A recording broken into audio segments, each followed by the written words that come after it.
Well, that is convenient. Side quest is here too.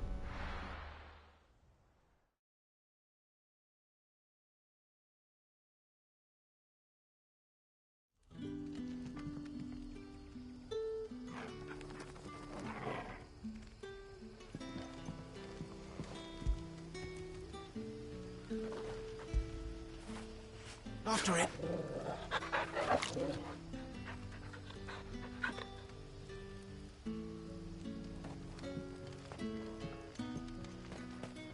Good day to you, Sid.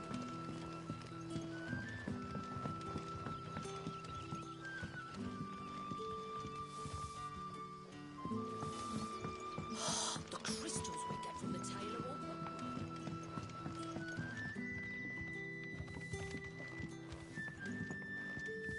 We haven't much, but you're free to look.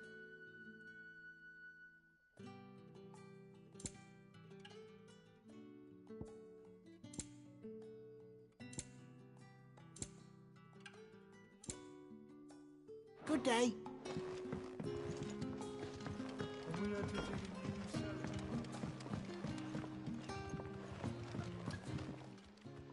Ah, Clive. Your timing is exquisite, as always.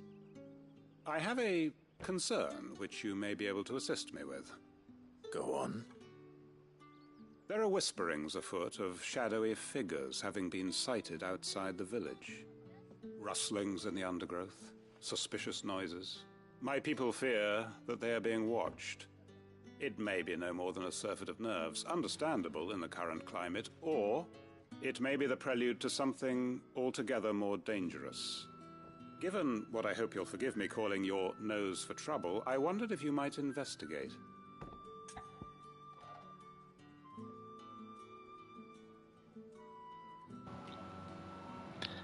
Still not over the name of this quest. Of course. Excellent. You might begin by speaking with the good citizens of Lostwing. Listen to their tales, and make what you will of them. All right. I will.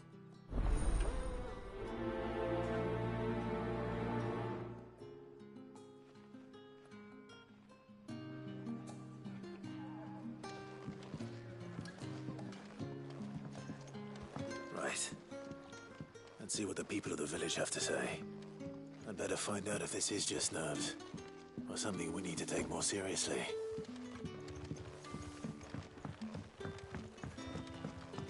The crystals we get from the tailor... It's all but spent.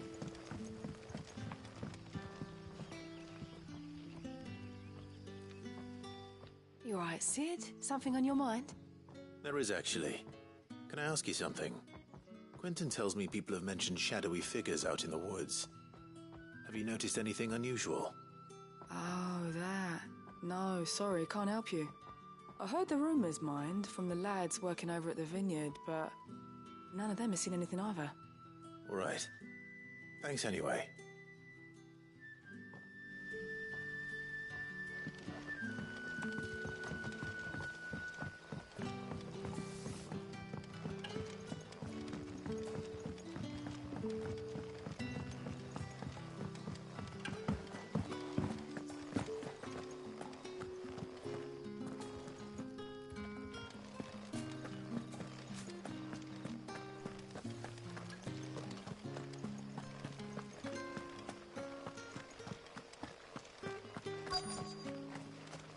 Word is, the Black Shields took a hiding. Who do you think they'll be taking? Excuse me. Quentin mentioned strange figures having been sighted near the village. Have you seen anything? Nah, not me, Gov. I heard the rumours, though. I'm here most days, right next to the gate, and I ain't seen nothing out of the ordinary. Don't worry. Any shady characters try and slip into town this way, and I'll soon come running. And shouting, most likely. All right. Thank you.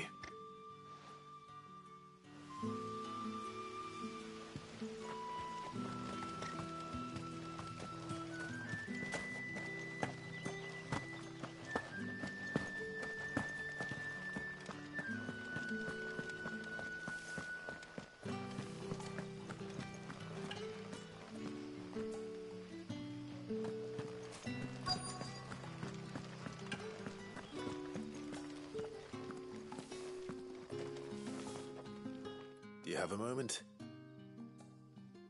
There's talk of suspicious figures in the woods. Have you seen anything out of the ordinary? No, but I've heard something. Sound of scraping metal, like someone sharpening a sword. Where was this? In Lorbert's Pass. Was out foraging for herbs when I heard it, screeching out from between the trees. Ran back here as quick as my legs would carry me, and I ain't been back since. I see. I'll look into it. Thank you.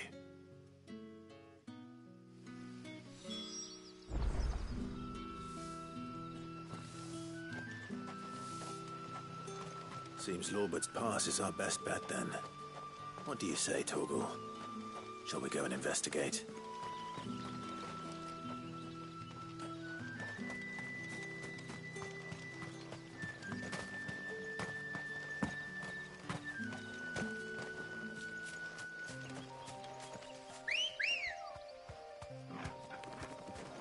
Come on.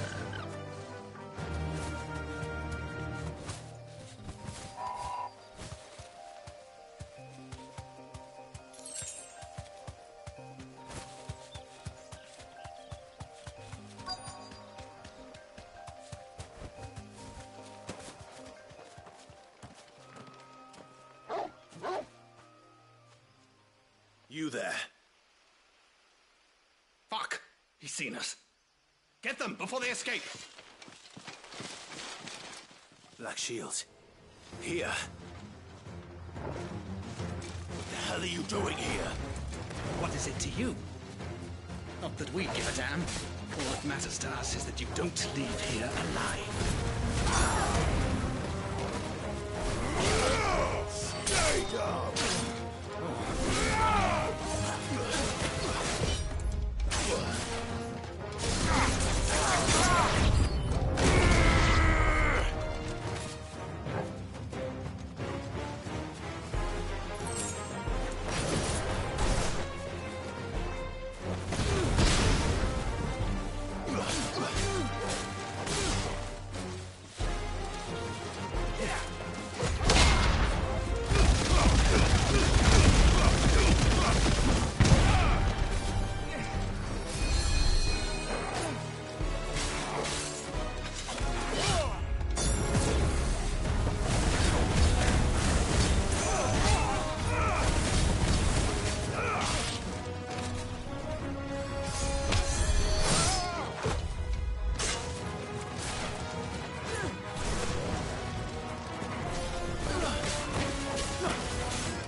Yeet.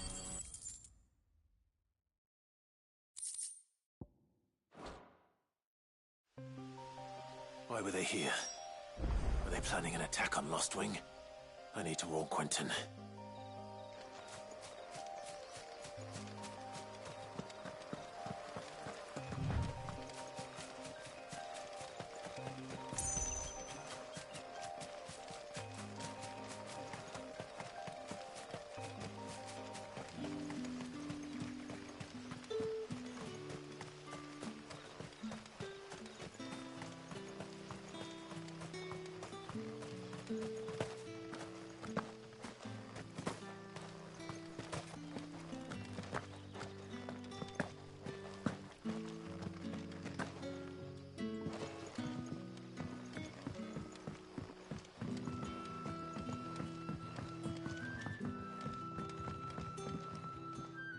Clive, how goes the hunt for our sinister figures?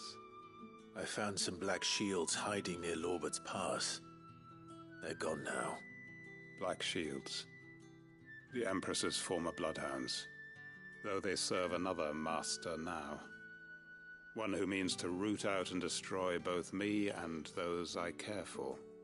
And it would appear the pack has finally caught the scent of its prey. Damn it all. I had hoped I would have more time than this. More time to prepare. But if we are cornered, we have no choice but to bite back. And bite back we shall. I'm sorry. You're going to need to explain. Who did the Black Shield serve now? And why would that person want you dead? Because I want him dead. Who? The former Lord Chief Justice of Sanbreque. All that I have built here is for him. I don't understand. Why him? Why Lostwing? Yeah, what the hell? I suppose it is better that you know the truth. I was a member of the judiciary once. So sickened was I by the injustice of this world, I swore to fight it. And fight it I did, in my own small way. I saw more than a few corrupt officials condemned to the very cells into which they had thrown blameless innocents. Men to whom the law was but a scourge to turn against the powerless. And throughout, it was the Lord Chief Justice who backed me, who was my one true ally in the quest to see justice done. So what changed? I discovered that he hunted bearers for sport. I was a fool to think he shared my hatred of venality and vice. His support for me was no more than a facade, a means of ridding himself of his rivals, a mask to hide the rot beneath. I filed suit against him immediately. His response, however, was rather more visceral. He had my entire family slaughtered, and he faced Jesus. no punishment whatsoever. I Christ. lost everything. My loved ones, my livelihood, my position. This is a The side faith quest. I had once held that any modicum of justice might be achieved through the courts. So I set about enacting my own. I tracked down every soul who served him, and slit their throats myself. But the man himself proved an altogether more difficult target. With money and power come protection. And so I saw that I would need an army of my own. I came here to Lostwing and began recruiting like-minded individuals. And everyone here knows this is why you do what you do. Of course. They too have lost loved ones to the bearer hunts. Seen faultless friends sent to the gallows to spare the guilty. All under the watchful eye of the Lord Chief Justice. Our wounds are the same. And our cause is the same. We are comrades. And our revenge is already in motion. We know where he hides, how numerous and well-trained his guard. What we did not know until now, however, was that his plans may already be in motion too. Quentin. Our time is short. He may move against us at any moment, unless we move against him first. My friends and comrades, it begins. Make ready for war.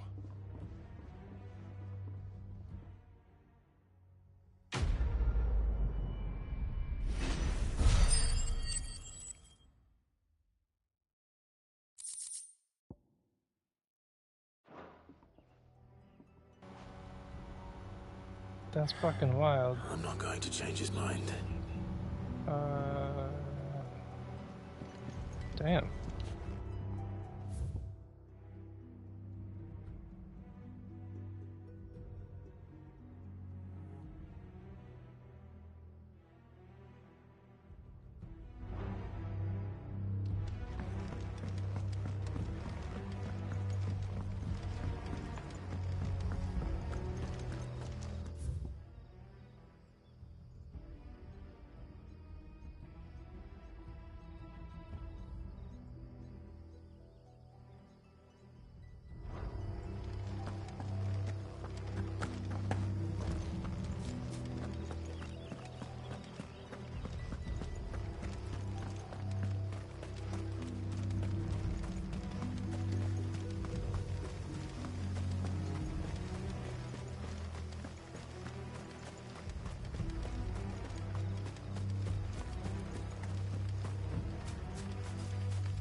Good girl.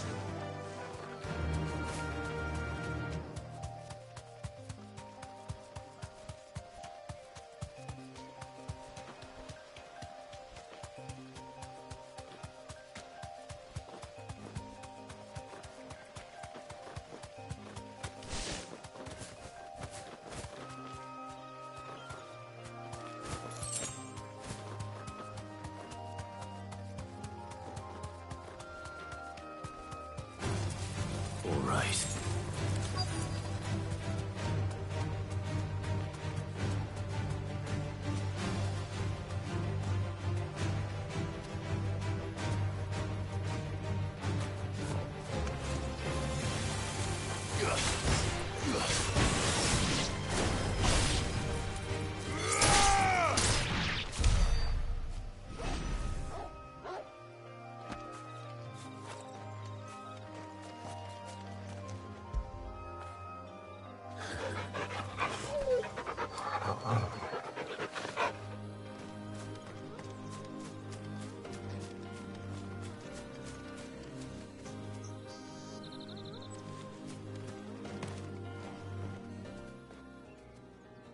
Oh, there you are, Sid. Thanks so much for coming. The, ruins are just over there, as is the creature I told you about, I'd imagine. Would you mind? Of course. I'll be right back.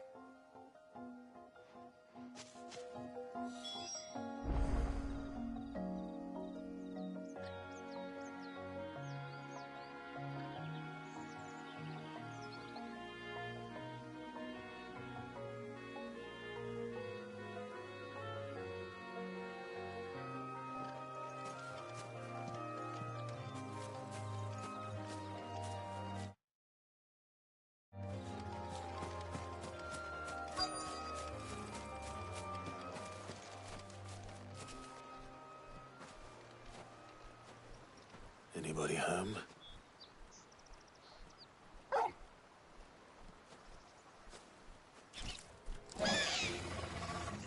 This must be our unwanted visitor. Time to go.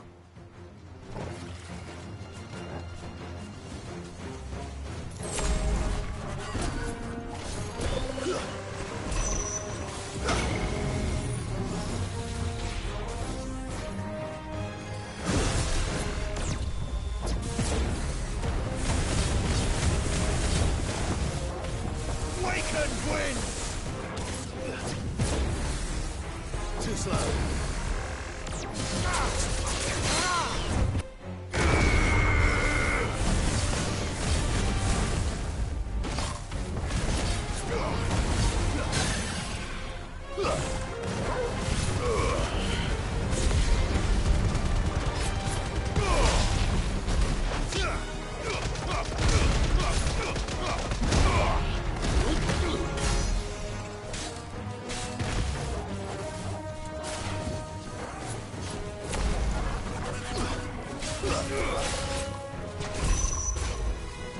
Nice try.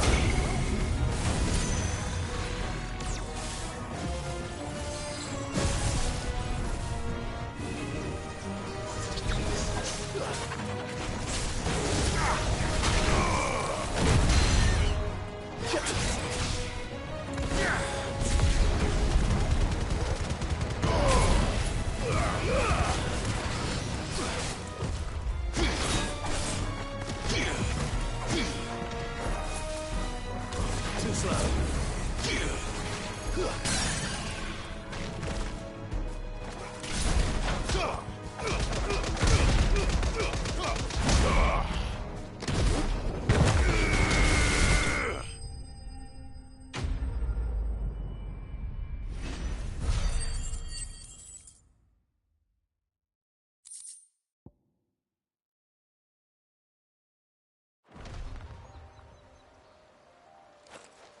The things I do for you, Mid. Sid! Oh, thank goodness you're safe. You shouldn't have any trouble now. Indeed. Well, don't let us keep you. We'll, see that everything is transported safely back to the hideaway. All right. I'll let Mid know you're on your way.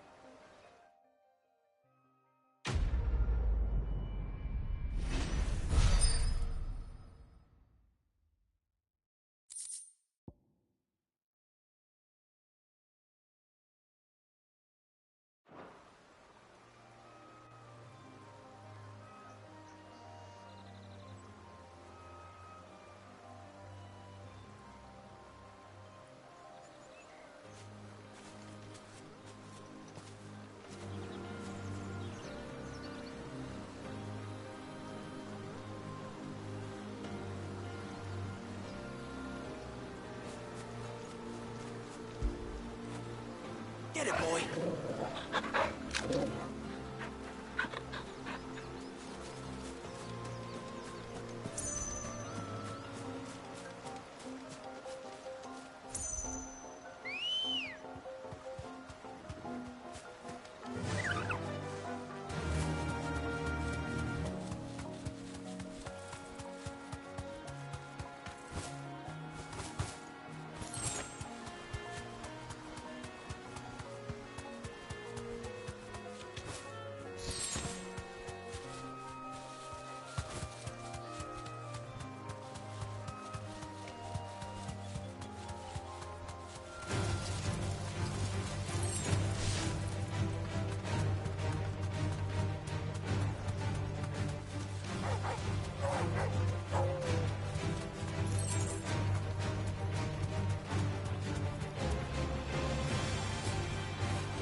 All right.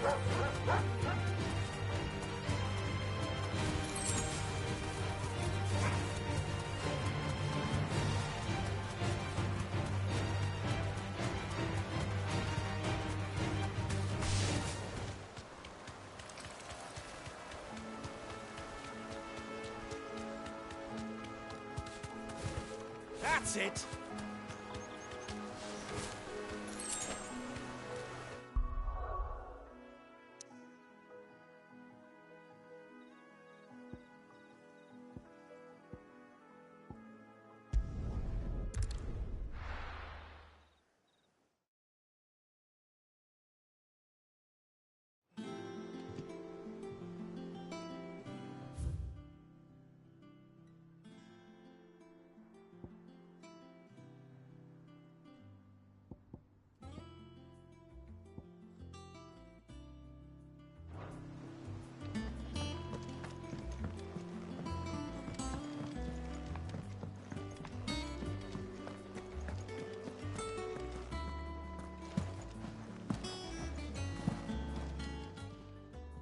Well, don't just stand there gawping.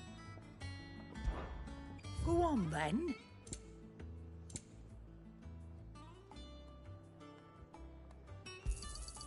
You're rubbing me blind, you know. Finished, are you? Thanks to Sid. Thank you, Clive. Not just from me, but from Kenneth, too.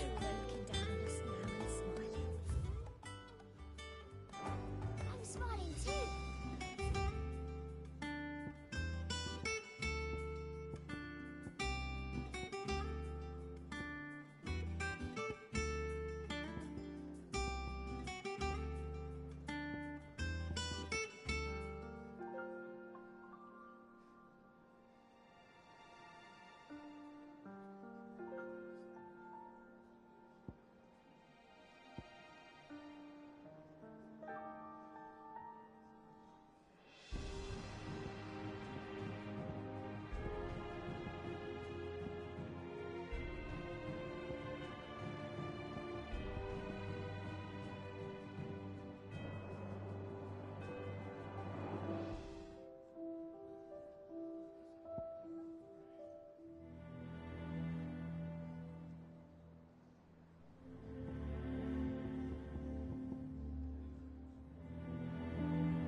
Mid might need some help tidying up.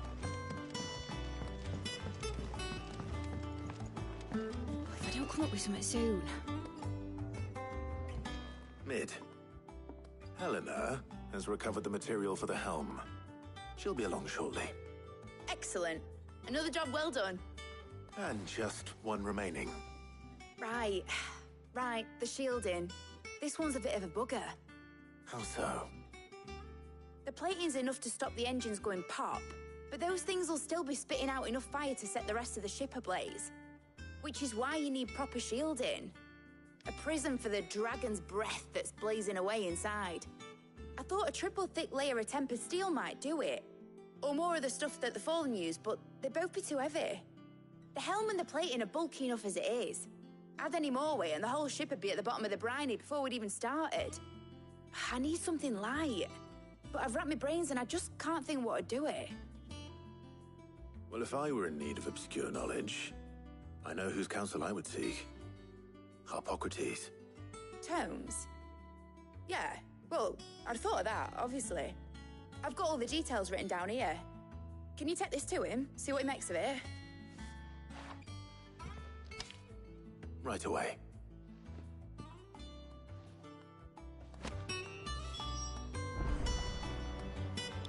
Girl, you couldn't have walked your own ass over there while I was out fighting giant monsters, floating eyeballs and shit?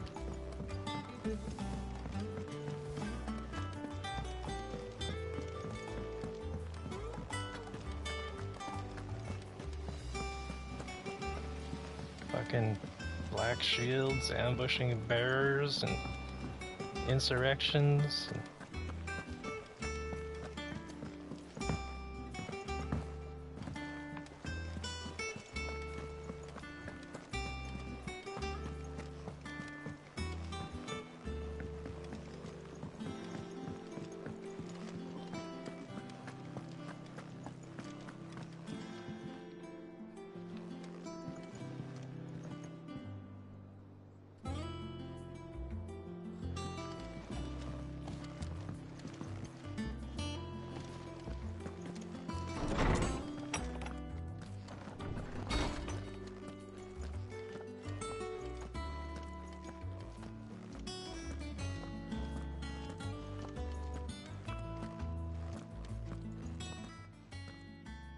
Harpocrates, do you have a moment?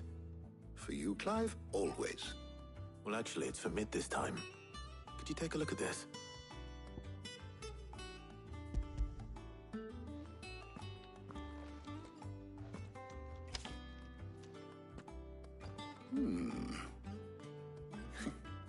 Shielding for a mithril engine?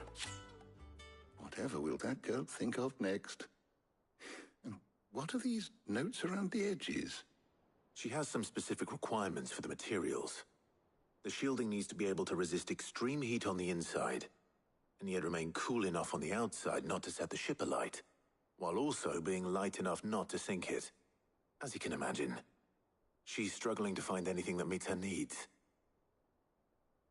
I see. I wondered if you might know of a solution, or if you might be able to search the records for one. Perhaps it is not a different material she requires, but a different approach. What do you mean? Consider the lake we have made our home. Its blighted waters eat away far more quickly than fresh water or even brine, at timber and steel alike. And yet, we have made a home here from those very materials nonetheless. We have. But Bardolph must varnish every board twice over to keep it from rotting. And Obelus complains that without a constant supply of pitch. I see. Early Gregorian histories speak of a preparation known as moon dew. It is said to be able to resist even the most ferocious flames. Before the dragoons tamed the worms and wyverns of the realm, nobles would daub their castle walls with it in order to guard against dragonfire. So if we could recreate it... It might be applied to some material or other in order to provide the protection Mid requires. As to how best to apply it and to what material, Perhaps Bardolph and Obolus might be of assistance. I shall speak to them and see what wisdom they might have to offer. If you would be so kind as to procure the necessary ingredients, I shall discuss the specifics of how it might be most effectively put to use with our two friends.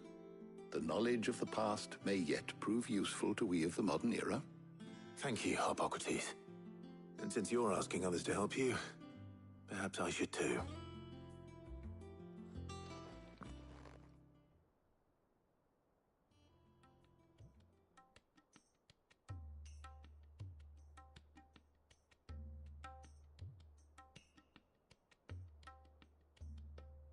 So you need a hand, do you?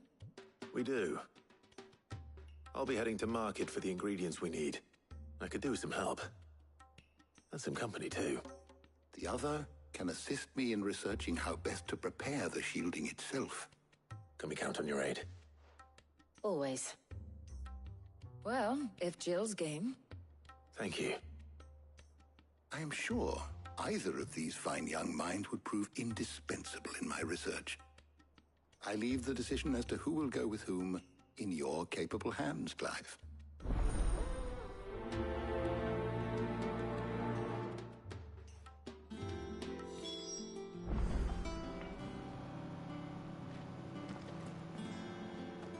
Shielding that guards against even the most ferocious flames. We could have done with some of that on Justinus. I doubt I would have survived that place with or without it. A trip to Northreach, though, I think either of us could handle.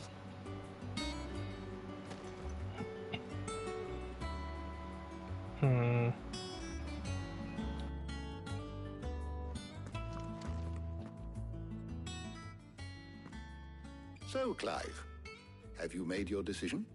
Who will accompany you on your little excursion? Very well. So then, what do we need to find? I have taken the liberty of preparing a list. Here. White chocobo eggs. Pepio nuts. Are you sure this list is right? Everything on here seems very edible. I would have thought the ingredients would be a little more exotic.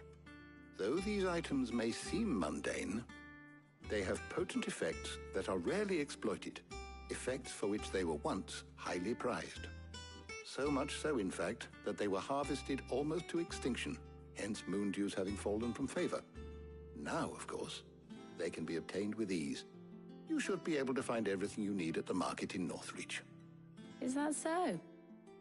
I've been meaning to visit Northreach anyway. I'll set out now. Join me there when you're ready. I will. Until then. You two enjoy yourselves. You too, Talia.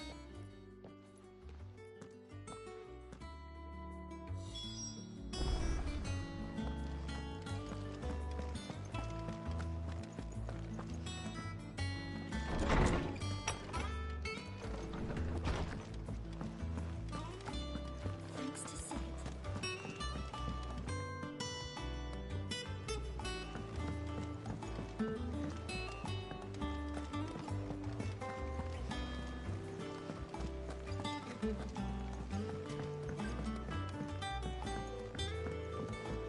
We're seeing troops amassing in every... How may I help you today, Clive? Your benefactors are a generous lot.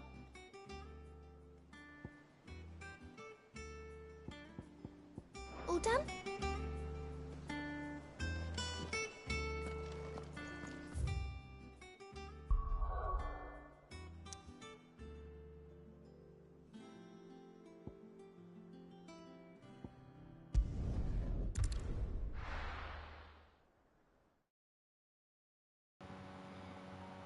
Hi, Kira. Now, where's Jill?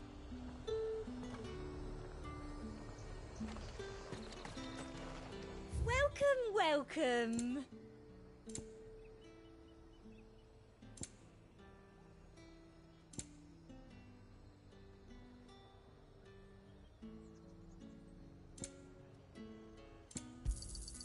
I do like a customer who knows what he wants. Keep them pilgers nice and chilled. I won't have you spoiling another catch.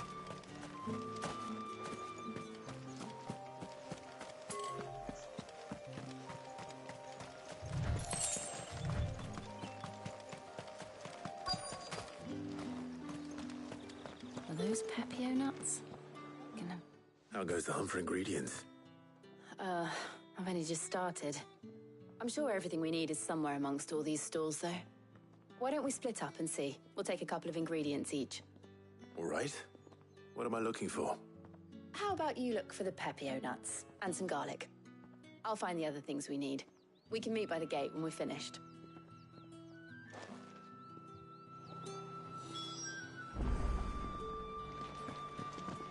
Up!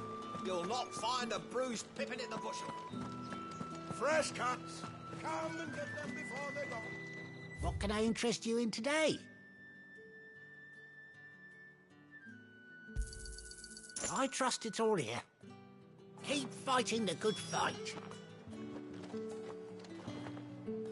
We haven't much, but you're free to look. Good day.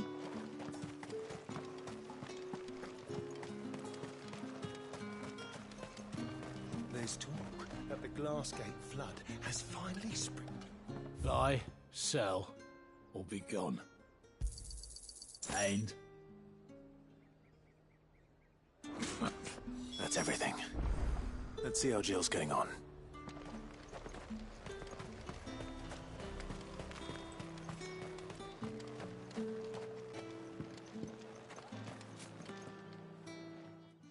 Did you find everything? I did. Here.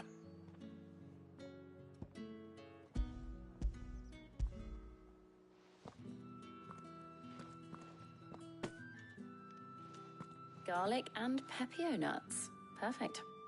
Now all that remains is for Harpocrates to somehow turn all this into what Mid needs to keep her engine cool.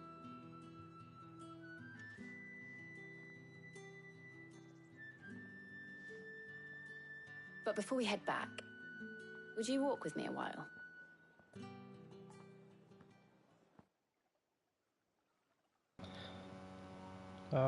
It's Jill dating simulator time.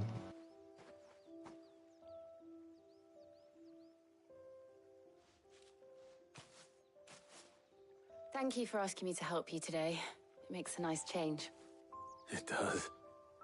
It's good to get away from all the battle and bloodshed for once. Just being here reminds me of when we were children. Do you remember? Walking down Market Street in Rosalith, taking in the sights and smells. How could I forget? What with Torgal's antics. Remember how his nose would prick up at the scent of sausages? He'd go racing away and we'd have to go running after him. We wouldn't catch you now, would we, boy? Was there anything you wanted to buy for yourself while we're here? There was, yes. Well, sort of. Molly in the kitchens told me about a place that sells particularly good pies. Thought you might like to share one with me. I would. Hi, Julia. And I saw some bread.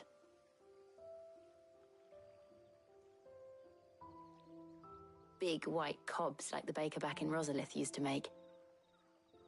What do you think? I thought we might get some soup to dip it in. But then I tried a slice of the butcher's dry-cured ham and it was just... oh. You all right? Sorry. It's pretty good. It's Friday. You're right. I really do feel like a child again being here with you.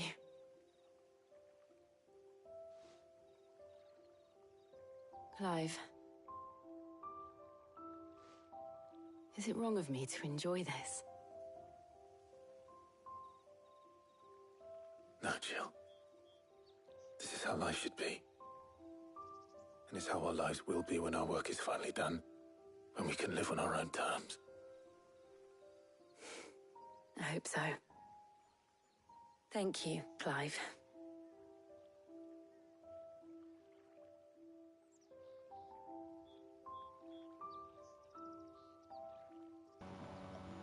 Now kiss.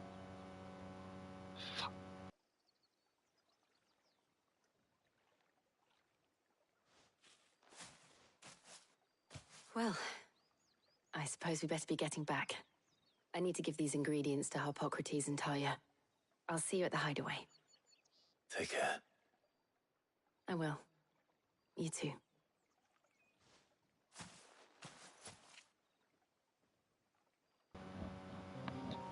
Boo.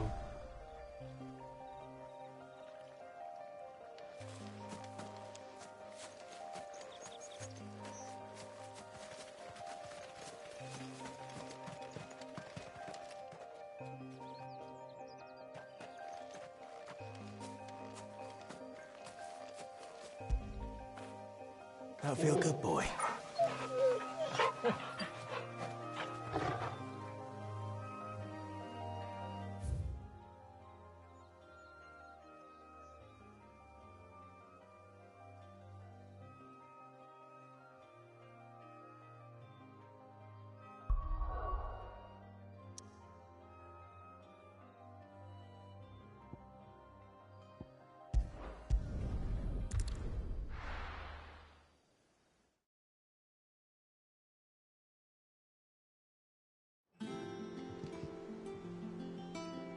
I wonder how Harpocrates is getting on with the moon dew.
We're seeing troops amass out everywhere.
Should we go hunt that dude?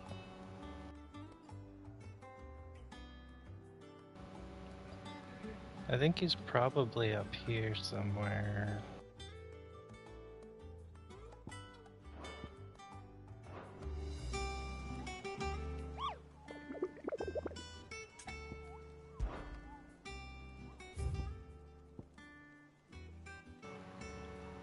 North of Sorrowwise.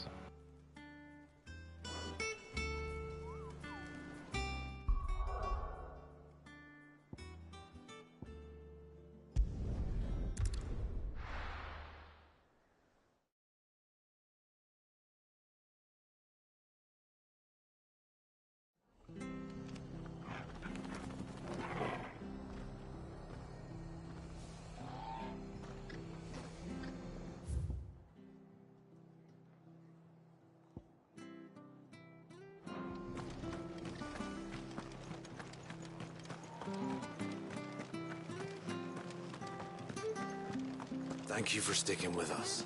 Those of us who are still here have to look after you. It'll take ages to tidy all this stuff up.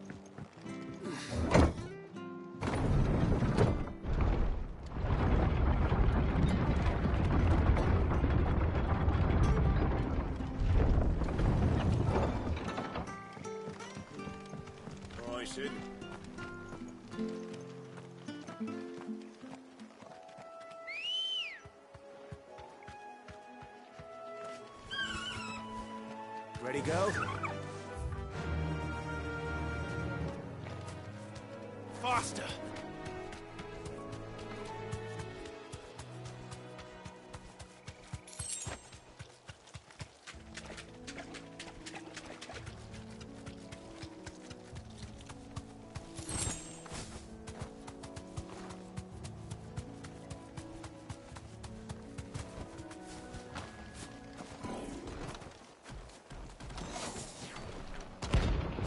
Oh, found him.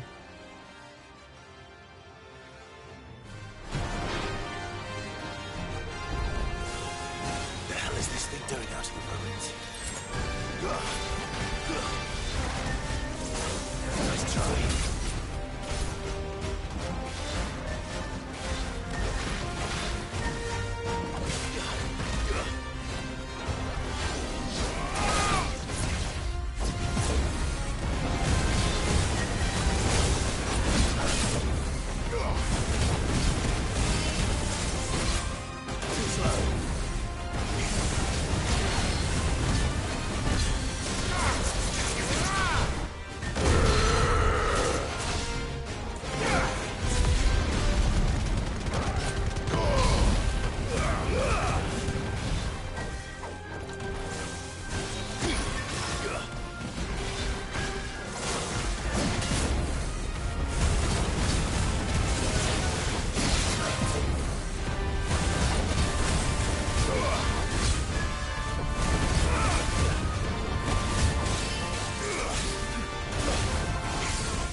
That's where Electrum comes from.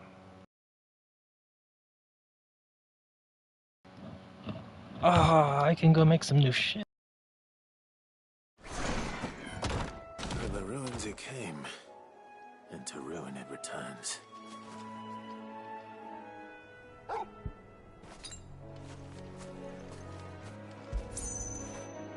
Get it, boy!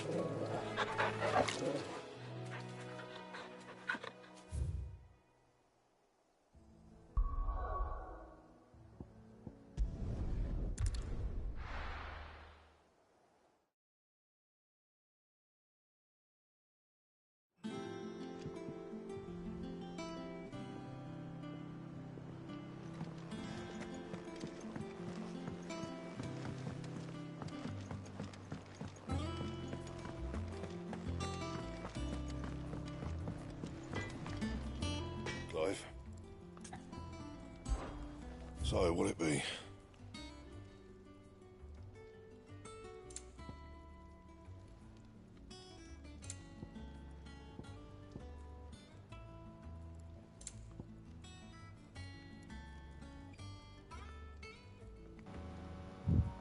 Cool.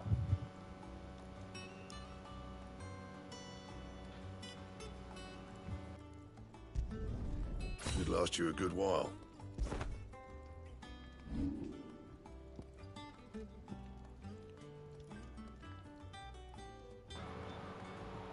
Dang, I can't upgrade it.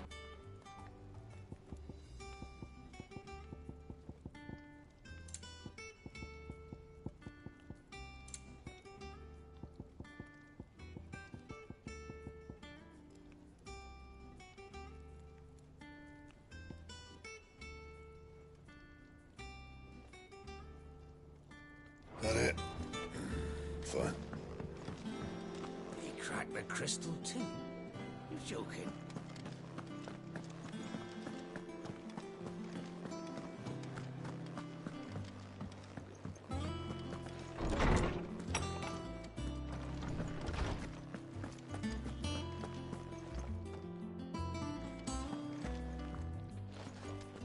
Welcome back.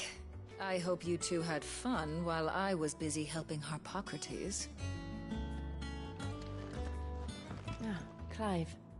Harpocrates has all the ingredients. We were just waiting for you. How's work on the shielding progressing, Harpocrates? Well, very well indeed. And thanks in no small part to your kind assistance. I was just explaining to Tarja how we might best go about preparing the moon dew. And now that we have all the ingredients, we may begin. You can count on me. I've mixed more than a few mysterious concoctions in my time. I'm sure you have. What about the shielding itself? Work is underway, under the watchful eyes of Bardolph and Obolus. Apparently, it'll be ready soon. Thank you. All of you. Right then. Jill, would you join me in the infirmary? Many hands make light work and all that.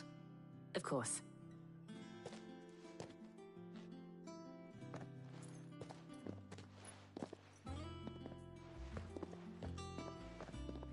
Oh, and Clive, thank you. It was nice just being with you.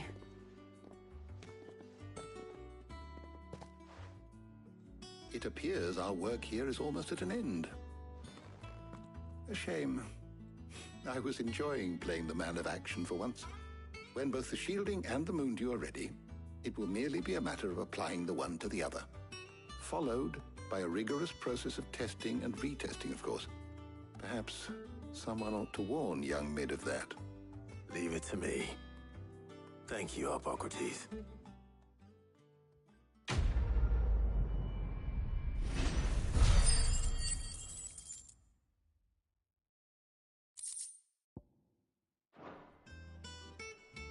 Well, I better go and give Mid the good news then.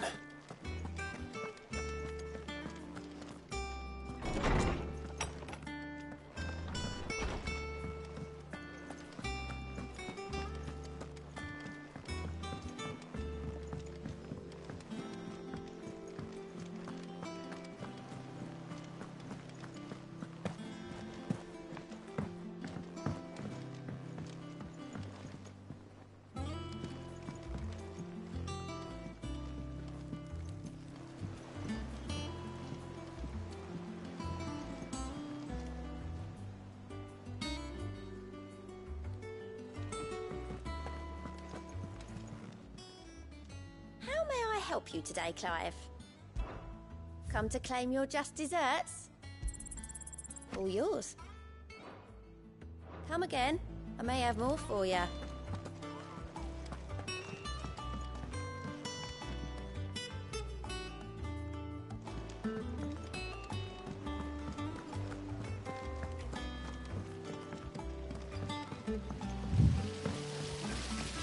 I don't think I've been down here. This is not open.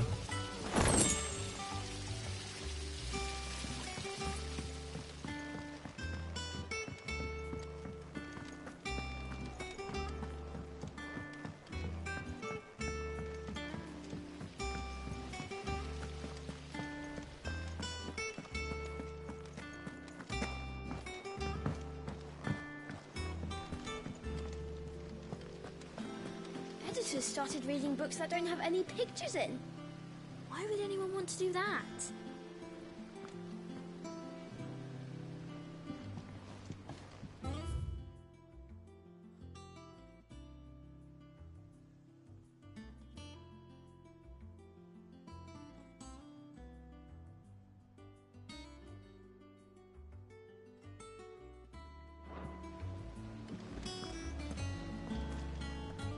I have done it, Sid. I have learned all the letters, every one. Good job.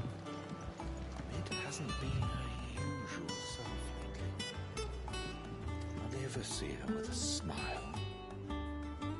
She's always down in that dungeon of hers, muttering away.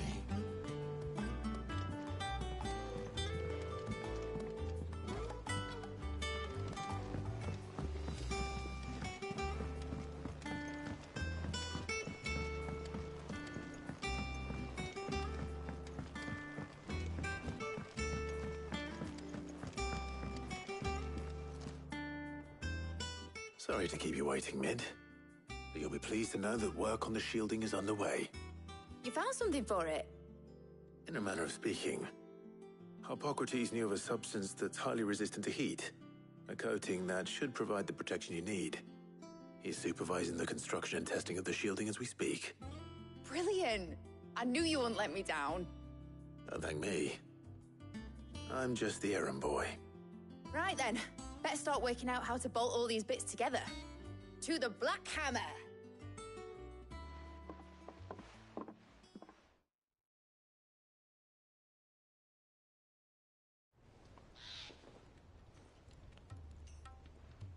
You know, when I got into the smithing game, I thought I'd be making swords and shields, not thermal bleeding didgeridoo-dahs. Displacement stacks. Same difference. Whatever you call it, I ain't putting it together in here. It's cramped enough as it is. Let's take this outside. Mid, you get all the parts lined up on the deck. I'll take care of the rest. On my way! Oh, and bring me the biggest hammer you can find. This is gonna require some precision walloping.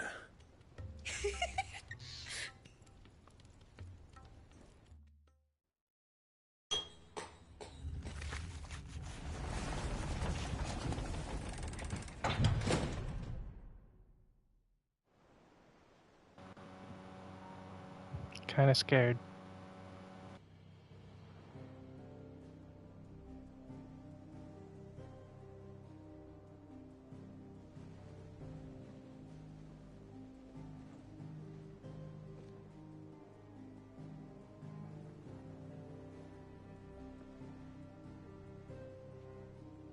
It's finished! It's finally finished! Thank fuck for that. I'll be feeling my hammer arm for weeks. Thank you, Clive, Blackthorn, everyone. That's one down and just 3 more to go. I'm sorry. Oh, didn't I tell you? The Enterprise has 4 mithril engines, and we'll be needing a displacement stack for each. You don't mean... Don't worry. Now they've got a finished one to work off, my gang in Canva can build the rest. Good luck to them, I say. Right, I'm off to get a sling for this elbow. Any other work comes in, keep it to yourselves, eh?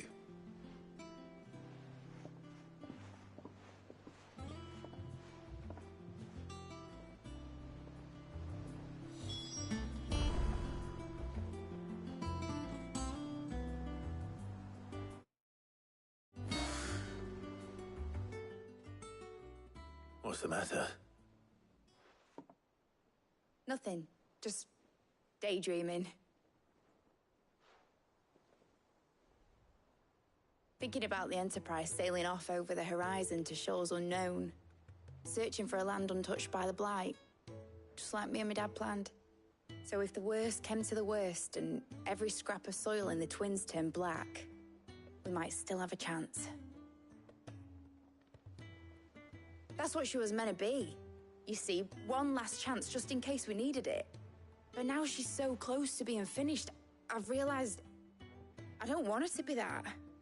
I don't want it to be just a lifeboat for us to cling to if things get desperate. I want people to sail aboard her by choice, not from the lack of it. In a world where we're not just trying to survive, but where we can actually live. I'm working on that.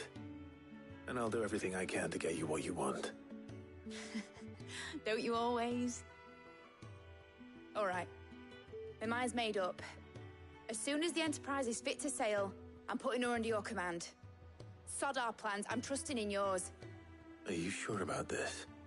Something tells me it's what my dad would have wanted. He'd be proud of you. You were gonna visit his grave, weren't you? I was. And you can come too now that your little project is finished. Right. There's just one thing I need to finish up first. Won't be a mo. All right. I'll let Otto know you're coming. Meet us in the mess when you're ready. Aye, aye, Captain.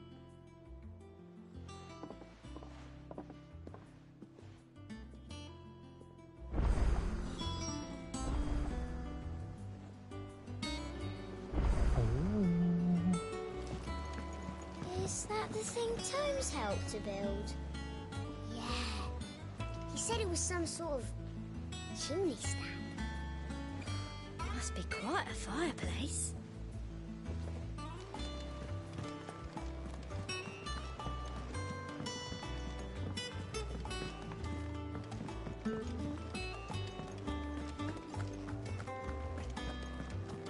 He cracked the crystal too.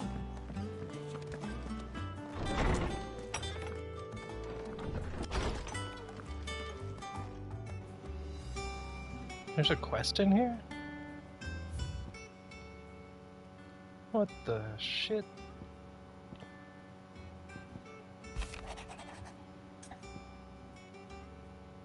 Whoa. Cheers for your help dragging Blackthorn out of the dumps the other day.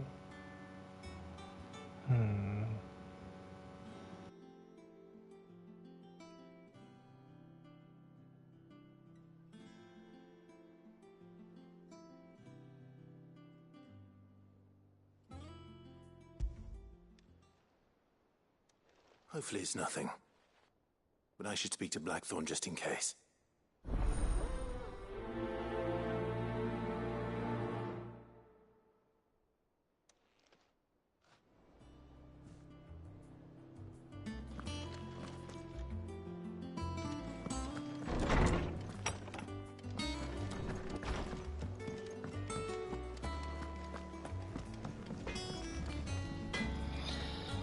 Blackthorn does love talking about his feelings. Blackthorn, you have a moment? Not really, no. This won't take long. I just wanted to ask how you're getting on. August was worried about you, that you might still be doubting your craft, even after learning the trick of that cuirass. Is there something else weighing on your mind? Perhaps sharing your thoughts might help. That bastard's like a dog with a bone. Still, he's got a keen eye, I'll give him that. He's just, well, Karen showed me something. Something I've never seen before. And that was? A sword. An odd-looking thing with a single-edged blade. The metal itself wasn't anything to write home about, but fuck me, the edge on it. You could slice a man clean in two with a weapon like that, and he'd be halfway home before he even realised he'd been cut. So that's what's troubling you? No. Not troubling me exactly. More distracting. Can't stop thinking, how do you get an edge that sharp? It's driving me mad. And if you knew how to do it, we could arm the curse breakers with even better blades. That's about the size of it, yeah. I'll see what I can find out. Sharper swords are always welcome. And we can't have our master blacksmith being distracted. You're a soft touch, you know that. But I can't say I'm not grateful for it. Good luck, eh? Thank you. Let's see what Karen knows about this sword.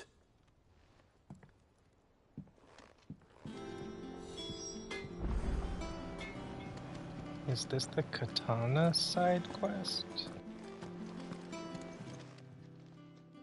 You're looking well, Karen. What you want? Out with it.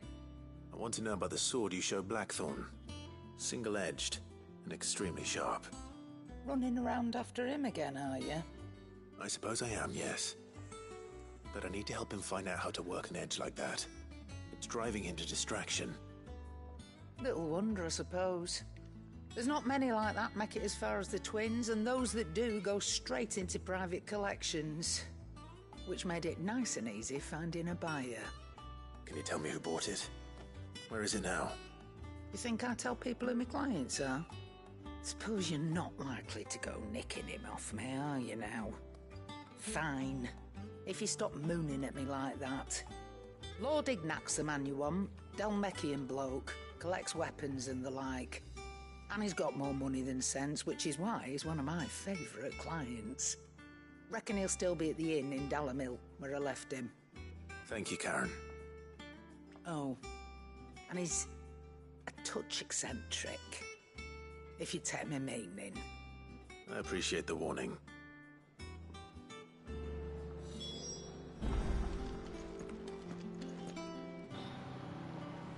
Dalmekia. There's a hunt mark over there. Maybe 2.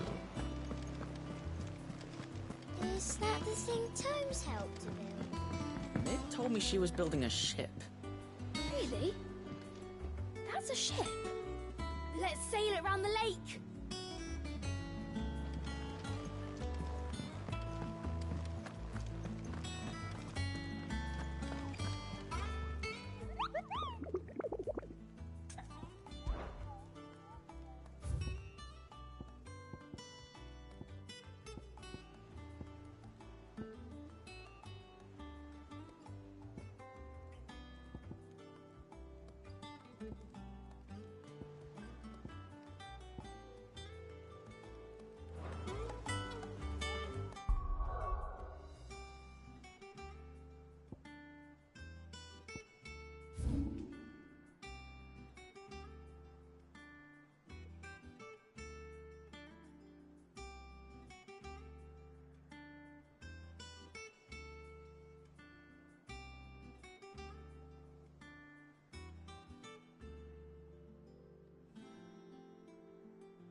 People take notice of wealthy men.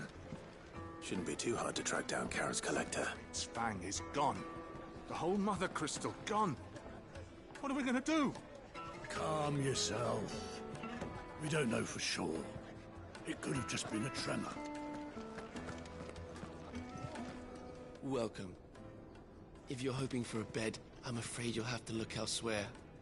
One of our wealthier patrons has purchased the use of every room, hoping to keep out the riffraff, as he puts it.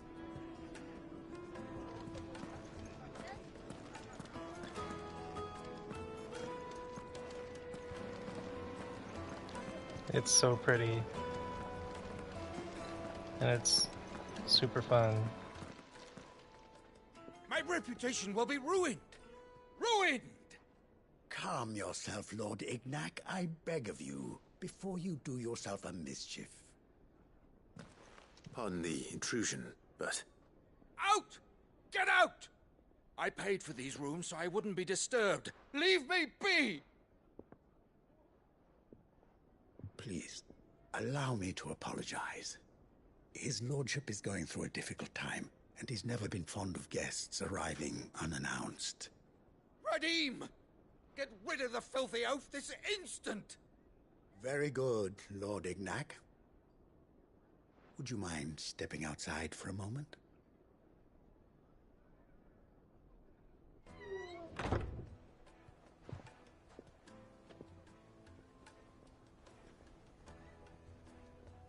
I'm sorry if I've caused you any trouble.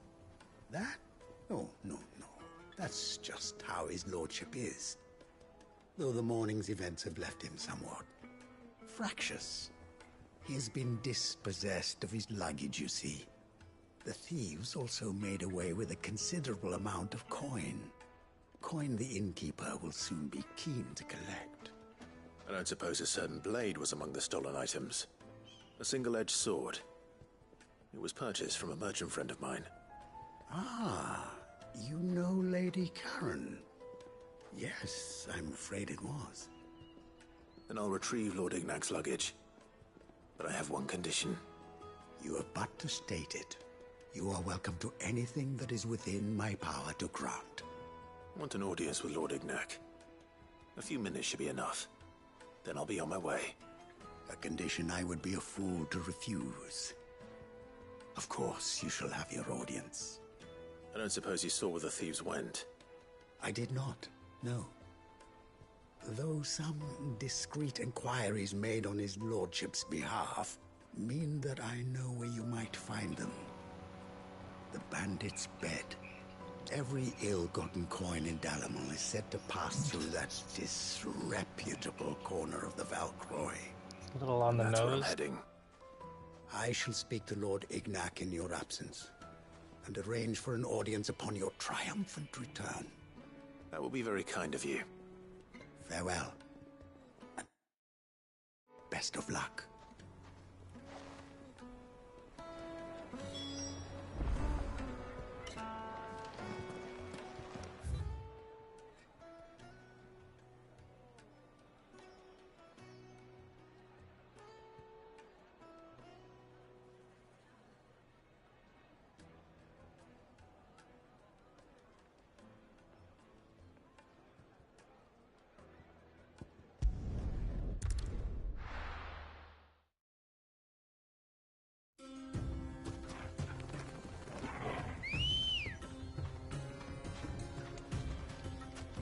Good girl.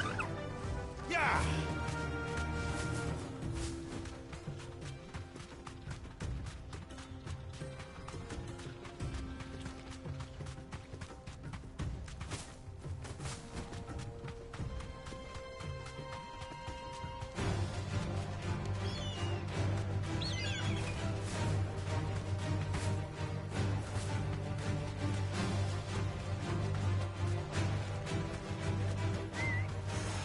Dumb vultures. Preying on the trade caravans. You've picked the wrong target. Straight home now.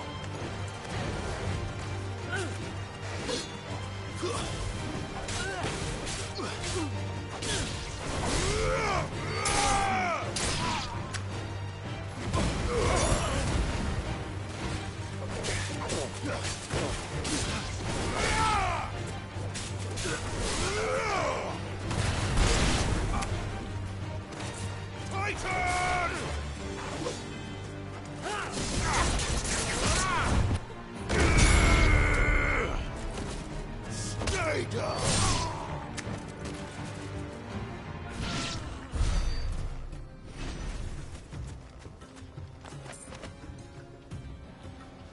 Oh, this guy's way out here.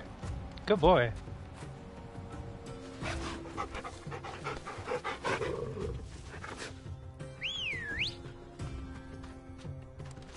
Come on. Fly, Ambrosia.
done for this. Come on, lads, let's tear the bastard's head off.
This must be Ignac's luggage.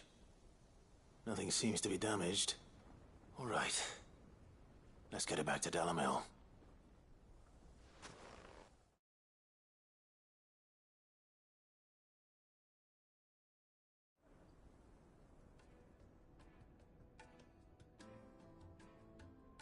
I hear I have you to thank for the return of my effects.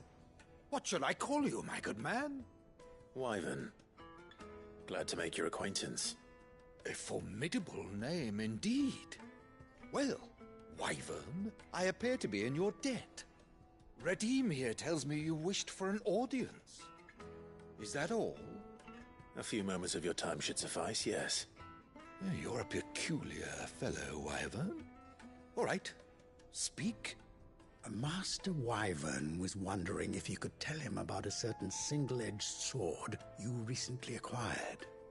Oh, a true work of art, that one. Karen drove me hard on the price, but I would have sold her Radim here to get my hands on that sword. It was made in the Outer Isles, far beyond the Twins, and is used exclusively by the practitioners of a unique school of swordsmanship. They believe no combat should ever exceed a single strike, and hone their blades to such perfection that none ever does. Each sword is made for that one perfect stroke, and for that stroke only. They crack upon a second blow. There's a brutal sort of beauty to it, really. But how do they hone such an edge? Fine question. Why, they use a whetstone, of course. Whetstones, rather. A whole array of them, ranging from the coarse to the fine. 10,000 licks with the sharpening stone, then 10,000 more. But it is the final stone which lends the blade its legendary sharpness. A mineral quite foreign to this great realm of ours. And that is the key. The secret ingredient. Wyvern, it occurs to me that my little lecture is hardly equal to services rendered. Take this, together with my regards. The very stone of which I spoke, far rarer among collectors than even the blade itself, and a far more fitting payment. Thank you. Pardon the intrusion, my lordship. However, it is long past time we prepared ourselves to depart. So it is. I am locked in bitter competition with a rival collector of curiosities. I am one step ahead of the unscrupulous scoundrel, but he is hard at my heels. And there are many other collectors out there. Too many to count, but only one do I consider my nemesis.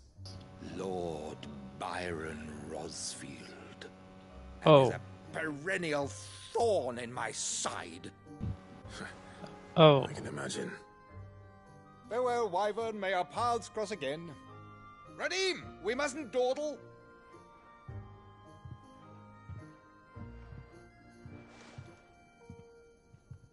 I think his lordship is rather taken with you, Master Wyvern. Thank you again for your assistance. Coming, my lordship. I'll be right there.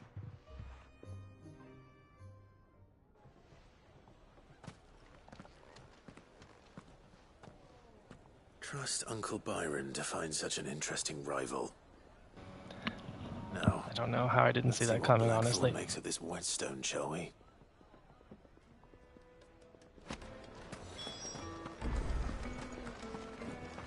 Finest Take a sniff, good Now, sir. Dusan, I know you're king, but... Oh, well done, then, Made from the stoutest stonework.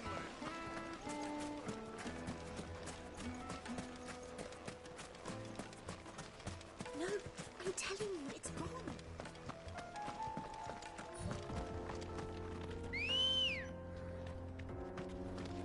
Good girl.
No holding back.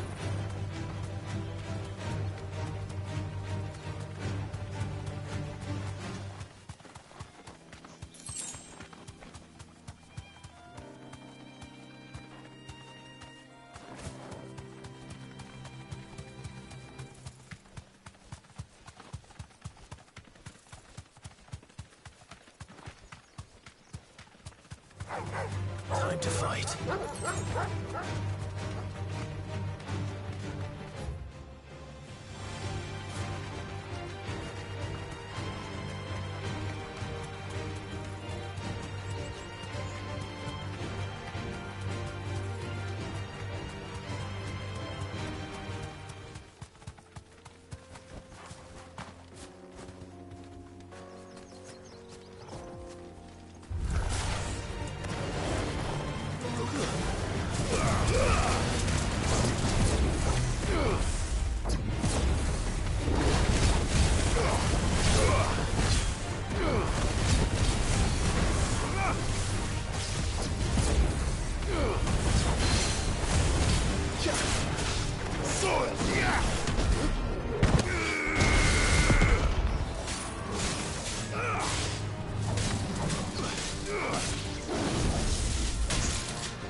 In here? Huh, I could have just gone around the... Okay.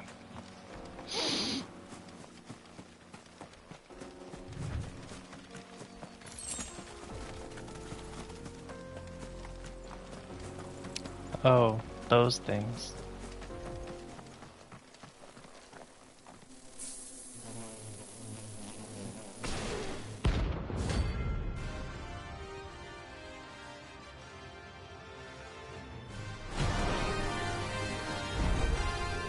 They don't look happy.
Peace at last.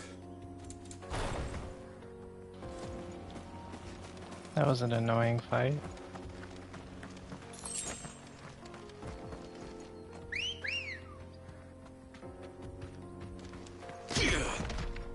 Come on. Sorry.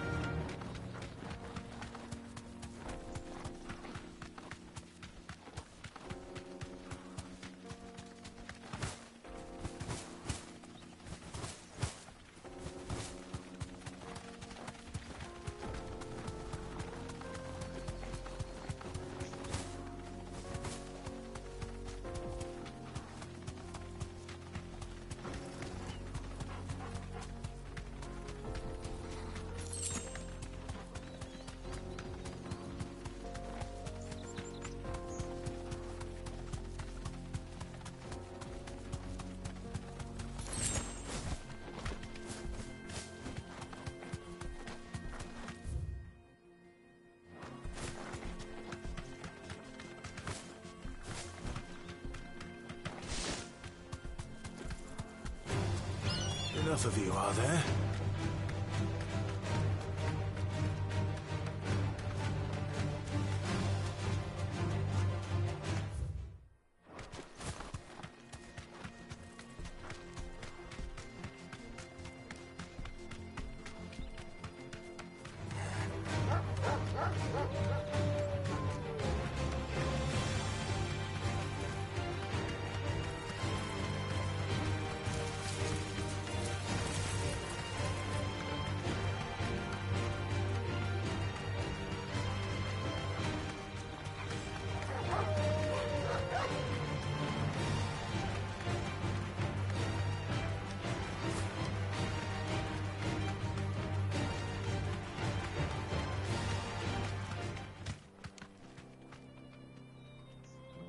You deserve a rest.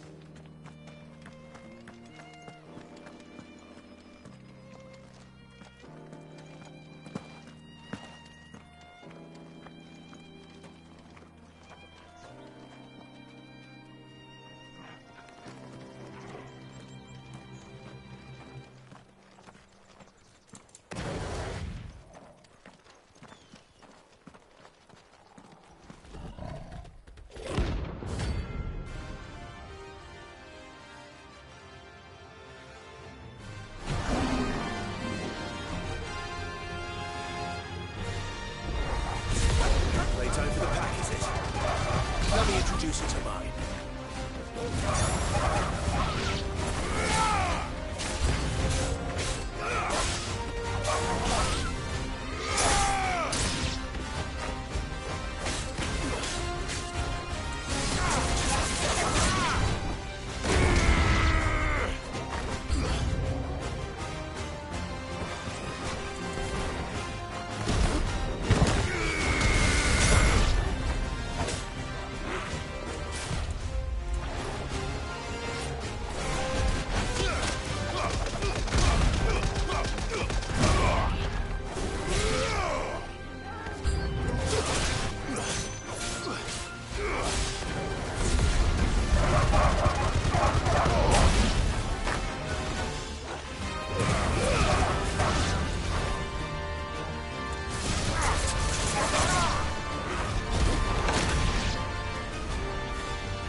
And then there was one. Cats first, right?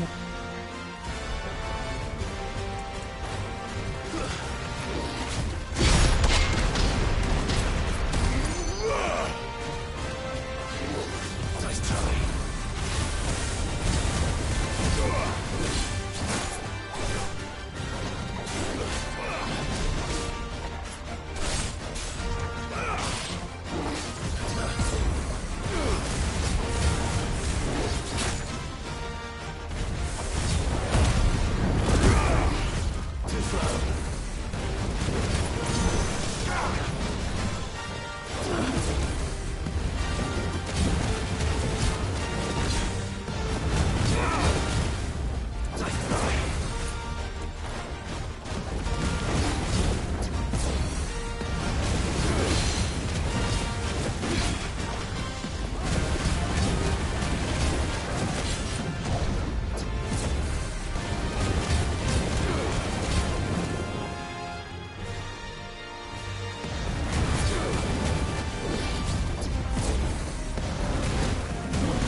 wasn't too bad, was it, Torgal?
Sorry for the wait, but hopefully you'll agree it was worth it. You learned something about that sword, then? I did better than that.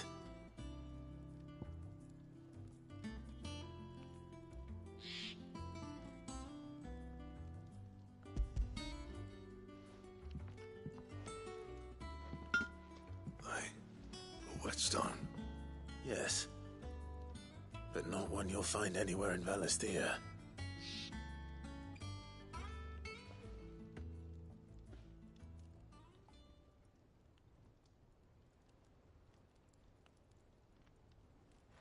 No wonder I couldn't get the same finish on the grinding wheel. One hit and all done, eh? Might not be so bad if all you ever fought were duels. Good luck on the battlefield. Your second opponent would be your last, no matter how good you were. Even so, is there some way it could be used to give the Cursebreakers an edge? I think so, yeah. With this Nice pun. whetstone and the right kind of steel, I could probably even make a twin of the blade that rattled me. But there'd be no replacing this little rock once I worn it down to a sliver. I reckon we get a dozen swords from it, if that. Swords that the Cursebreakers wouldn't know how to wield properly, and that would see them through a single fire piece. Nah, no point trying to copy that thing. Be about as much use as a wax anvil. But finishing our blades with a whetstone this fine, now that's something to consider. And what's finer than fallen masonry, eh? Or more hard-wearing, for that matter. Just imagine it. Good Valisthean steel with an edge as sharp as any found in the Outer Isles. I won't make a copy, nah. I'll make something much better. I'm sure the Cursebreakers will be delighted. Just don't push yourself too hard. Don't you worry about me, sunshine. I've been working day and night since I was half your age, and I'll still be here when you're long gone. Hey, thanks, Clive. I mean it. I owe you one, August too. It's good to know someone's looking out for me. He'll be happy to hear you said that. And I'll see that my debt to you's paid. First new blade I make's got your name on it. You come and find me when you've got the materials. All right. I will.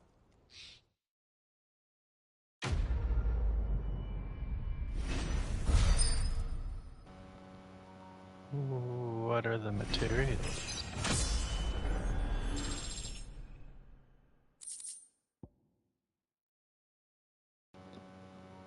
Excalibur design draft.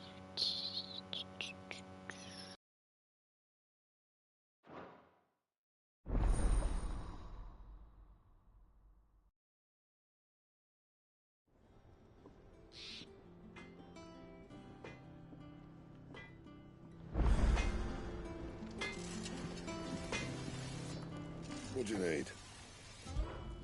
What do you want?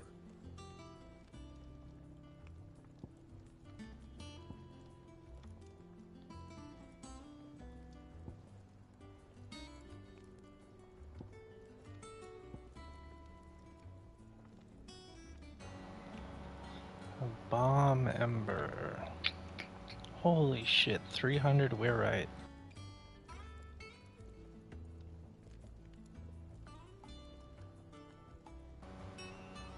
And it takes one of my Scarletite.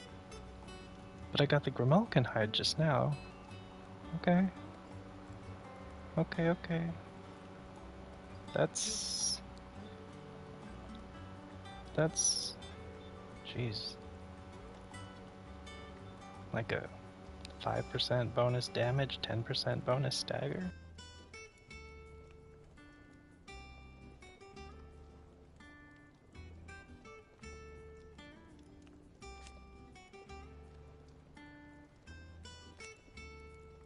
And?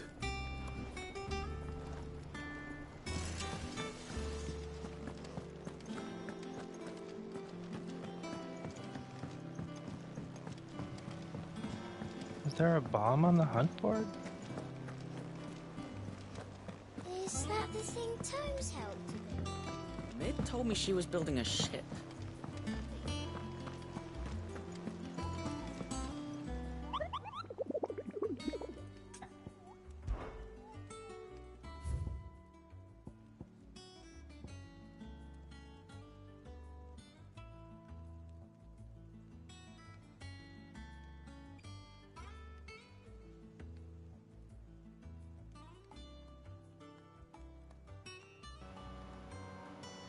Black boulder. That doesn't sound like a bomb. Maybe?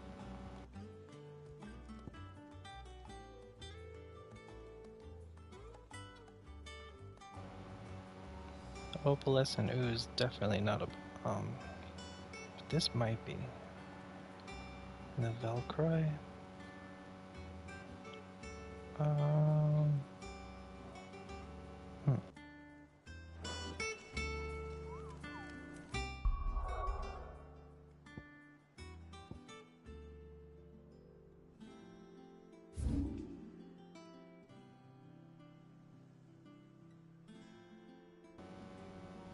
Jeez, that could be anywhere though. I wonder if it...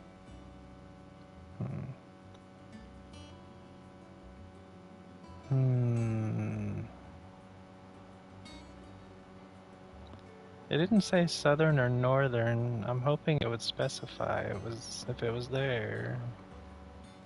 But... oh, fuck it, let's go look.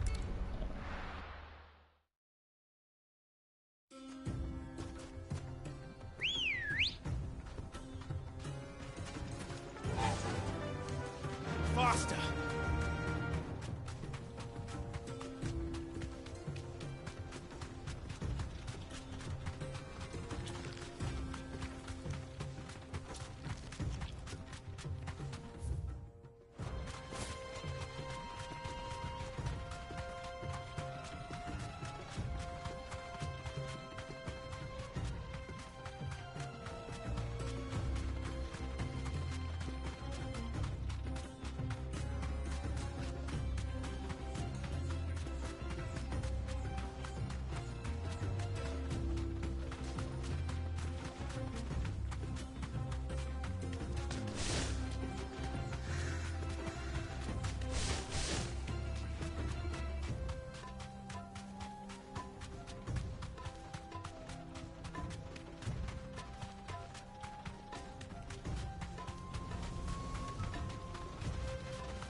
Nothing. Just scorpions.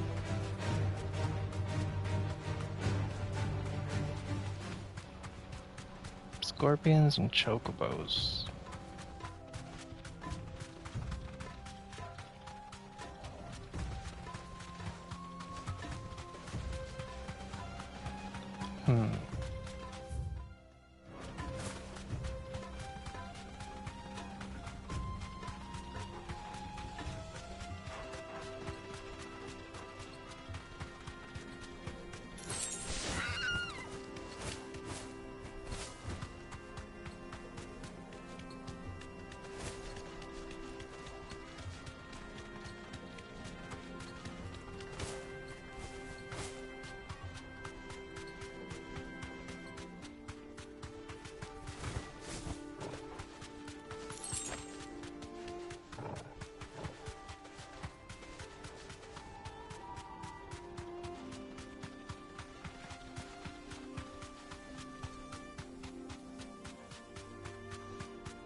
No need to ride from here.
All right.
Well, Straight home now. This doesn't look right. Mistakes.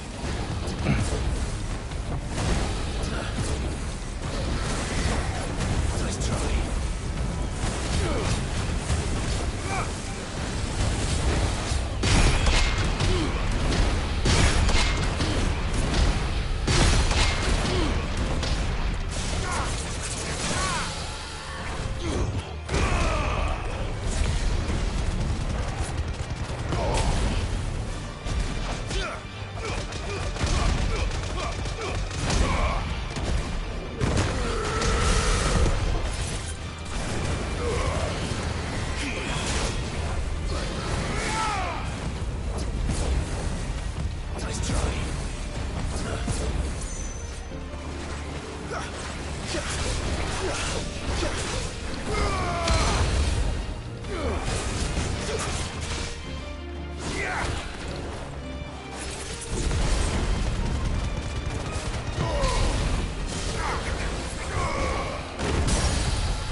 What is this?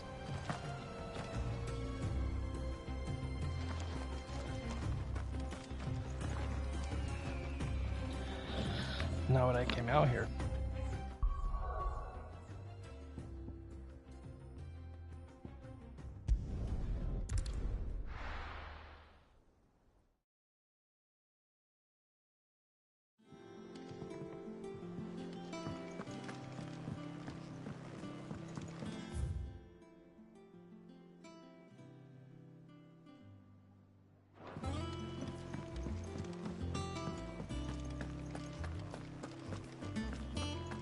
He cracked the crystal too.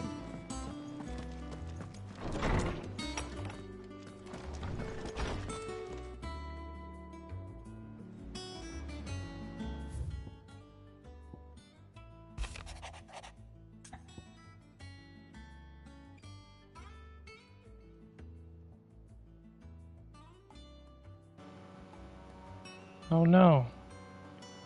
What's wrong with Torgal?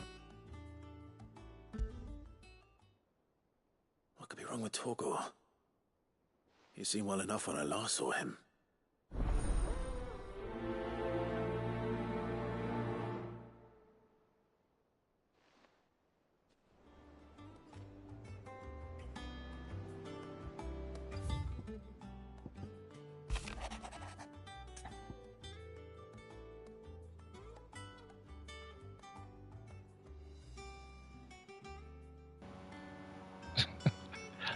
Okay. Trouble with the ledgers. Shouldn't he be asking Otto for help?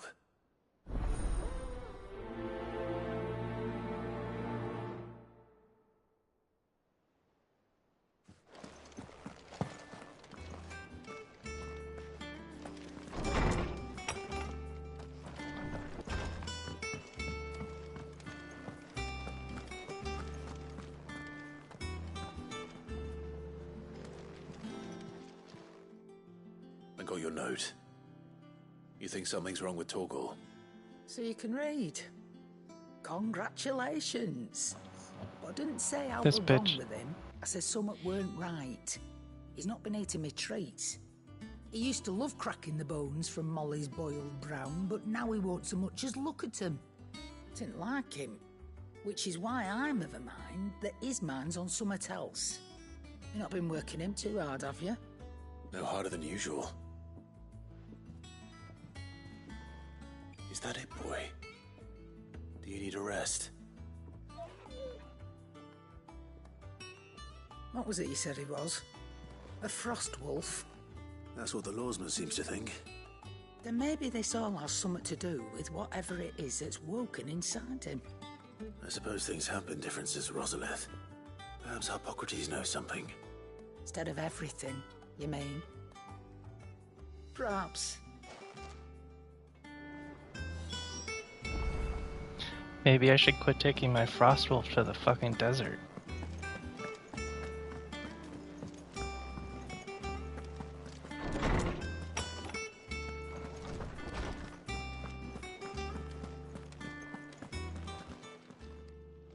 Lawsman, I need to ask you about Torgal. Something's not right with him. He isn't ill, is he? I don't think so. But according to Lady Karen, he seems to have lost his appetite, which is certainly a new development. She says he's hardly been touching his bones of late, and she believes it may have something to do with what happened at Rosalith Castle. I rather think she might be right, though not about his appetite. All canids are instinctively inclined to crack open bones for the rich marrow that resides within, and I see no reason why a frostwolf should be any different. Accordingly, I suspect it is not a lack of appetite that afflicts Torgal, but a surfeit of it. If we assume that his newfound magics require additional nourishment to sustain, it may well be that the bones Lady Karen is accustomed to providing are no longer sufficient.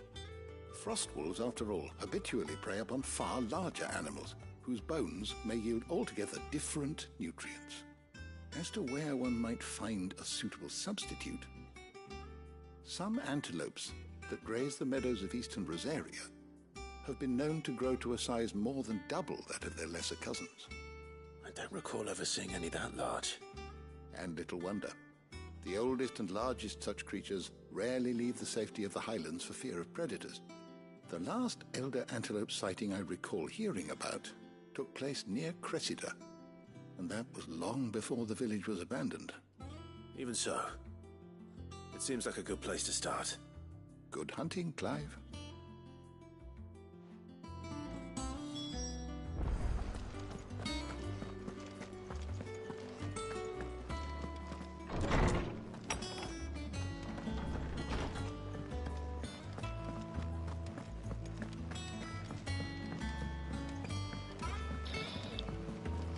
Gotta go speak to the goat. Is that the thing Tomes helped with? Mid told me she was building a ship.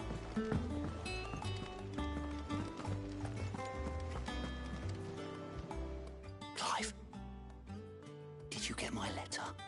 That's why I'm here. Shh. Otto might be listening.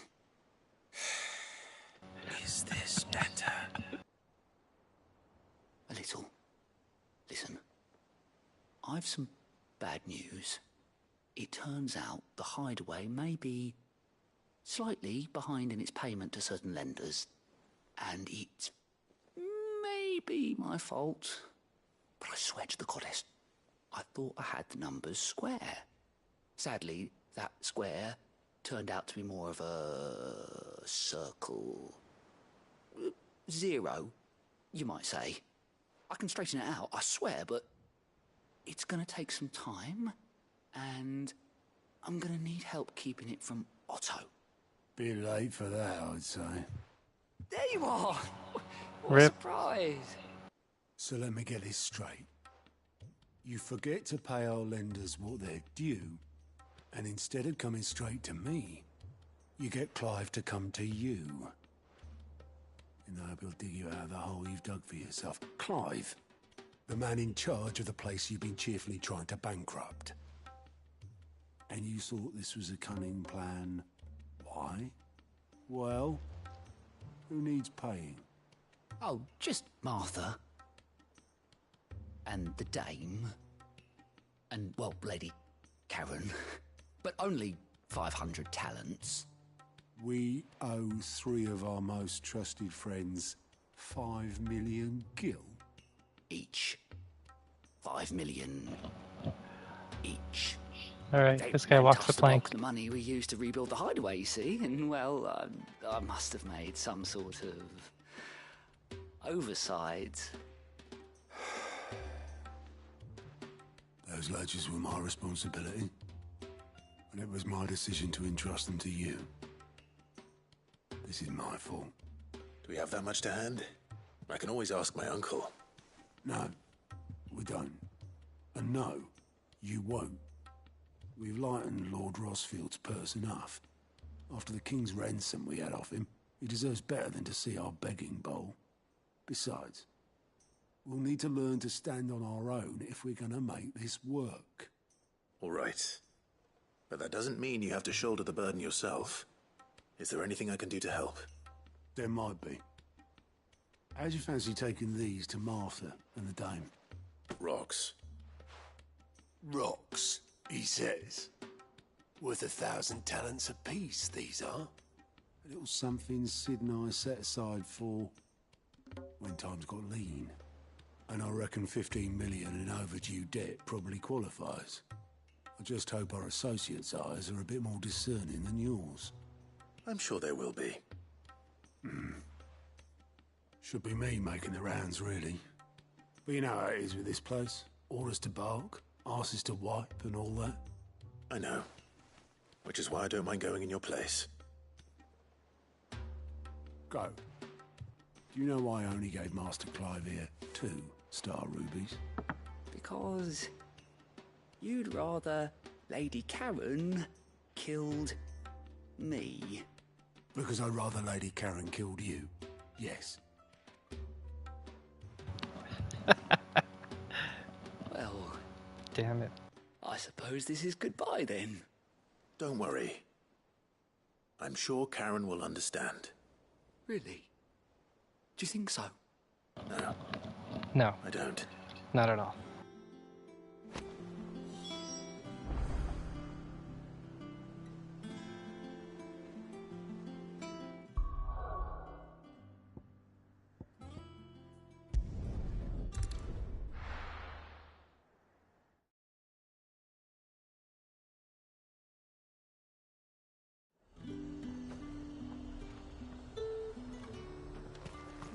There's talk that the glass gate... Am I allowed in here still?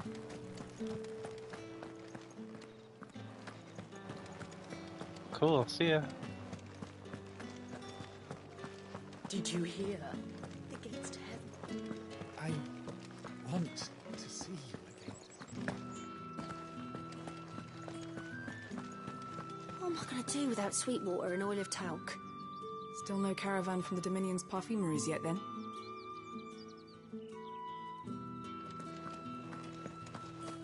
Time was there were great coin sacks swinging from every belt in town. Not anymore. Since the capital moved, they're all shriveled to the size of peas.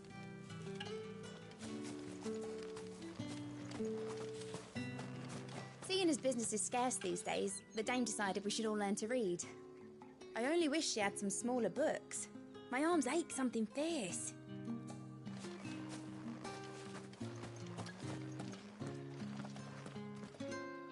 Milady, I come bearing gifts. Gifts? Whatever is the occasion.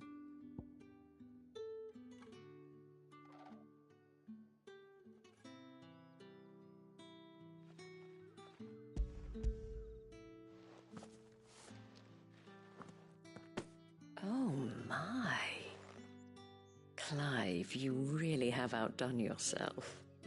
Otto asked me to give it to you. To settle the Hideaway's debt with the Veil. And to compensate you for the time it took us to do so. You disappoint me, Clive. I thought you might finally be warming to me. Tell Otto he can keep his baubles. I tried to tell him as much the first time around. The man owes me nothing, nor does the Hideaway.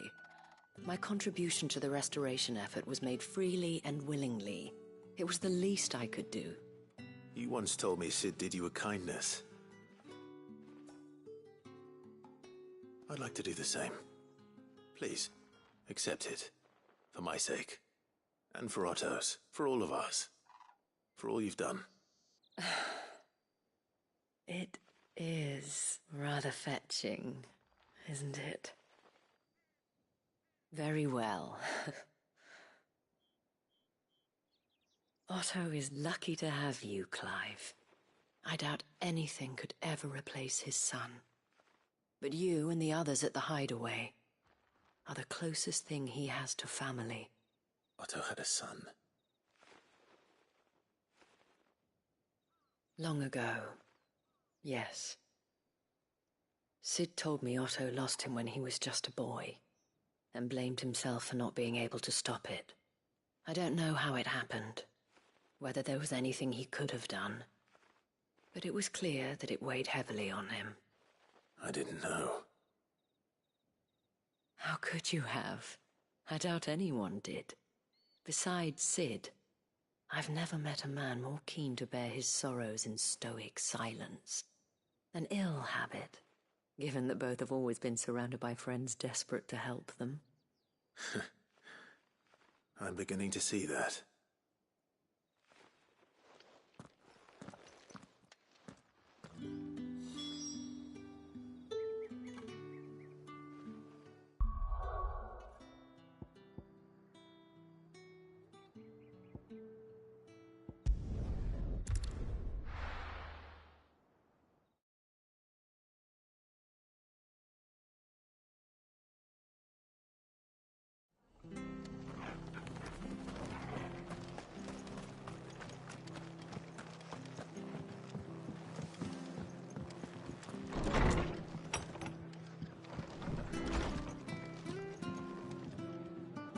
Clive, we weren't expecting you. I wasn't expecting to be here, but it seems we still owe you a considerable amount of coin for your help with our rebuilding efforts. And though I doubt it's what you were expecting, we were hoping you'd take this as payment.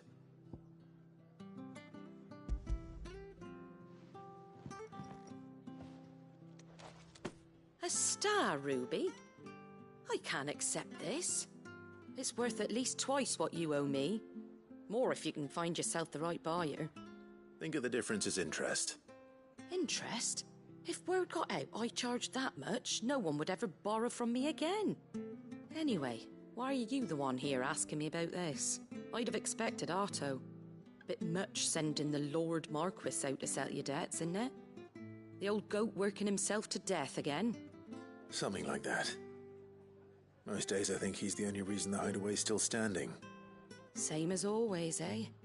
Back when the place was nothing but a twinkle in the eye of a recently retired Lord Commander, word is he was the first one Sid reached out to.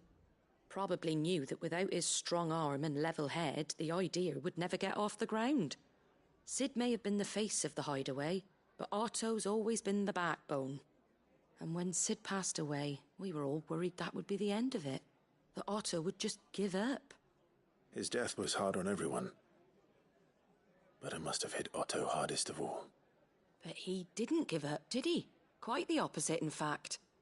If I recall, he was the one who nominated you as Sid's replacement, and rallied the rest around you. I reckon what he saw in Sid, he saw in you too. And don't we all? Doesn't hurt that you're half as stubborn and twice as handsome, neither. That, and you keep good company. I suppose I do.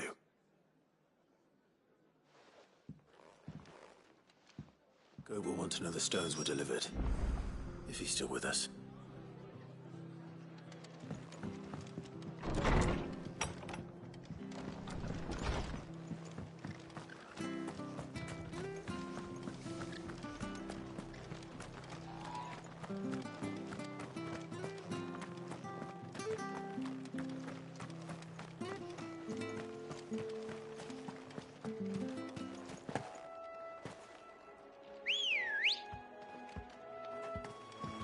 Let's go.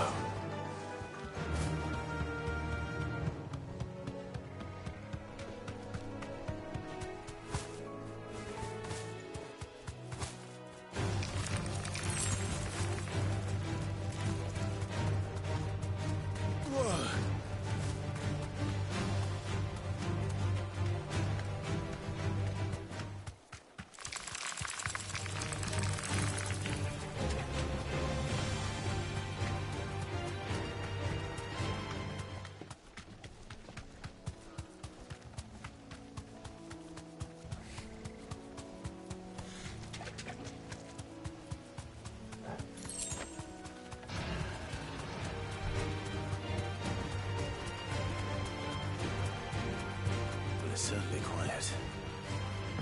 If I were a giant antelope, it would seem like just the place.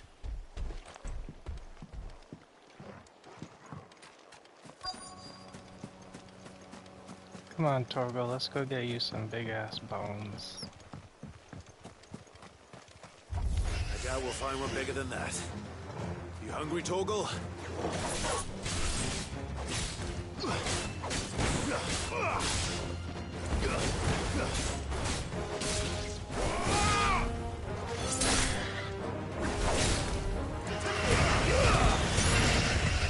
Too slow.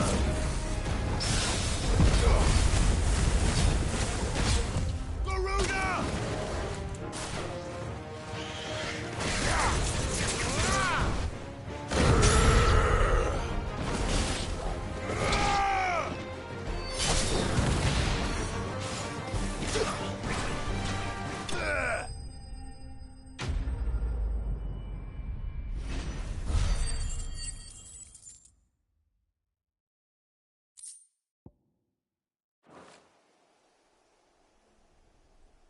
Now,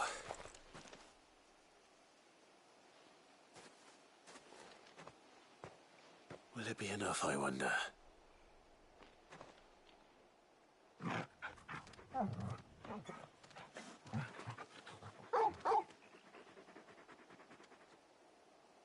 I say that answers my question. Which means we owe the lawsman our thanks. You're just a big puppy, aren't you? A very big puppy.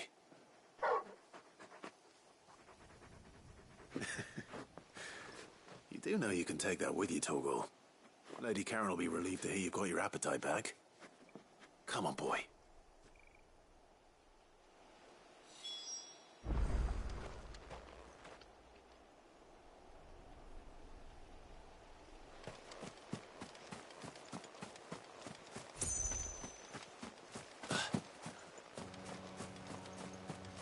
This is where that S rank mark was.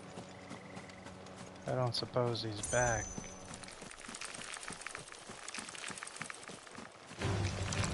Ah, spiders, fuck off.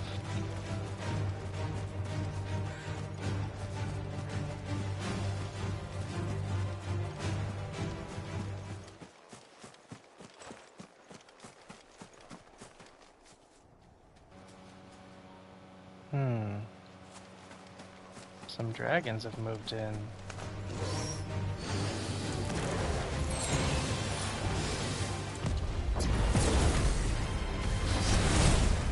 Nice try.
Is that the thing Tomes helped to build? Mid told me she was building a ship.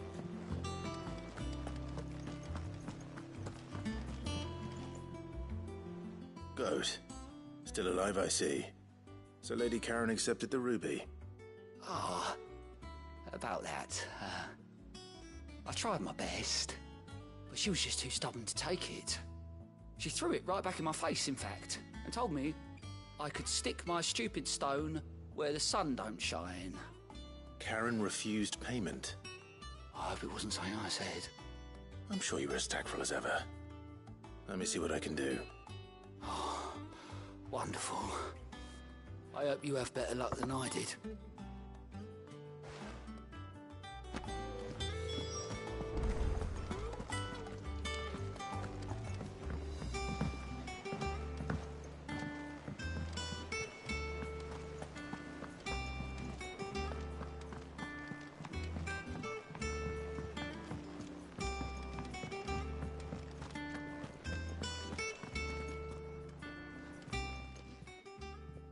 Lady Karen, Goat tells me you weren't happy with our offer. Would you prefer the debt was repaid in coin? What debt? I don't recall lending any of you lot me hard-earned gil. I may have tossed a talent or two in the Hideaway's coffers, but those were donations, and you can hardly call it charity if you go asking for it back. Of course not. But one good turn deserves another. And our circumstances have changed. Surely you wouldn't shun the gratitude of a pauper who happened to have become a prince. Oh, so you're a prince now, are you? Fine. But I'm selling it and taking what I'm owed, then you're getting the rest whether you like it or not.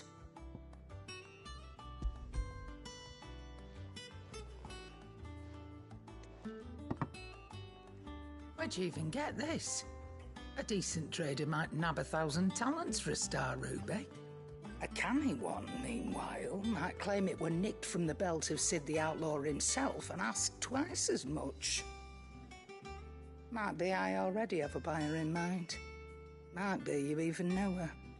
A fine continental maid whose beauty's only eclipsed by a guile in commerce. You wouldn't mind, would you? Not at all. Just be sure to tell her that it's always a pleasure doing business.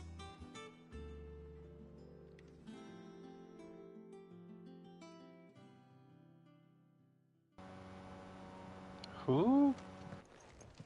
I hear you ended up delivering all 3 stones. Thanks to this lump. I sometimes wonder what I pay you for. Speaking of which,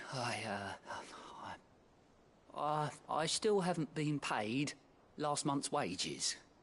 Oh, so you remember what's owed to you then? Get your ass behind that disc of yours and don't get up before those ledgers are square. Right away.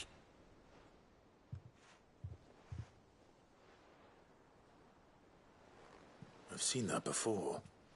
You have, yeah. Plenty of times.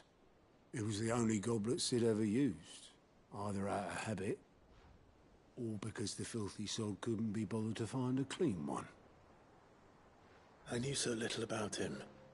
Like most people. Martha and the Dame both seem to have fond memories of him. I bet they do.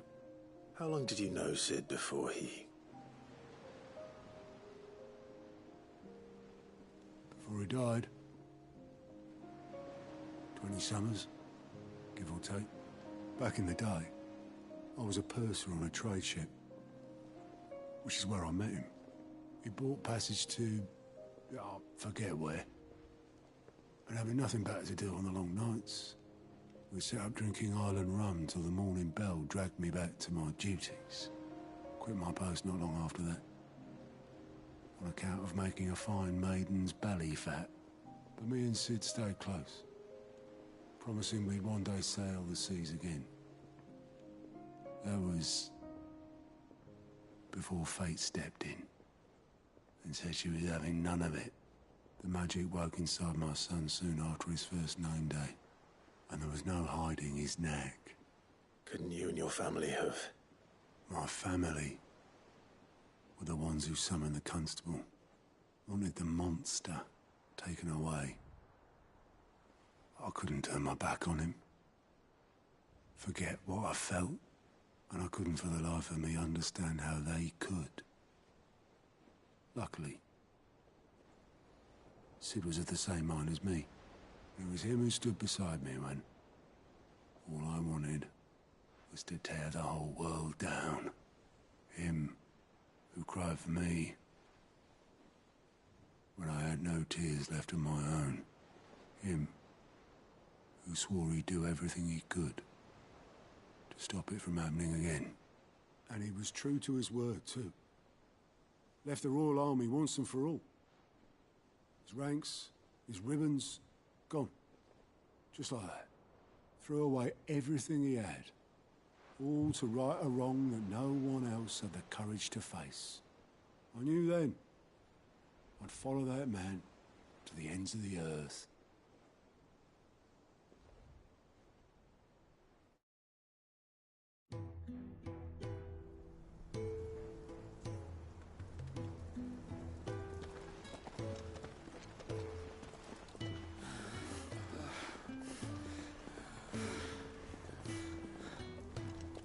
was always too clever for his own good, was Sid. Saw the world for what it really was, while the rest of us were content to go along with the lie we were shown.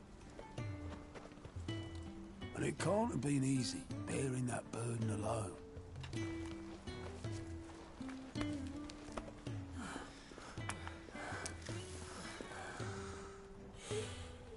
But he didn't let it stop him. He never lost faith in what he believed was right. And that gave us faith in him. Faith he'd steer us true. So I swore to myself that I'd always be right behind him, ready to catch the stubborn sod, if ever he should fall.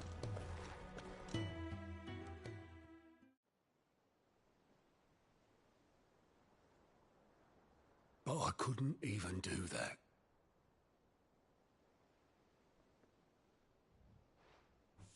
Ignore me. Just the ramblings of a tired old man. Leave that lot. I'll tidy it up in a bit.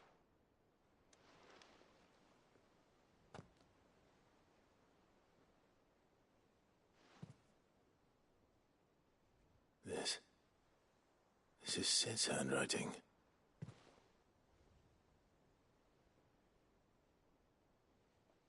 Dear Otto.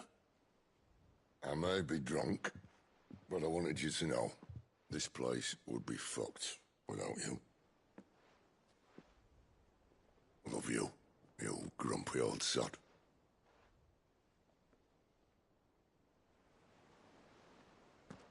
This note. Hmm? What about it? Sid was right. Without you, we'd all be lost.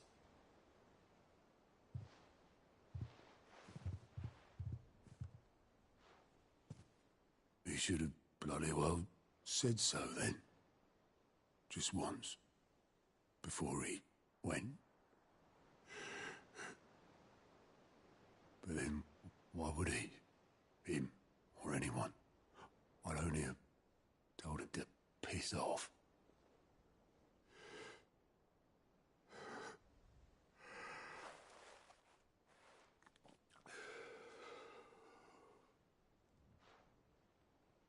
You're wrong, though. Both of you. It was never just me keeping the hideaway afloat. It was all of us. I just shoved people in the right direction. I barely seem to be able to do that anymore.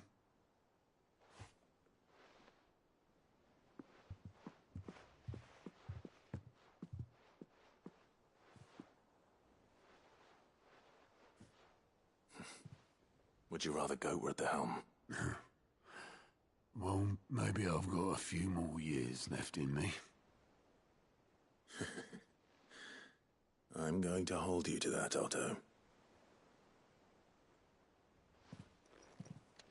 Before you go, Sid would have wanted you to have this. But that's... This'll do me just fine.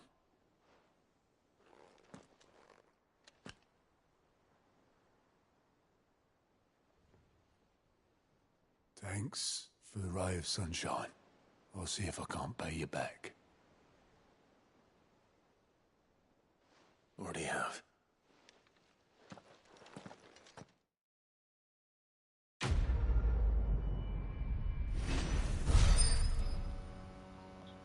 Sheesh.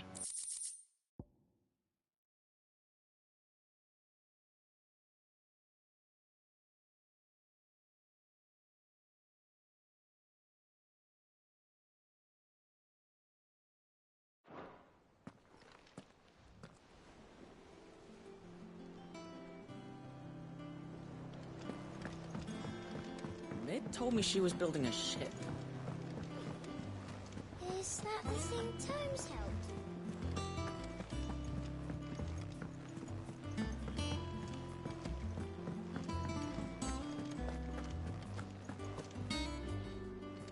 I noticed you and Torgal had gone off somewhere. Take him for a walk, did you?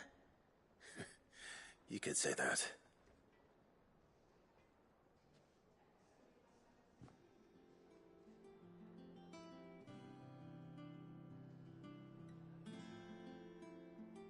So, Molly's leftovers weren't good enough, eh? That'll teach me for treating you like you're still a pup.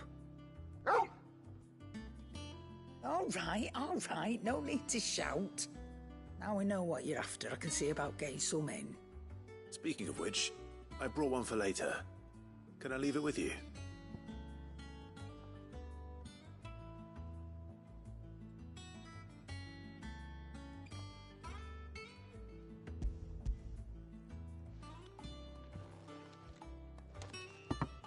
You can, aye. I'm nice like that. In return, you can thank Tomes for me. Bloody know-it-all. I was just on my way to see him.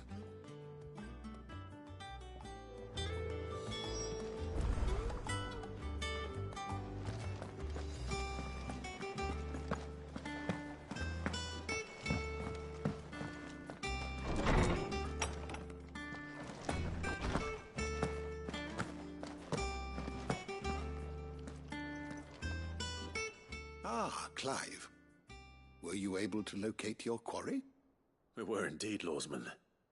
You pointed us in exactly the right direction. And Torgal's been a very happy hound ever since. Very good, very good. Lady Karen sends her thanks, by the way, for your part in solving the mystery. Ah. But that reminds me. After your last visit, I found myself pondering Torgal's talents. Do you recall our conversation concerning Lady Jill's role in Torgal's transformation? About how she somehow woke the power within him. Precisely that. A reasonable conclusion, I thought. But one which raised certain questions in my mind.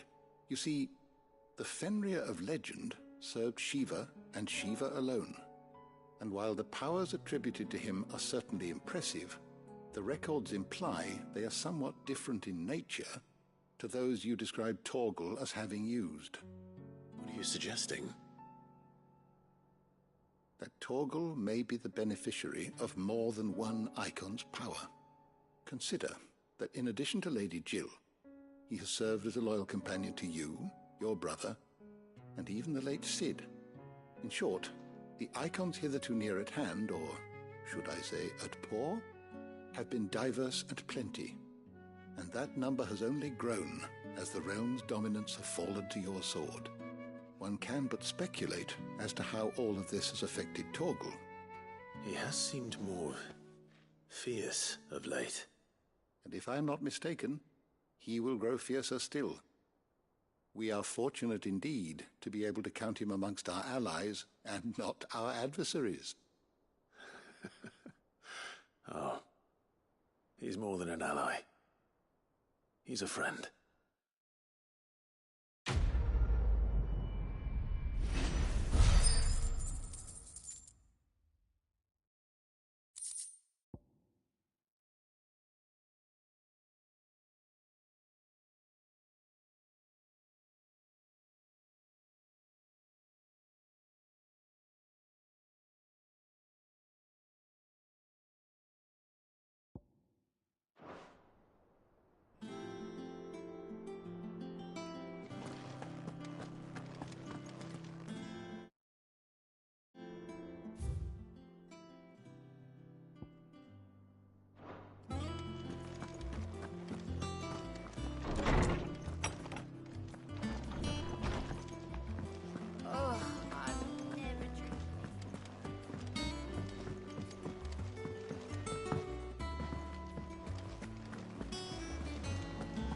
Is that the thing Tomes helped to build? Mid told me she was building a ship.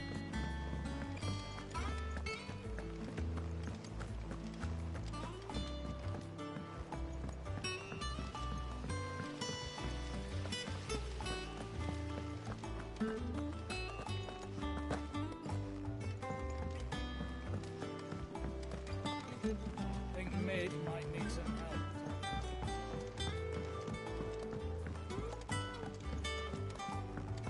Well, that's it then. I'm buggered. Here, Sid. Reckon you might be just the man to help me out of a bit of bother, if you've a mind to. Let's hear it. Well, it's about this alembic the chief's got me making. Lovely bit of kit it is. Bung in a solution you want splitting, and it will separate it out, just like that. Problem is, it won't always get rid of all the impurities. And with some of the stuff we need it for, that ain't good enough. Which is why I've been looking for something to filter the liquid we'll be cooking off. And that's where I was hoping you could help me out. I imagine Ty could get some use out of this alembic too. Distilling medicines and the like. Alright. Why not? Proper job! So what exactly do you need for this filter? Nothing but bomb ash'll do, says the chief. Gave me a sample she'd obtained from the university stores. Couldn't believe my eyes. You pour the blackest blight water through it, and it comes out clear as a mountain stream. So, I did a bit of reading about where I might be able to get hold of some. And do you know what I found out? It's only the blimmin' bones of a bomb king. They leave them behind when they die, see? I take it that's where I come in. If you wouldn't mind. I saw a billet on the hunt board for one just the other day. Would have gone myself, but, well, fighting dirty great balls of flame isn't exactly my forte. You, on the other hand... All right. I'll see what I can do. Thank you kindly. And good hunting, eh? Damn it. Did I need this quest to trigger that mob?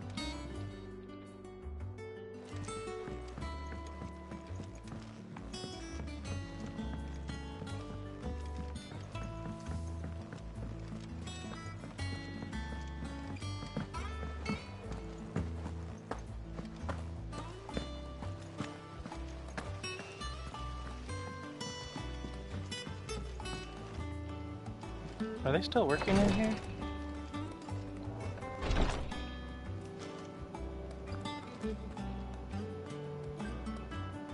Daria is. It Where's was good Jill? of you to help Mid. And it made a nice change for me as well. There's only so many boils a girl can lance before she gets sick of it.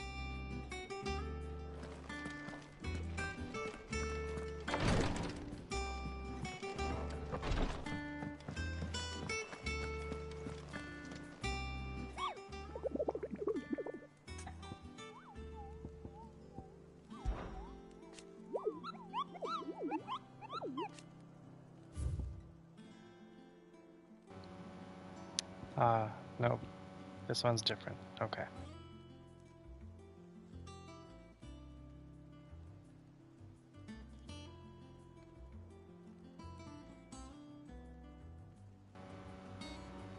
Where the hell is the croc?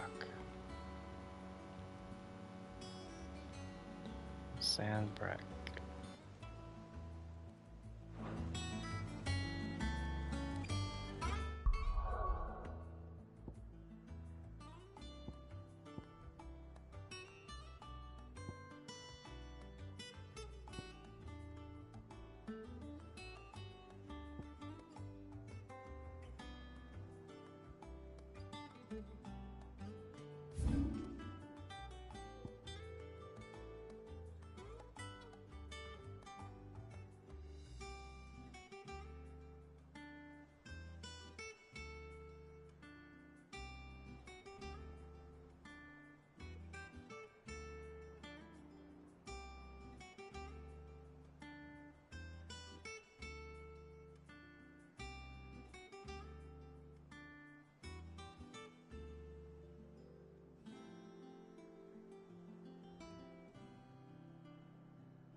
Baywatch.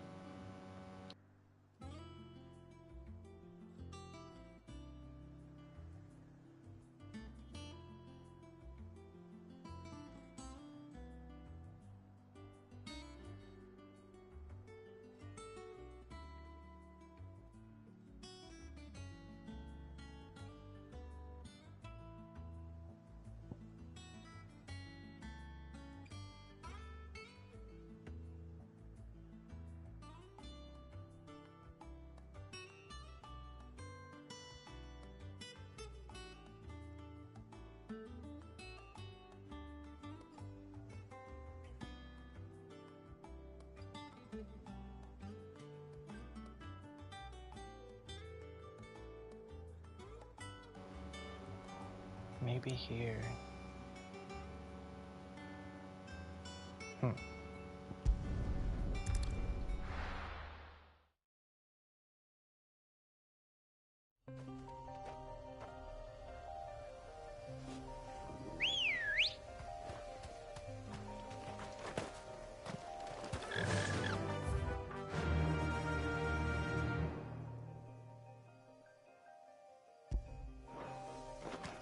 Run like the wind.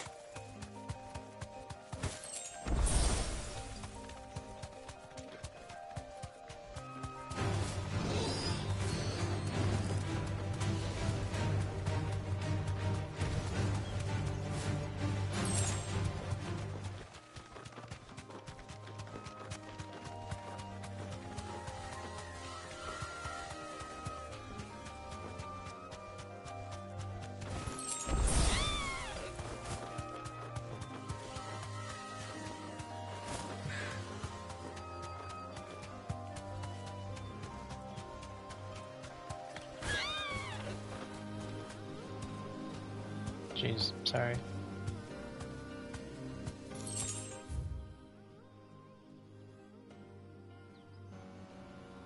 There it is.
No, wait.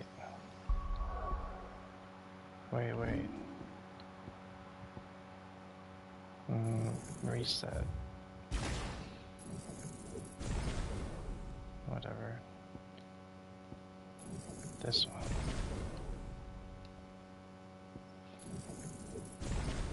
That's fine. That's fine. That's fine. I'm gonna put lightning rod on here.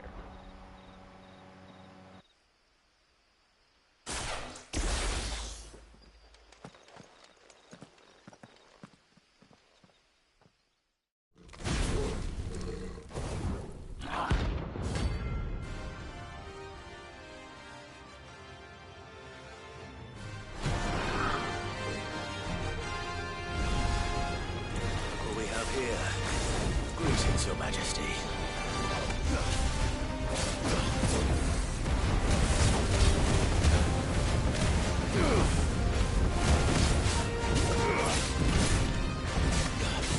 Nice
try.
Is this what I was looking for?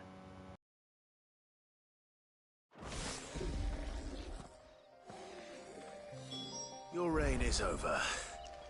Now to collect the ash. I should... This looks like the stuff. Let's see if there's any more.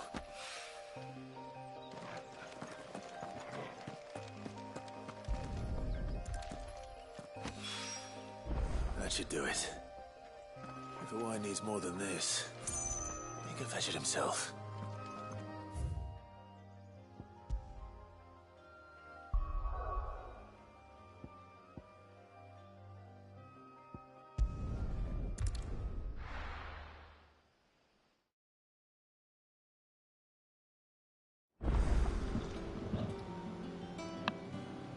bomb ash is what not the ash. Fuck.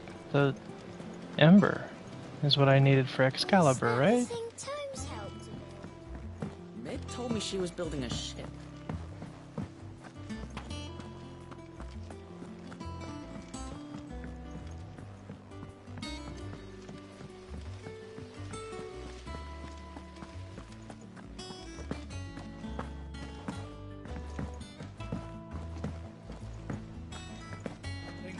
Might need some help.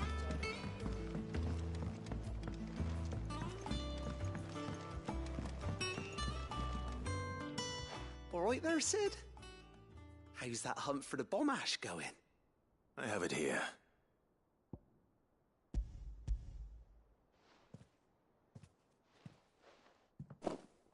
That's the stuff. And plenty of it, too. Enough to keep the Alembic bubbling away for a good old while. You're a gent, Sid. Let nothing say otherwise. Right then, let's get this contraption up and running.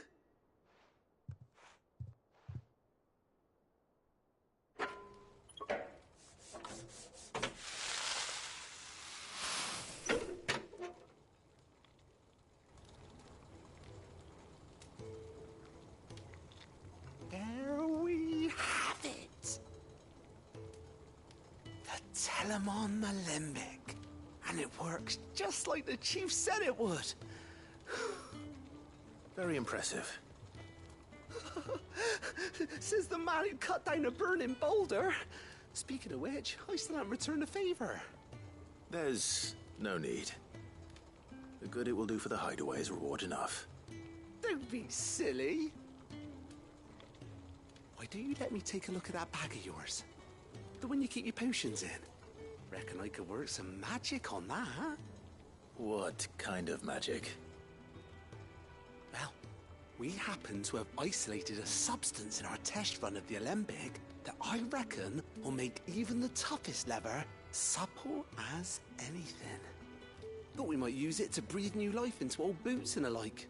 Save the hideaway a few gil. Ah, I reckon if we slap a bit on your bag, it'll loosen it up enough for you to squeeze in a bottle or two more. Well, it can't hurt to try, I suppose. That's the spirit. Leave it with me. I'll only be a mo.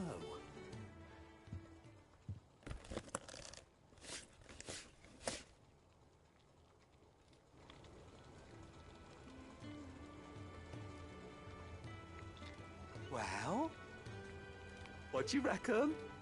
It certainly feels more flexible. Right? Told you. Thank you. I think. No. Thank you for supporting Mid and the rest of us in our endeavors. Without you, we'd never have been able to discover wonders like that stuff I rubbed on your bag. And I'm telling you, there's plenty more where that came from.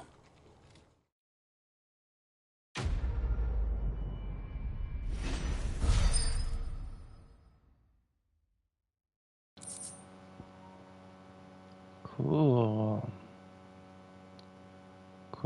Cool. Now I can hold more potions.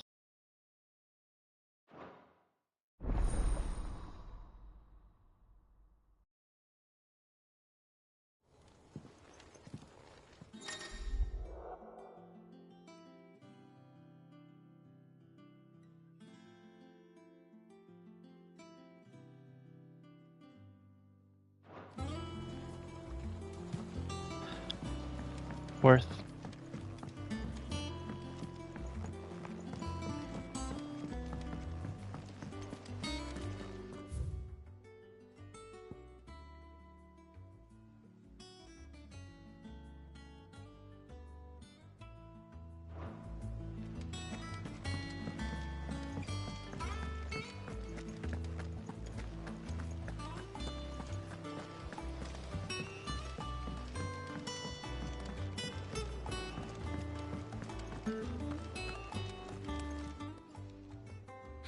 Help you today, Clive? Is everything we've received and everything promised? Here you are.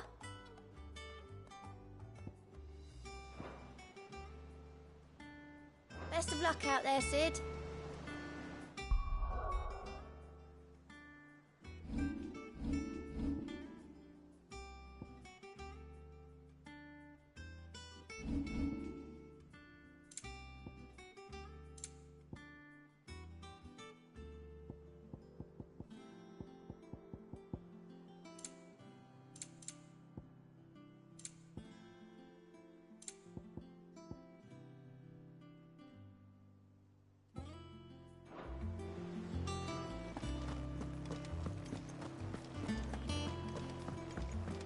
Mid told me she was building a ship. The Enterprise will have 4 mithril engines, each needing its own displacement stack. So just 3 more like this, and we'll be finished. Is that the thing Tomes helped with?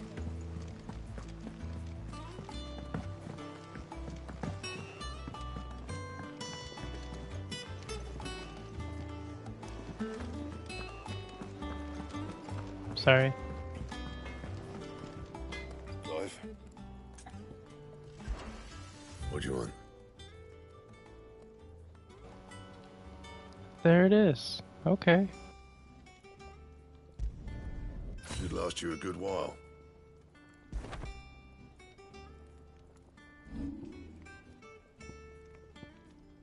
That it? Fine.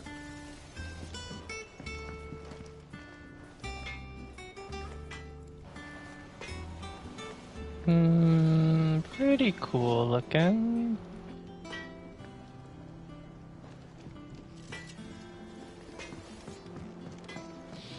You cracked the crystal too? You're joking.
Right, Clive? Asterix. We'd finished sending half the hideaway traipsing across the twins, has she? I swear, that girl'd do anything to put off visiting her old dad's grave. No excuses now, though, eh? Not quite. She said there was one final thing she had to take care of. I'm sure she'll be finished soon enough. She said that? In those words? She did, yes. Clive? Were you born yesterday or something? There is no thing. She'll probably be halfway to Canva by now. Mid. I might still be able to catch her.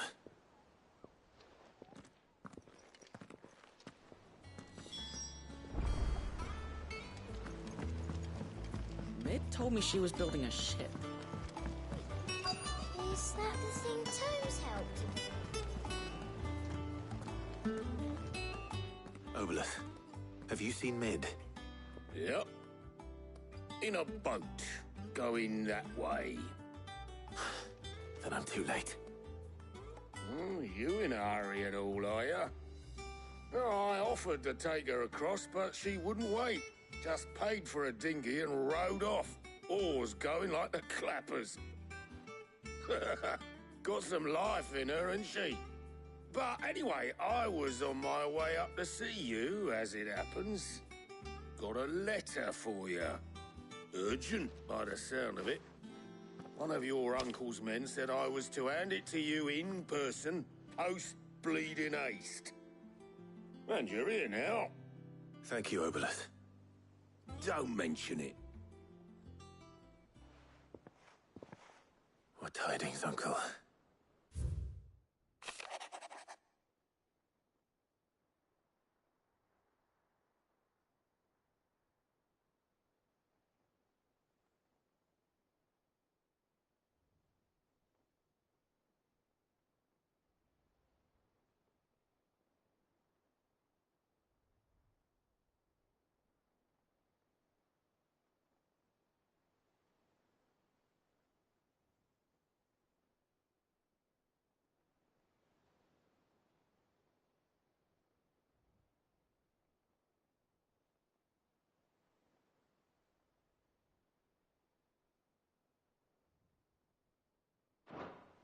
Trouble in Canva.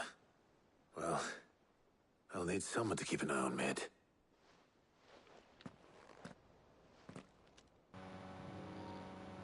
Good luck, Gav. So what? Mid got us to do all the dirty work and then just sailed off into the sunset? It, seems that way. Well, nothing we can do about it now. But next time you plan on visiting Sid, you might want to tie her to something before you suggest it. Ah, don't be so hard on her. Got to admit, the dirty work was kind of fun. Everyone pitching in, all that bollocks. Just like when we built this place. You're right. Anyway, we all set to head to the old hideaway. I could do with getting to Canva pretty sharpish. Wouldn't do to keep Lord Rosfield of the Seven High Houses waiting now, would it? Not after he asked for me personally. Gav will be leaving with me. Will you mind the place while we're gone? You can count on me. Just be sure to give Sid and the others my regards. All right. Oh, by the way, Jill will be joining us too. She's got some things to take care of, but she'll meet us there. I hope she's telling the truth at least.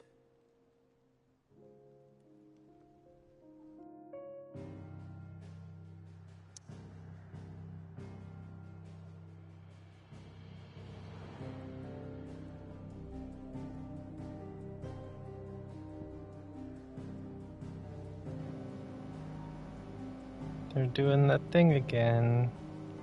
Everywhere's off limits.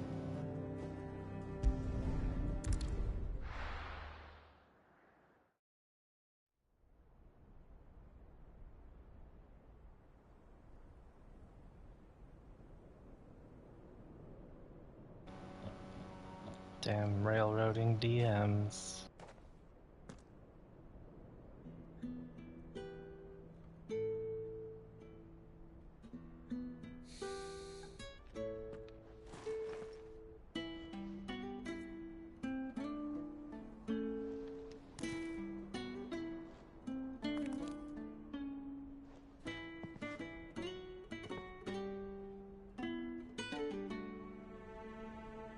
Well, Sid, I remember what you told me. That if no one is listening to what you have to say, you may as well not say it.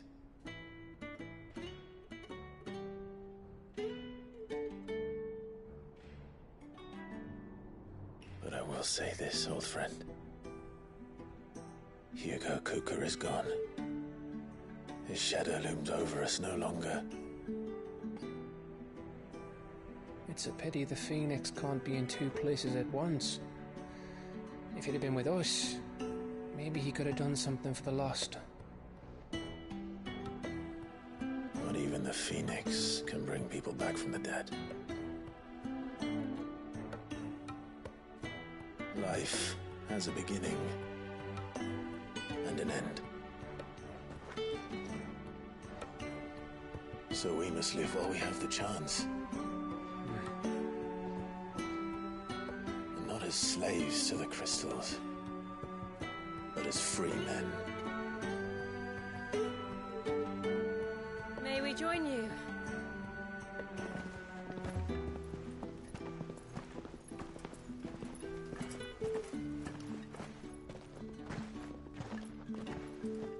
already, Karen? What a pleasant surprise. I thought I'd drop by and see how you were all doing before heading off to restock my supplies.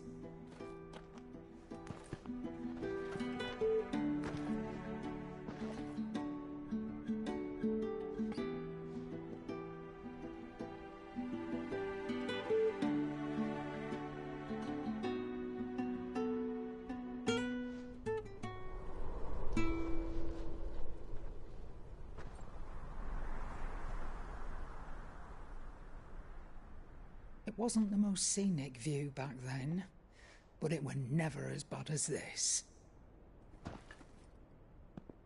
I know. The Blight marches on. And soon, there'll be no escaping sights like these.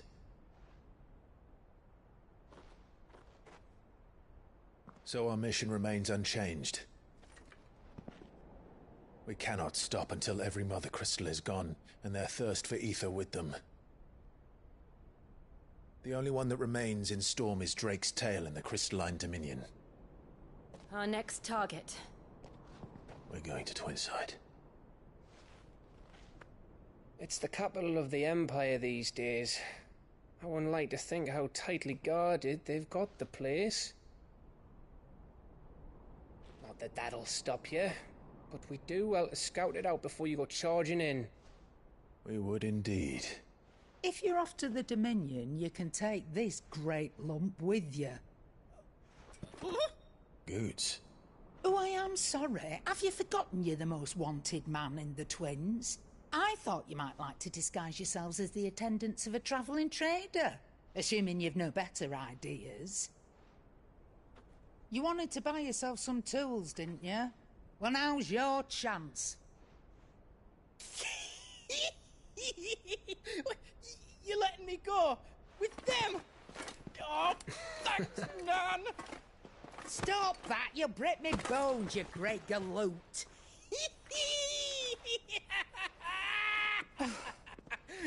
There's a caravan that runs back and forth between the Dominion and the Bocklad markets.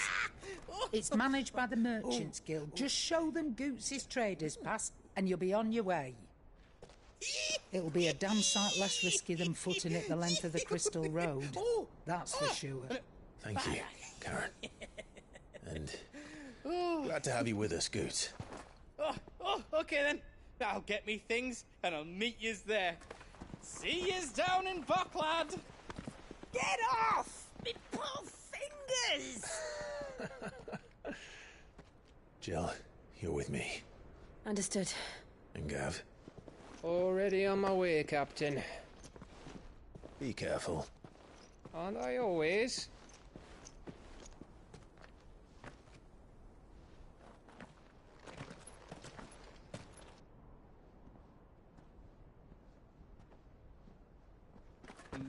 Do you see that, Sid? Your protege's making a proper little outlaw of himself.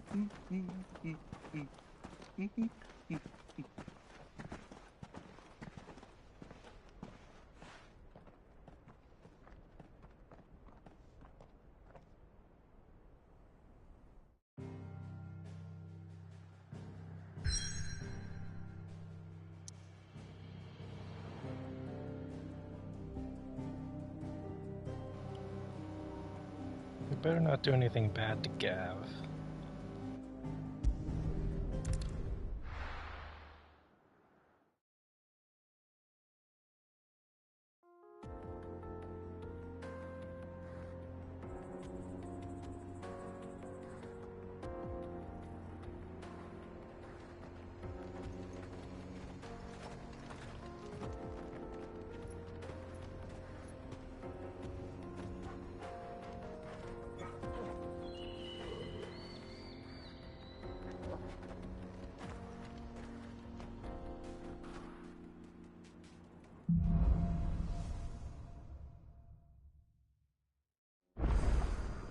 How are you feeling?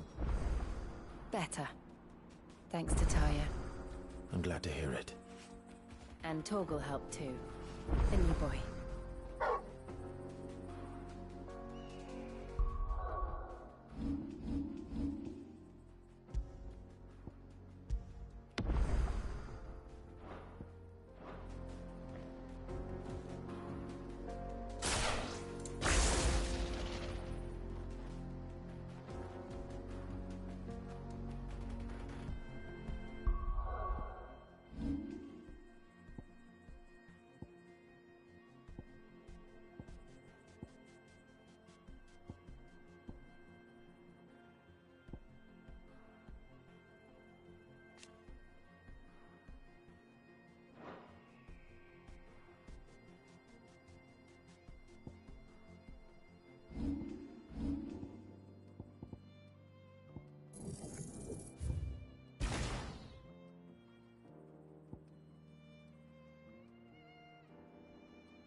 monster.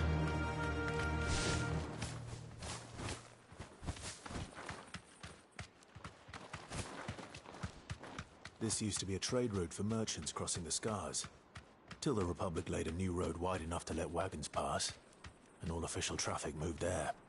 Leaving this one for those living outside the law. Indeed. I doubt we'll be the only outlaws on the trail today.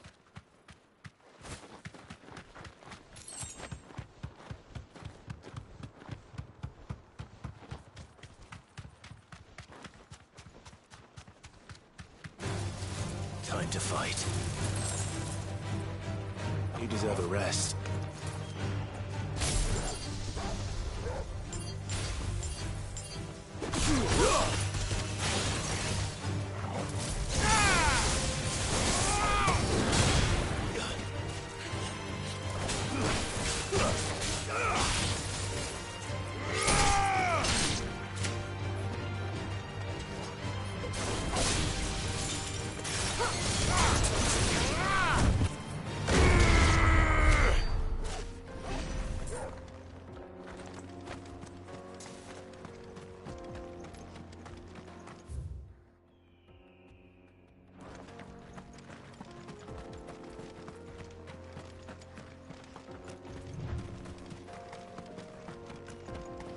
So what do you think? That we'd be lucky to make it out alive. Really? It's as bad as that? Oh, aye. There's trouble up ahead. And too much of it for us to handle. I take it there's danger on the road. Oh, what about this fearsome-looking fellow? You think he'd be equal to the task? Well, no doubt. Assuming he's willing to hear us out. Well met, friend. My brother and I have been tasked with finding a merchant's missing cart. You seen it by any chance? How does a merchant misplace his cart? Oh, the man's a coward. When he thought goblins might come a-snarling, he ran, leaving his livelihood abandoned in the pass. He sent the two of us to fetch it, but it's gone. Now, I'm not much of a thinker, but I know the work of thieves when I see it. My brother's right on all accounts. And by my estimation, the bastards are lying in wait just down the road. We may have seen our share of action, true, but we've not got the skill in arms to boldly brave an ambush. You, however, have the look of a man who needn't fear a band of backwater ruffians. What do you say? Will you help us out? That's Chances true. are they'll come for you either way. But if you promise to lend us a hand, at least you'll pocket a reward for your troubles. Well, if I'm going to have to deal with them anyway. You've clearly got a fine head on those broad shoulders. We're lucky you came along. Now, hoping to make a heavy purse in Bocklad, our merchant friend loaded his cart with as much as it would carry. Reckon he won't be forking over the rest of our fee if we don't find those goods. So, while you're seeing to those bandits, you keep your eyes open. All right. Just don't expect me to drag the cart out of there myself. No. You can leave the cart to us. You just put an end to those bandits and point us in the right direction. You do that, we'll take care of the rest.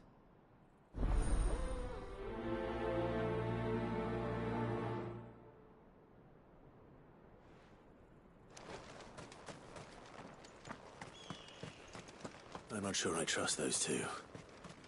But if there are bandits lying in wait, I should probably take care of them.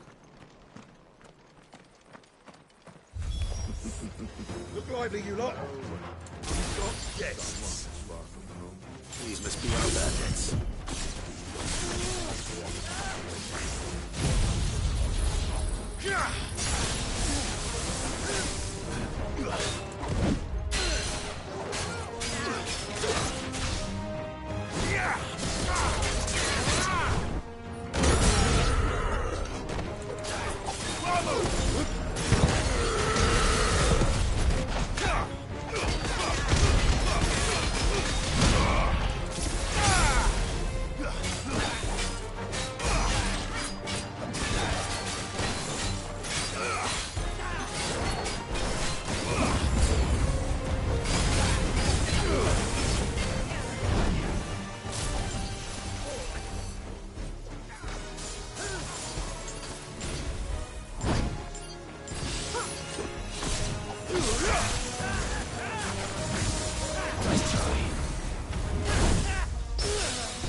That's them dealt with.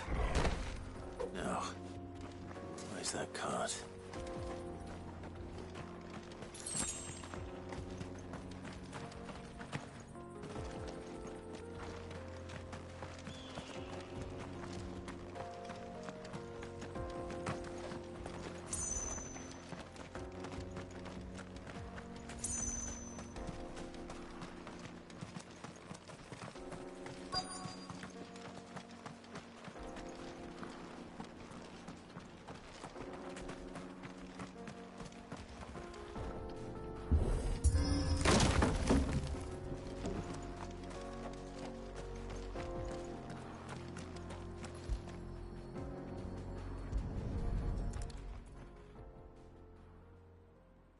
Getting all of this out of here will be a nightmare.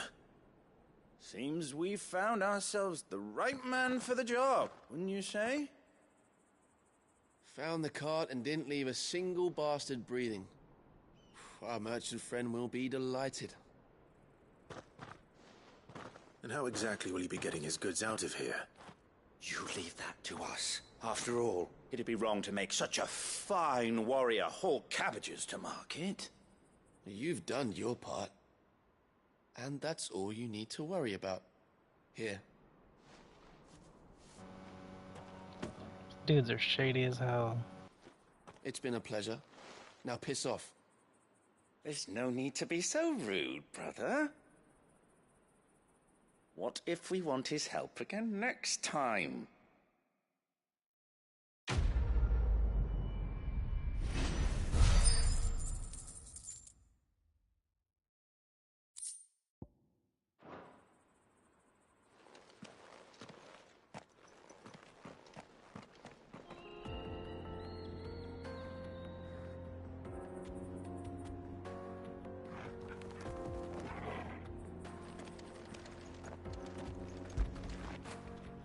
When did you get so big?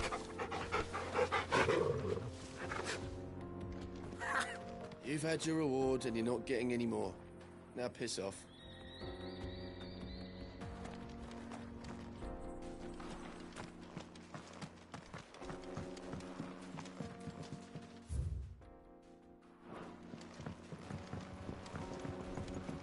Very weird vibe.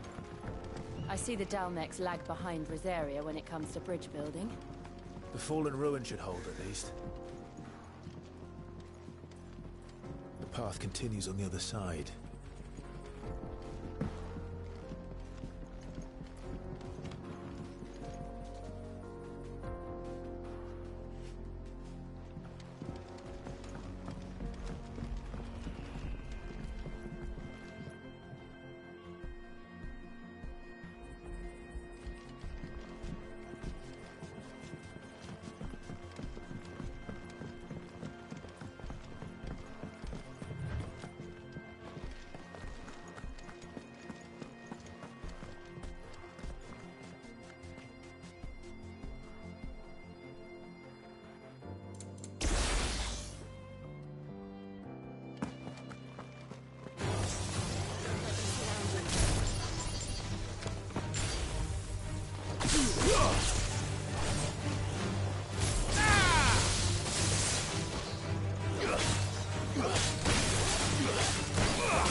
So this is Zemeckis. The land of the gods. It's even more impressive than I imagined. I remember being captivated by the story as a child. Long, long ago, man was overcome by avarice and challenged the gods in a bid to win their power. The final battle took place here, at these falls. Or so the legend goes. If anyone ever manages to plumb those depths, perhaps we'll learn if there's any truth to the tale. That the gods emerged victorious and punished man for his defiance by visiting upon him 2 curses. Dominance and bearers. To tell the truth, I always thought it strange that the dominant and their icons were deemed a curse. Back home, the dominant inherited the throne. They were admired and exalted, not spurned. Whenever I got to that part of the story, I always assumed there must be something I'd misunderstood. You had a lot of storybooks, didn't you? In your room, I mean. When we were young. The old legends were always my favorites. Epic battles between gods and men. Father encouraged me to read as much as I could. He thought it good for my education. You really were a boy like any other, weren't you?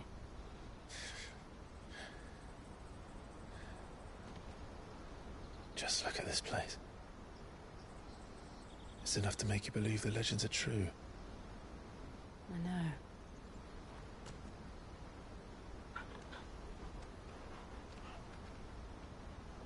We're not far from Boklad. The road will be busier up ahead. Then we'll have to keep our wits about us.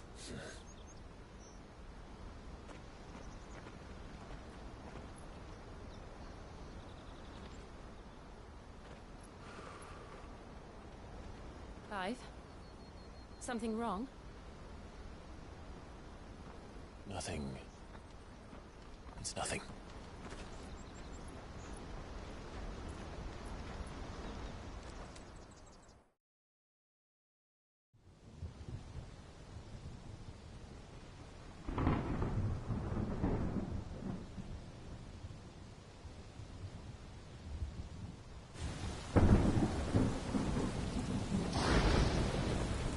I see the reports are true, Father. You have surrendered the throne to Olivier. I have. Emperor Olivier shall rebuild the Holy Empire of Sanbreque.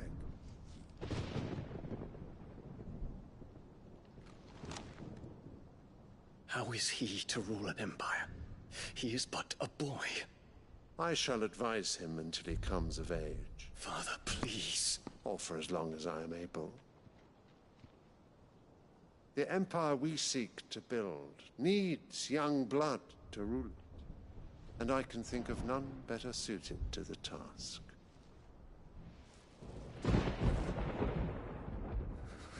There is other news, Dion. Hugo Kupka is dead, and Drake's Fang destroyed. The pillars of the Republic have fallen. Ere long, the Imperial banner shall fly over every city in Storm. And then, Valisthea. All shall bow before their Emperor. Father, these are the words of a tyrant. They are the words of a god. The Emperor whom I gladly serve. Great Greeker, made flesh.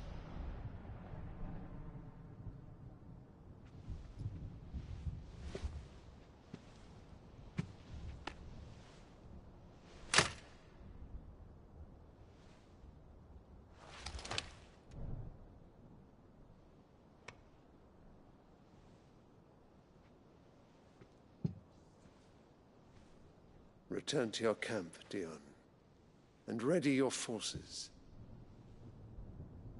It is time to show the world the true power of Sanbreque.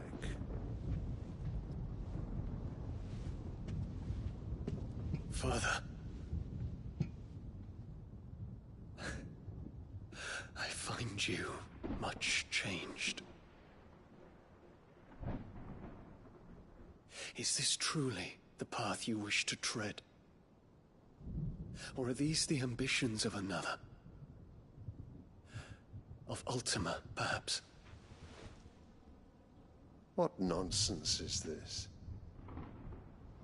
I speak my mind, and my mind only.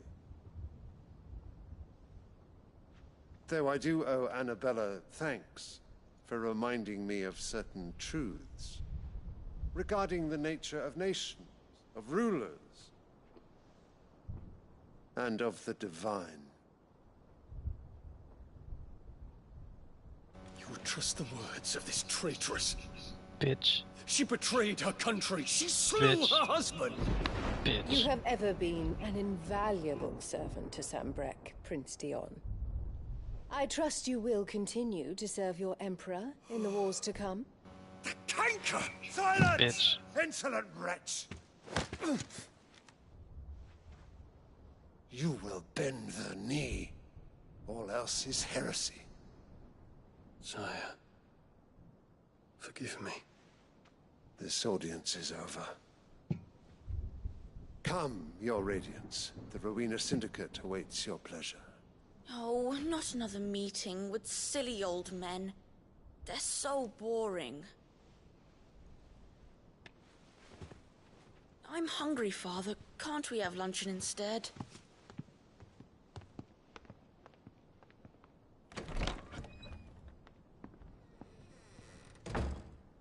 Does it pain you that you will not inherit your father's throne? I have suffered worse.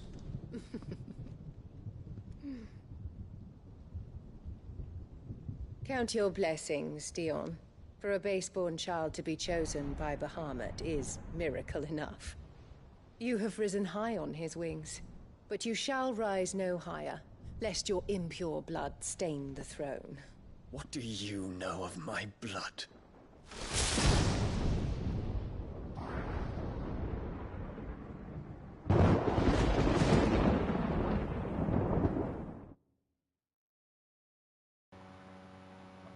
Bitch.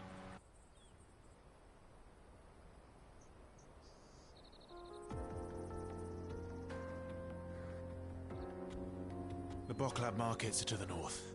We just need to hug the coast.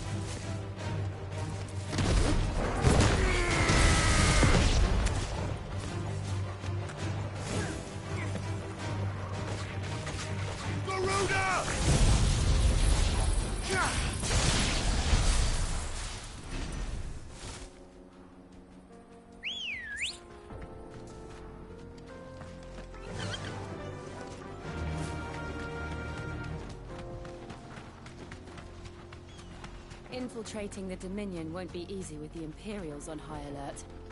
No. His Radiance has lost one capital already. We can be sure Sylvester will do everything in his power to hold on to the inside. His troops are well-trained and increasingly battle-hardened. So we can wait for the siege to... Damn!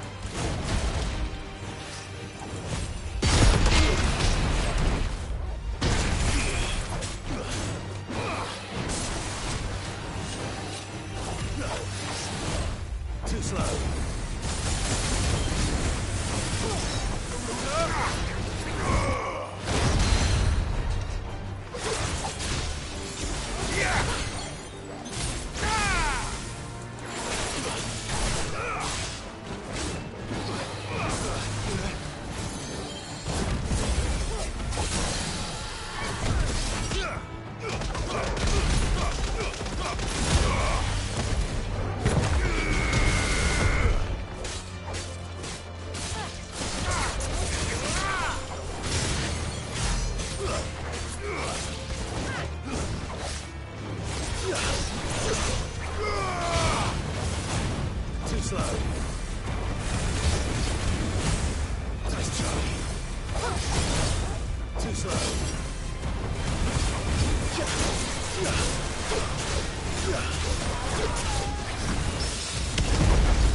Ready, girl?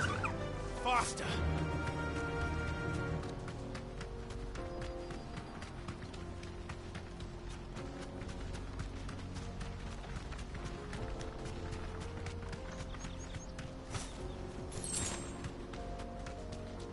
More refugees. And they're all making for the crystalline dominion. Because they don't know how to live without the crystal's blessing.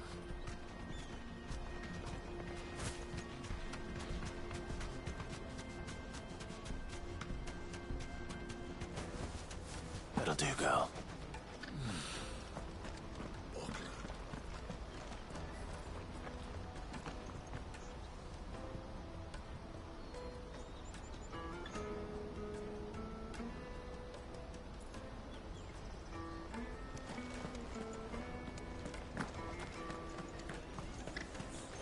There are no crystals here. We have to keep going.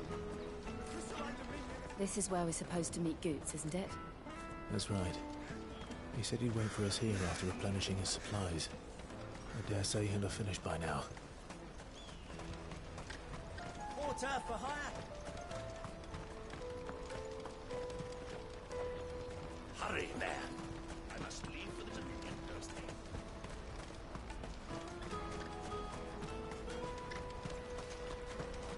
This is everything.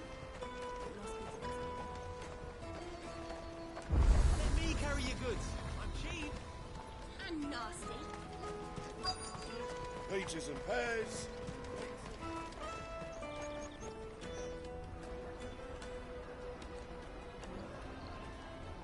Wonders from across the water. Come one, come all. Feast your eyes. Good sir, can I interest you in...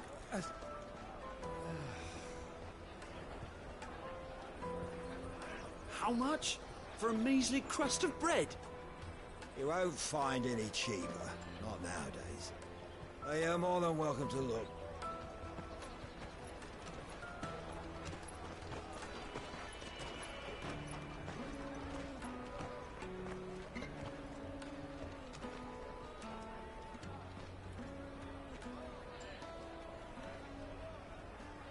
The Empire's unlawful and illegitimate occupation of the crystalline dominion is still in effect.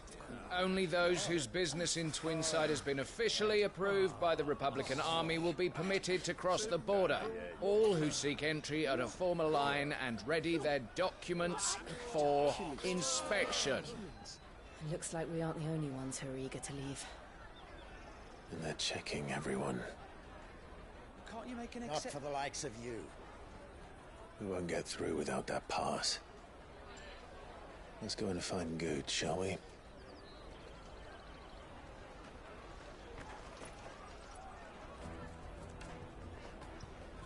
He must be around here somewhere.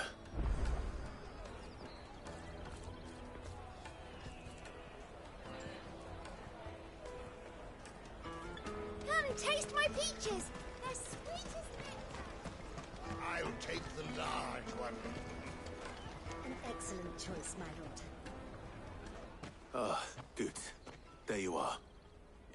Clive, I'm so sorry. Don't tell Nan, will you? Slow down, Good. Just tell us what happened. It's betrayed us, pass. It's gone. We cannot ride the caravan without it. We won't even be able to get through the flipping checkpoint. Do you remember when you last saw it? It was in my pocket a minute ago. Then a bairn bumped into me and... Yeah. You don't think that they might have nicked it, do you? It wouldn't surprise me. A busy market like this is prime territory for pickpockets.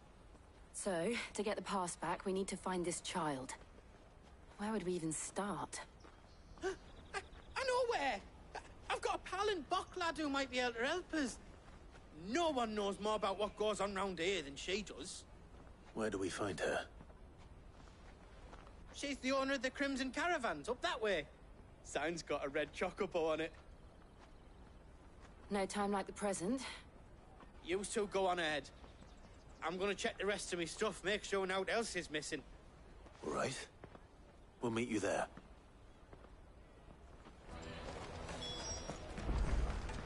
Let's keep an eye out for this red chocobo, then.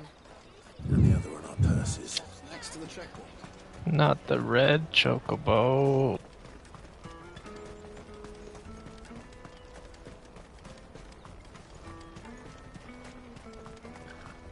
Out of my sight, wretch.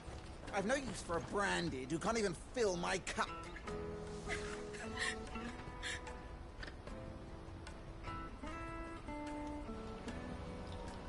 Darn, my attack button's not working. What are you looking for?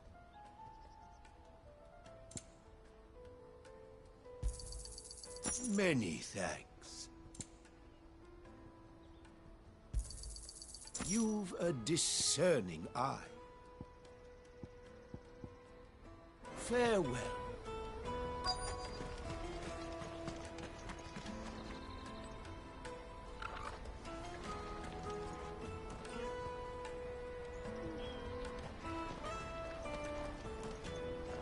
Bloody crimson caravans, scooping up all the best customers. Leave some for the rest of us.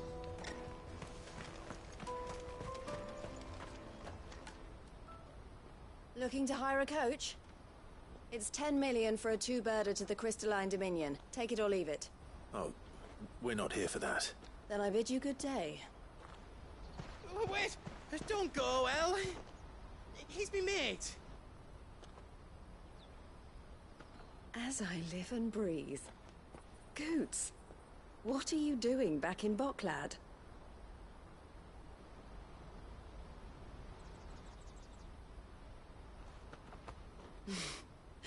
I gather Lady Karen didn't send you.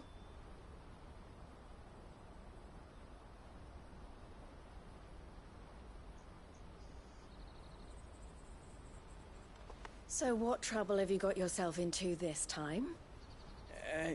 It's me trader's pass. It got stolen. By little Ben. Of all the... You're the size of a marble. Honestly. Ugh. Goots told us that you know the markets well. Might you have an idea which little bairn could have done this? We don't intend to punish them. We just need our pass back. Then, we can be on our way. I see. So neither of you has a trader's pass either. Not that anyone would take you for traders, but I suppose that's why you came to me, correct? Now, I can't say for sure who took your pass, but I suspect I know why they did it. Let me explain.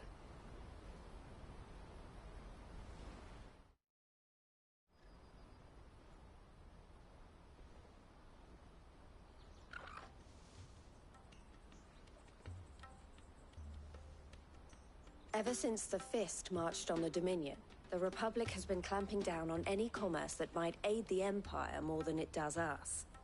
Which means traders' passes have gone from being merely a way of easing one's progress to being essential if one wishes to cross the border at all.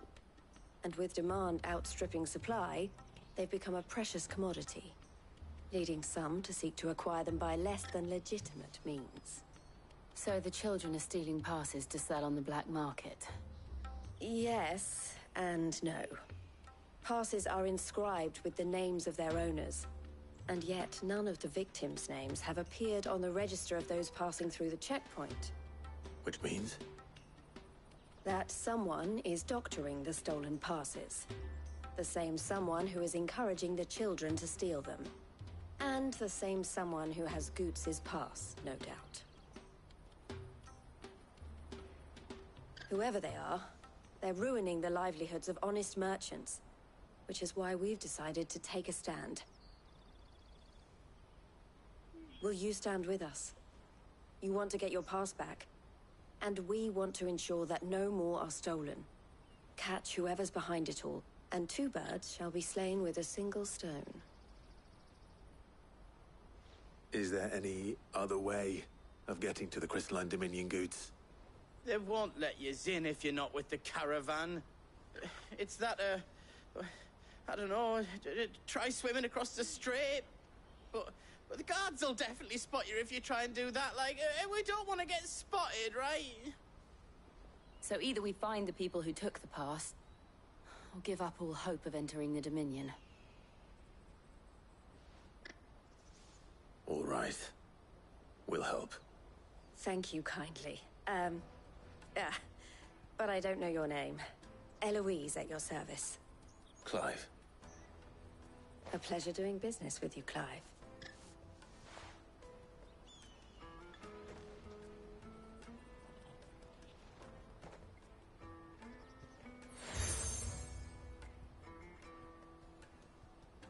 The proprietor of the furniture makers by the coach stop is spearheading the search. Wear that, and he will know you for a friend. I suggest that you speak with him first. The furniture makers. Understood.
It's a chocobo loaf.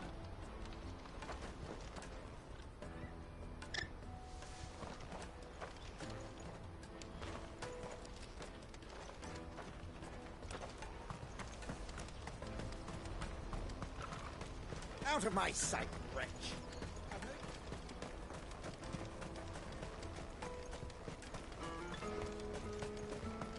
Come one, come all!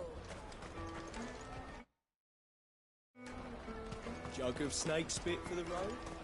The caravan stops next to the check. Juicy pears! Snake you first without a crystal! Are you the furniture maker? Looking for something in particular? Ah, Eloise collared you too, eh? Then I expect you want to know more.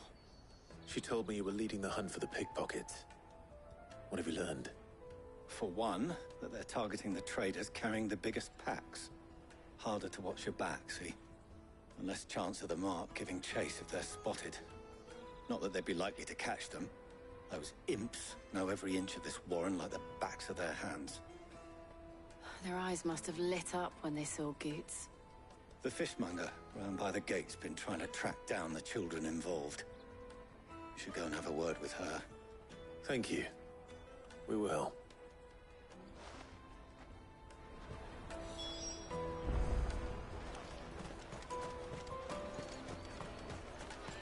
You won't find anything of this quality in Twinside. You should come with me to the Dominion. Life will be different there. Fish for sale! Fresh sorted and smoked! Can I interest you? Ah, sorry. Message from Eloise, is it? She's asked me to help her. To help you find the pickpockets. Is that so? Suppose I better tell you what I know then. For one, this isn't a family operation. All the traders say the children who stole their passes were dirty, dressed in rags. Street urchins, by the sound of it. We get a lot around here. Orphans from the wars. A few, perhaps. You saw the refugees gathered by the entranceway? They're all looking for a new start in the Dominion and beyond. Some of them take it as an opportunity to rid themselves of unwanted baggage. The shame of it. Whoever's behind this would have to have made themselves known to the children at some point. And so should we. You should start with the children around here, then. I doubt they're the ones involved, but they might have heard something. It's worth a try. All right, then. Questioning children. How hard can that be? You should come with me to the Dominion. Life will be different there. You won't find anything of this quality in Twinside. Come, taste my peaches! They're sweet as nectar! Excuse me. Do you mind if I ask you something? Can't stop you. I was just wondering if anyone has asked you to do anything out of the ordinary recently. Anything you grown-ups ever ask us to do is shut up and go away. So guess what I'm about to tell you to do? Sorry. I'll leave you alone. Alright, fuck you.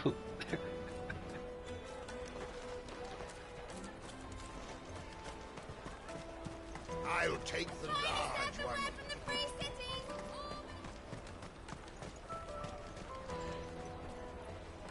Do you have a moment? What do you want? What I want is to know who's asking children like you to pick pockets. I don't know. Nobody's asked me. What's picking pockets? Do you get paid for it? No, you get in trouble for it. So if they come calling, you know what to tell them.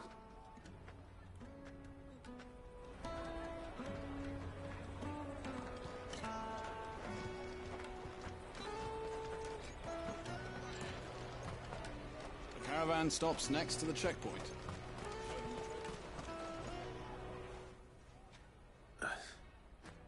Excuse me? What do you want? I don't have any money. It's all right. We're not going to hurt you. We just want to talk. What about? We've heard that some very bad people are making children like you steal from travelers. We need to know who's behind it so we can stop them. I don't know much about it, really. But my friend, Honza, he said he got a job doing something dangerous. Sounds promising. We need to find him and ask. Do you know where your friend might be? He's usually by the tents outside town. Thank you. You've been very helpful.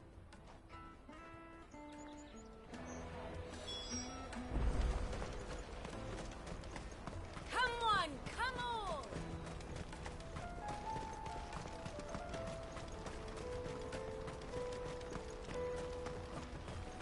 Let me carry your goods. I'm cheap.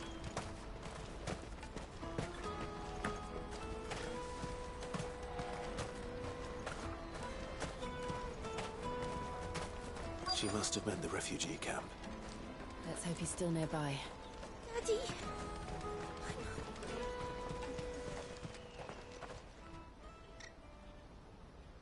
That big fat donkey was easy pickings. He wouldn't have noticed if we'd robbed his boots off him. Yeah. Wish we hadn't handed over the pass, though. Could use one of those things to get out of this dump. Chance would be a fine thing. The moment they found out, they'd string us up by our guts. Would they now? Perhaps you'd like to introduce us to these charming characters. Shit, we're in trouble now. What do we do? You two get caught if you want. I'm off. Hunter, where are you going? So that was Hunter, eh? Jill, you watch these two. I'm going after him. All right.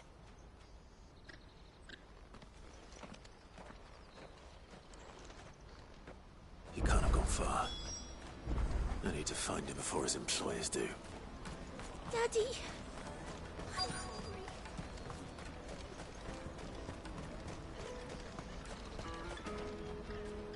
Did you see a boy run past? He stole something from a friend of mine. There was a boy ran back there towards the Chocobo pen, but... Thank you.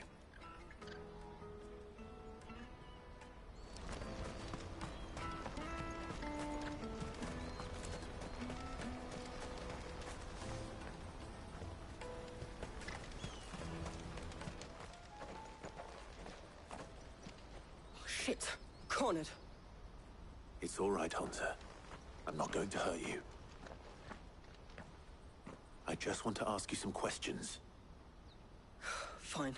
Not like I've got a choice. I'm looking for the people who are making you steal for them. Who are they? Call themselves the Carstones.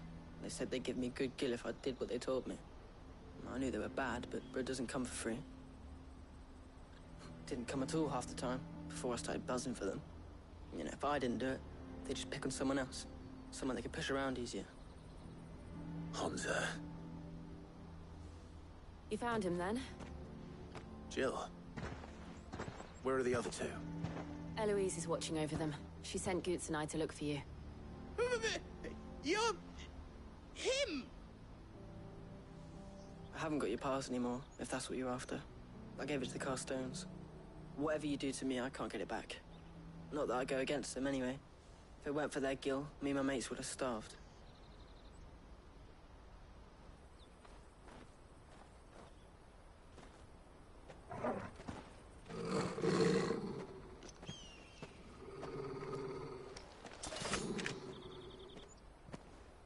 Cowards. You will not force another child to do your bidding. Wait, we're not... Don't hurt him.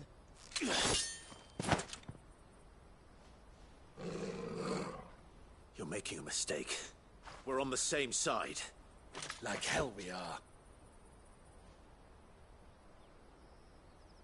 That brooch. Where did you get it? Master Theo. Goots. What are you doing with these people? Unless you're the ones my sister was talking about. Your sister?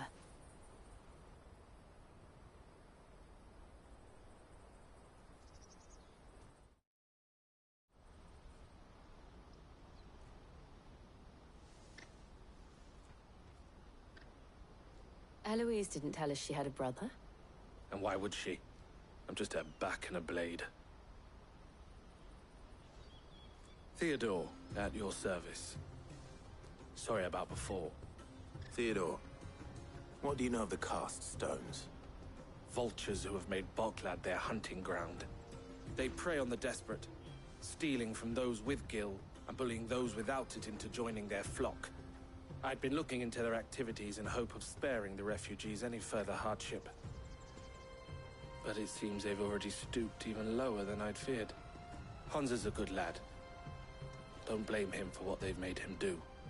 If he and his friends hadn't agreed to work for the Stones, some other poor souls would have. On pain of death, most likely. Clive, was it?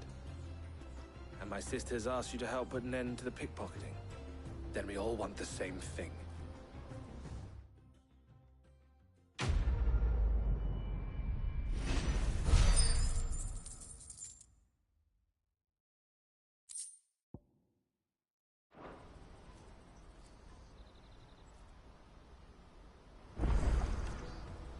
Oh, I'm sorry. Where is it?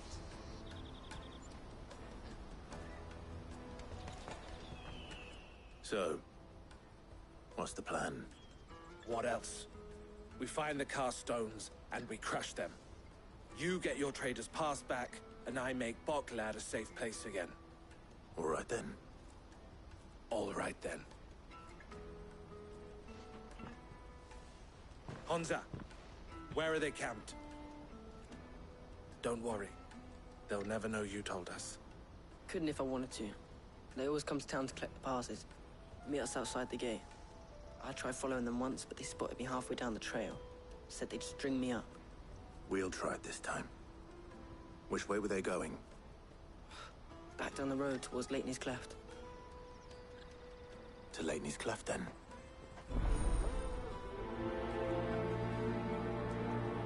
Lateney's Cleft is to the south, past the camp.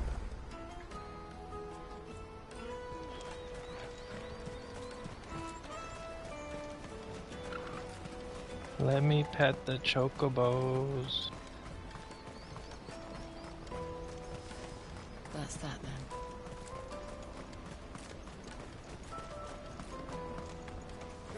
pistols here.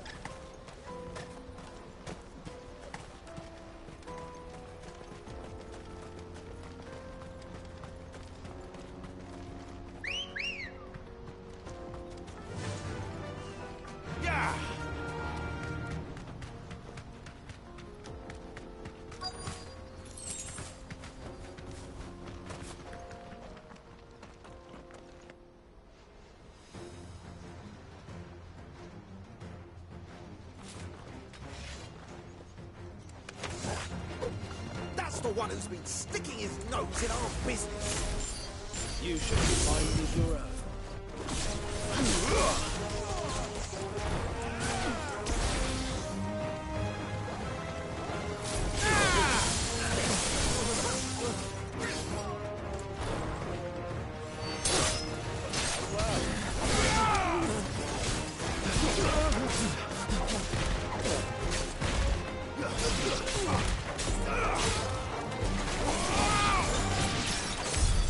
I doubt these were the ringleaders. But at least we know we're on the right track.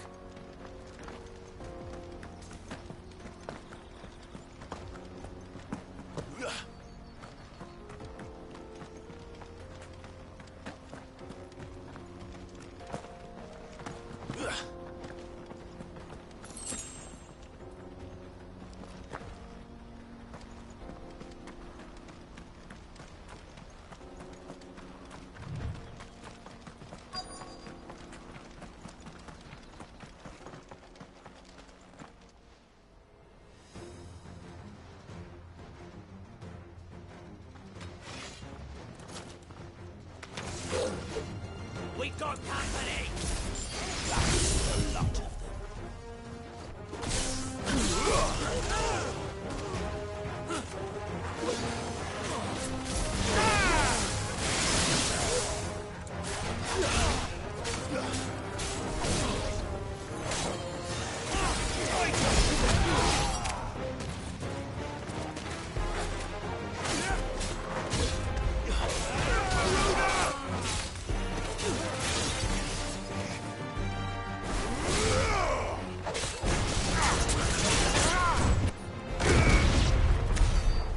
Soldiers.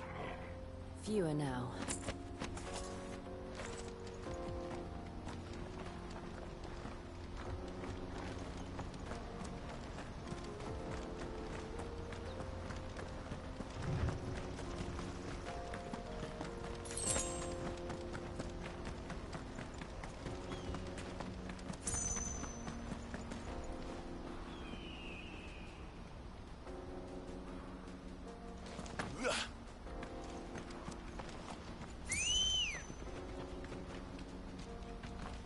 Come on. Fly, Ambrosia.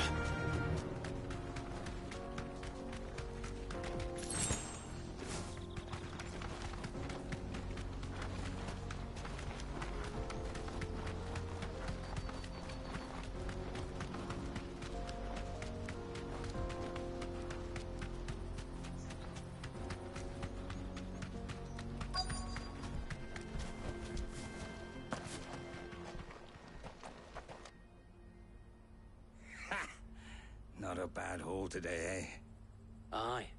Some of our new recruits are natural-born ne'er-do-wells. Especially the little ones. That Hans has got nimble fingers, all right. It will be a shame when they chop them off. But till then, let's make the most of it.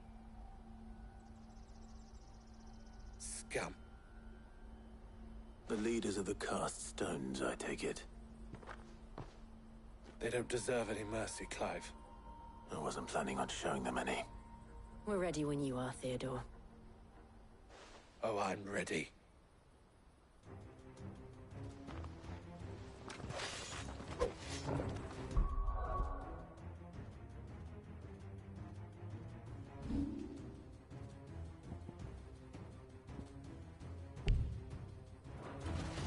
Fuck! It's that guard from Bockland! Kill him! Kill them all!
And they say crime doesn't pay.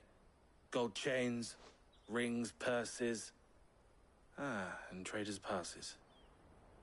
Dozens of them. Have the names been changed? Not yet. I recognize some of them. No doubt Goots's is somewhere among them. Now I just need to sort through it all and return everything to the people it was taken from. We should go and give Eloise the good news. Can we leave things here in your hands, Theodore? Of course. Oh, and, be sure to tell her of the part I played, won't you? We'll be glad to.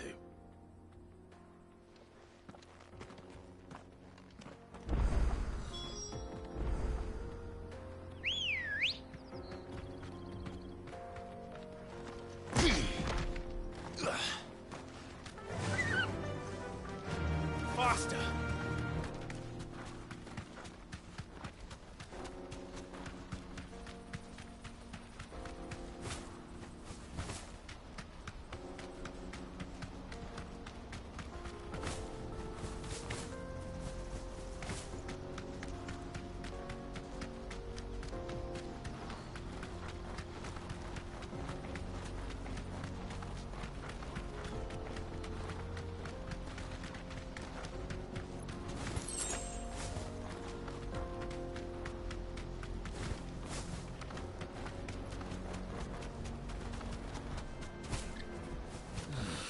I can walk from here.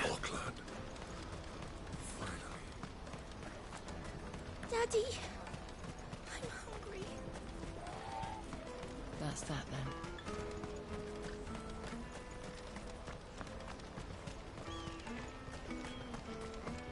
Hurry, man. I must leave for the bloody crimson caravans. Ah, Clive. How goes the hunt? My brother isn't getting in your way, I trust? Quite the opposite.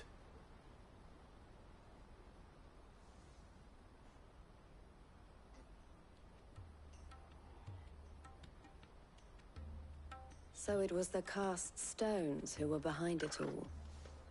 Theo told me he'd been on their trail. And their demise solves 3 problems at a stroke. That of the pickpockets, the bandits pulling their strings, and the passes they were stealing. I only hope yours is among the items you recovered. Only time and Theo's return will tell. Speaking of whom, welcome home, dear brother. You are too kind, Eloise. Here, Clive. Goots's pass. Ask him to keep a closer eye on it from now on, would you? I will. Thank you. El, I've asked our boys to carry the rest of the goods back. Can I count on your help in sorting through it all? Of course. I'll make some space in the storeroom. I expect you'll soon be on your way then. But it wouldn't do to leave without introducing yourself properly. Would it now? Sid.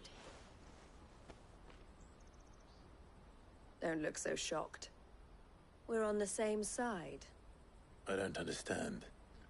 As you now know all too well, we at the Crimson Caravans are always happy to help those in need. For a small fee, we will move anything that needs moving. Be that goods to market, or bearers away from it. I was the first my sister helped escape. If it wasn't for her, I'd have been branded as a boy. I had no idea. It just so happens that we are seeking to expand our operation. And who better to join forces with than the leader in the field? Wouldn't you agree, Theo? I would. It seems our purpose is the same in more ways than one. So what would you say to working together again? It would be our pleasure. And our honor. The honor is ours. Here, Clive. This is for you.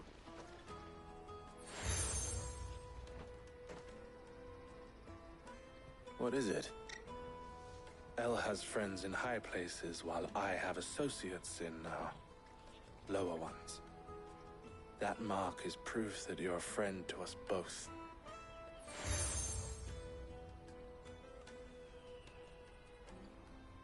I shall bear it with pride. Well, all that remains is to wish you a safe onward journey. Goots's pass should secure you a place on the caravan, but if you encounter any difficulties, we would be delighted to provide you with a coach of our own. For a discounted price, of course. Say, 9 million? We'll try the caravan.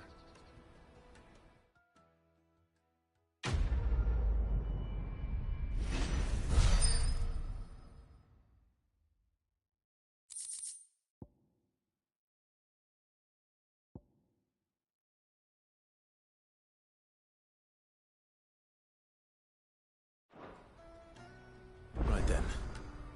Let's get this back to Goots. And then it's on to the Dominion.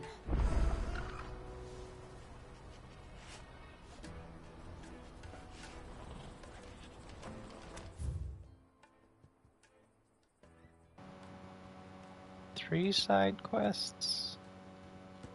Jesus.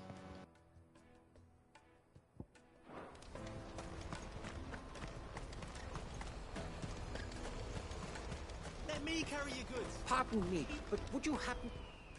That well-notched steel and impressive physique. I have need of a sword for hire, and yours looks to be a weapon well worth the coin. Might you be convinced to offer me the use of those formidable arms? How exactly do you intend to use them? Well, being something of a scholar of Zemeckis history, I wish to investigate the ruins near the city. And I require a rugged companion, lest I find myself waylaid by ne'er-do-wells or the beasts said to roam the area. Should you accept, you will not only earn yourself material wealth, but partake of the true treasure that awaits us there. The rich and storied history of Zemeckis. Well, were you ever party to a finer proposition?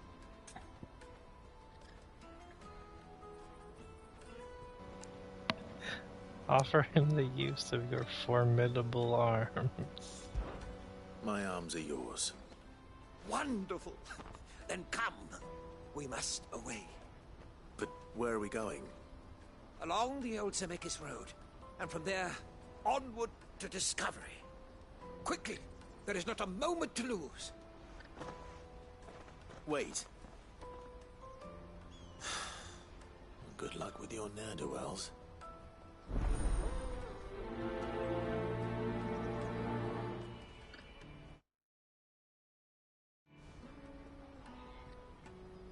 I'd better make sure he doesn't get himself killed.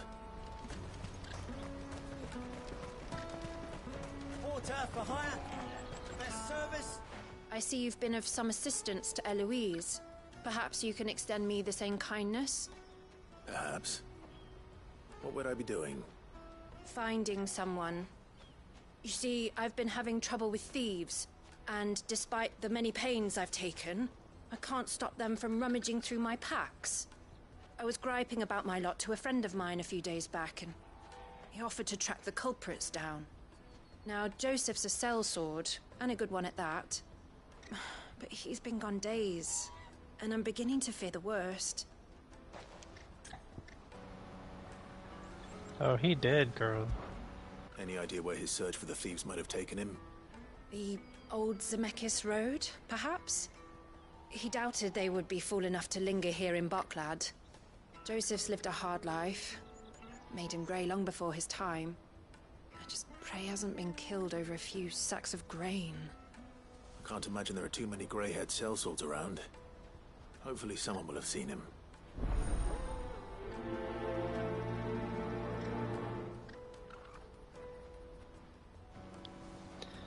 30 renown for that one. That's pretty good.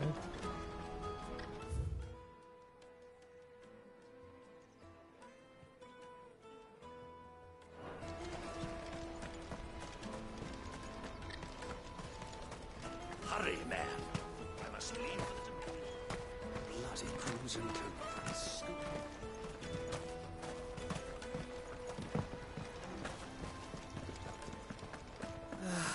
If our new arrivals had brought any coin with them, we'd be rich. Now I just need to see about getting the word out to everyone. I want to know right away. Bad news. Good, actually. Something worth celebrating for a change. Only trouble is, the serving girl's still new to the job, so I can't leave her while I go and invite those I'd like to celebrate with. What exactly are you celebrating, if you don't mind me asking?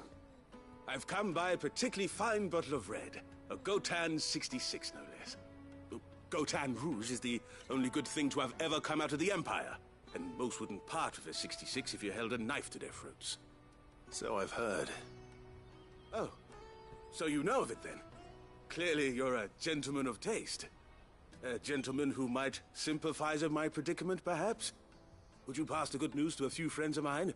I'll give you a little something for your time, of course.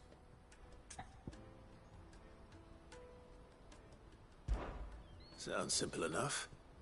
So you'll do it? Marvelous. Thank you. You won't need to go far. All three of them should be right here in the market.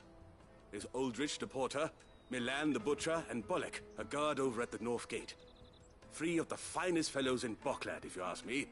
Tell them to come to the tavern when they finish for the day. Stop by again when you let them know, and I'll give you your little something. I'll be right back.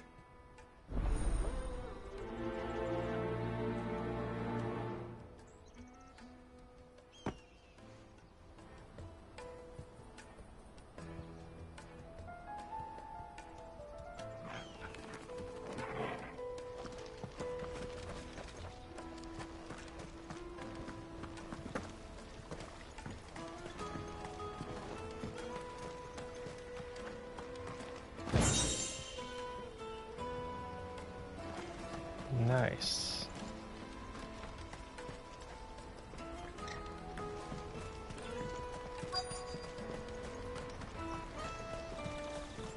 Hurry, man. I must... I've been asked to find Aldrich, the porter. I don't suppose that's you, is it?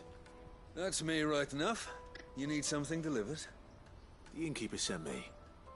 He said there's a cup of Gotan 66 with your name on it when you're done for the day. A 66? Bugger me.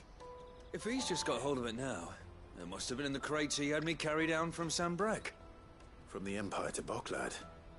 You must be a braver man than most. That's a treacherous route at the best of times. Such is the porter's lot. There's not a patch of storm these feet haven't traipsed across. It's Oriflamme one day, then off to Canva the next. The farther you're willing to go, the fatter the purse. Which is why there's no shortage of competition for some of the longer routes. I'd say I've done enough for today to earn myself a cup of something tasty. Thanks for letting me know.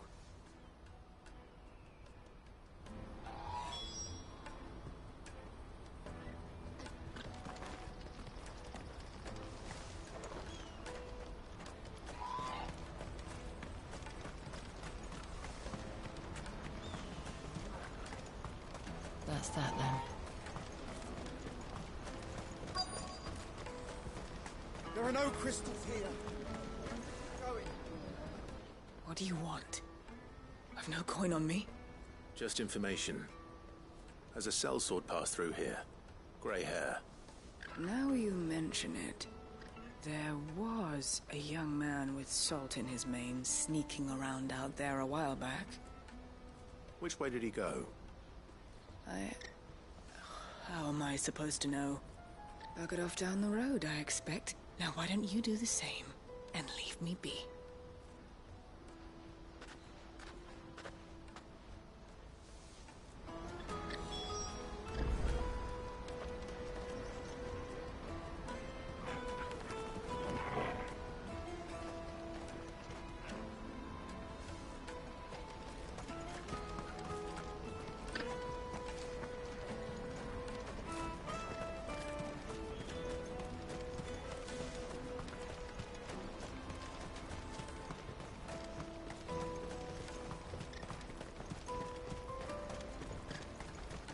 Let me carry your goods.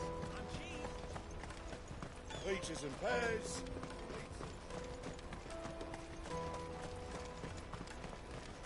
Come on, come on! Jug of snake spit for the road? Caravan stops next to the checkpoint.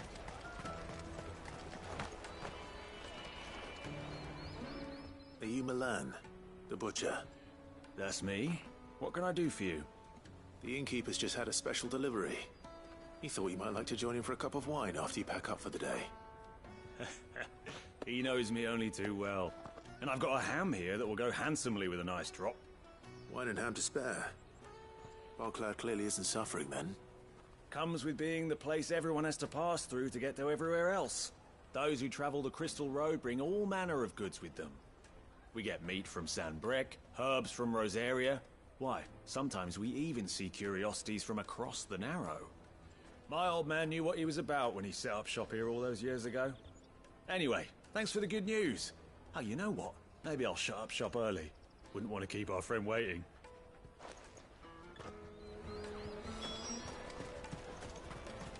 You won't find anything of this quality in Twinside.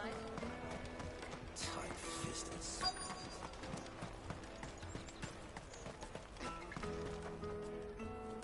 I'm looking for Bolek. I was told he'd be guarding the gate. Well, you found him. You're not here to enlist, I take it? The innkeeper sent me. He's just taken delivery of a rare vintage, a Gotan 66. He thought you might like a cup. I've never said no to a goat hand. I'm not about to start now. Thanks for letting me know. You must be a busy man. The market would be flooded with refugees if we weren't here to stem the flow. Oh, my heart goes out to them, all right, but we've got our orders. No papers, no passage. Plenty try to slip past us nonetheless. And every now and then, one of them's foolish enough to try and force their way through. And when they do, well, things can get nasty. You know what? That wine's sounding better by the moment. Hold on. I wonder if the innkeeper might spare a cup of that wine.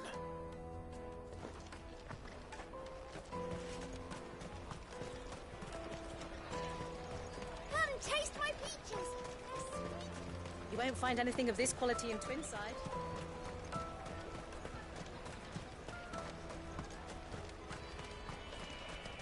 Jug of snake spit for the road? Come on, come on!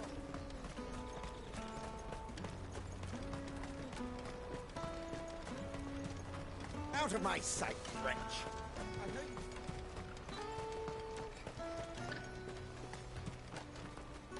Something I can help you with? Always a pleasure. And how might the Crimson Caravan serve you today? May luck go with you.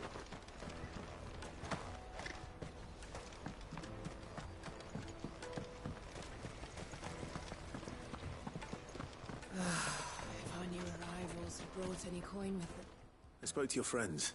They'll be along soon. That's fantastic news. Thank you kindly. It's been a while since we all sat down together. And the way I see it, that wine is as much theirs as it is my own. How so? Well, I wouldn't be serving anything but slops without Aldrich to go and fetch the good stuff for me. And then there's Milan, who always sends customers my way. And Bolek, an even-handed keeper of the peace, if ever there was one. Those three are the backbone of Boklad. Lose any one of them, and the market would soon fall apart.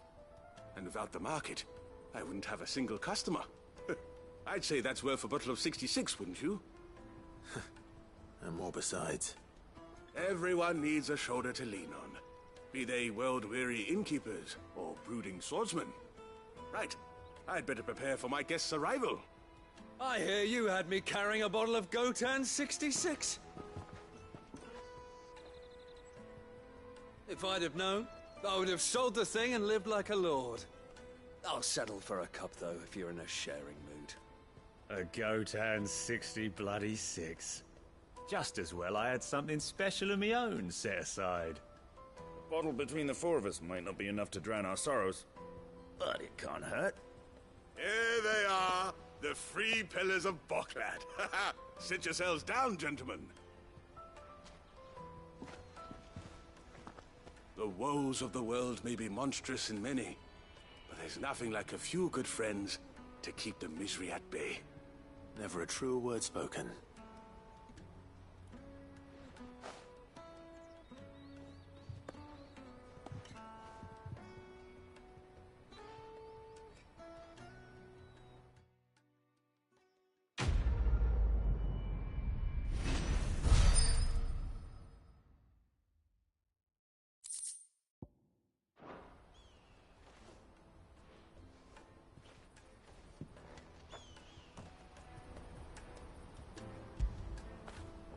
I feel good, boy.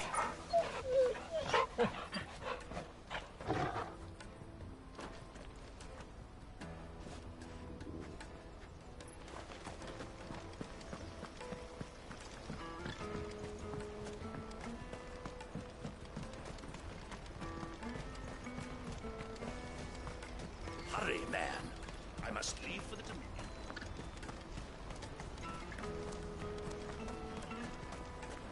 That's that then. Daddy!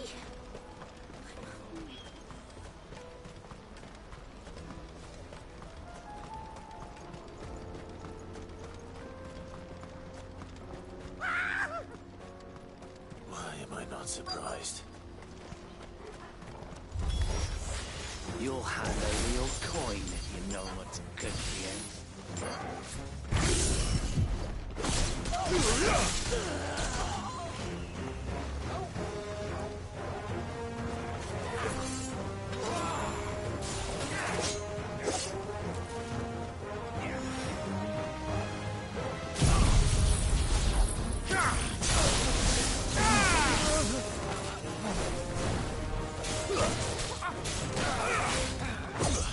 Too slow.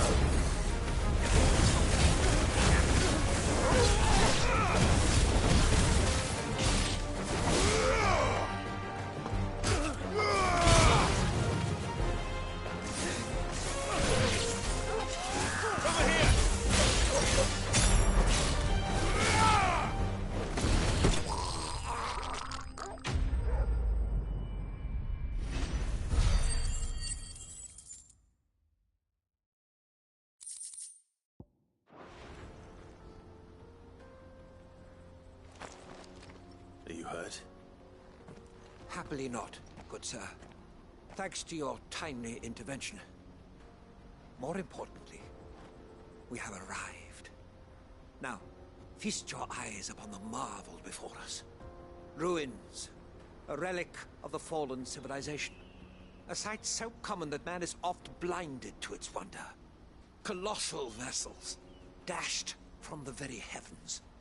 Airships, we call them, with very little thought to what wonders such a word might describe. Oblige me if you would. Does anything strike you as peculiar about this particular specimen? Though we ourselves find fallen ruins to be nigh indestructible, whatever gouged the final sin from the rock cleaved clean through the structure you see before you. A tantalizing mystery, no doubt, but merely one of countless enigmas in which Zemeckis history is steeped. Come, good sir. Our expedition continues, and we still have much to learn.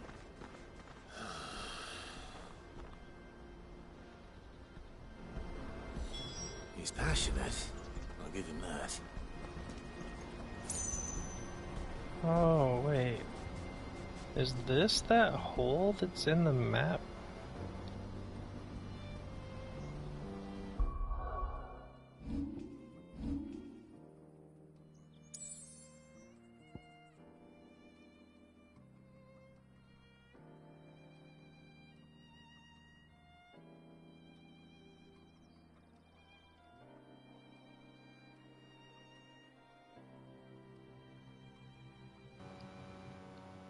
That's what that looks like.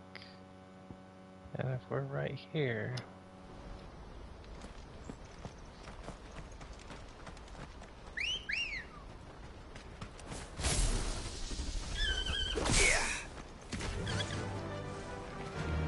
Whoops.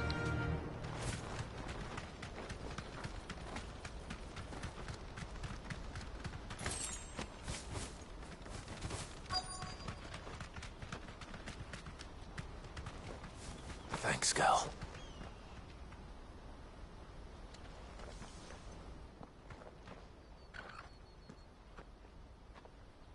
We don't want any trouble. Neither do I. I'm looking for someone. A grey-haired mercenary. Well, we haven't seen him. Yes, we have. We saw him climbing up the rocks. Those ones, over there. Maybe he found his thieves. Mum won't let me near them. She said there's goblins up there, and that they eat little boys for dinner. Shush now. You've said quite enough already. I only told him what you said. I'd listen to your mother if I were you.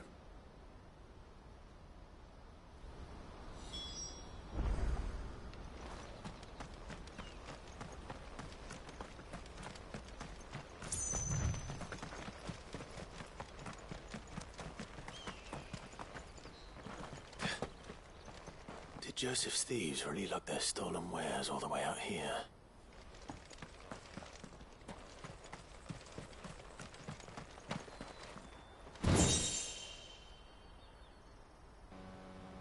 What the fuck?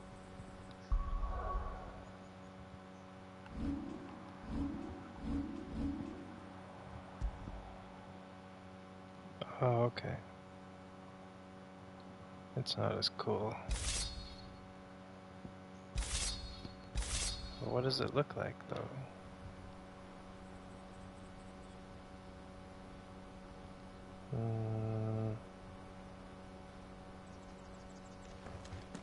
Are those blood stains on it?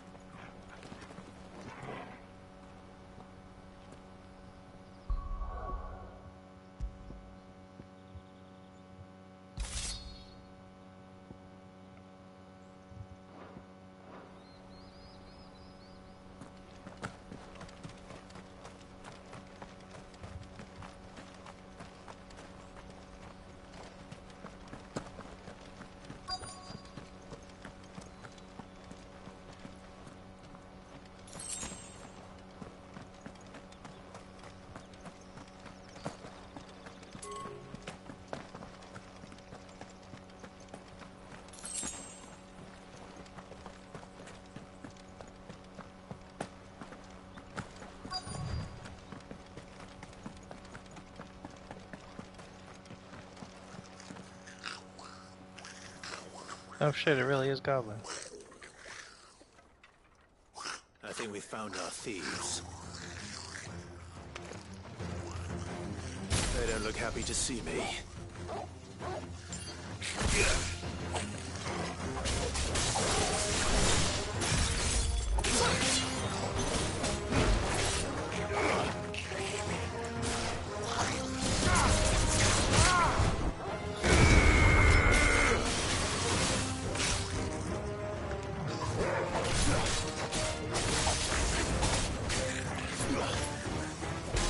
Nice try.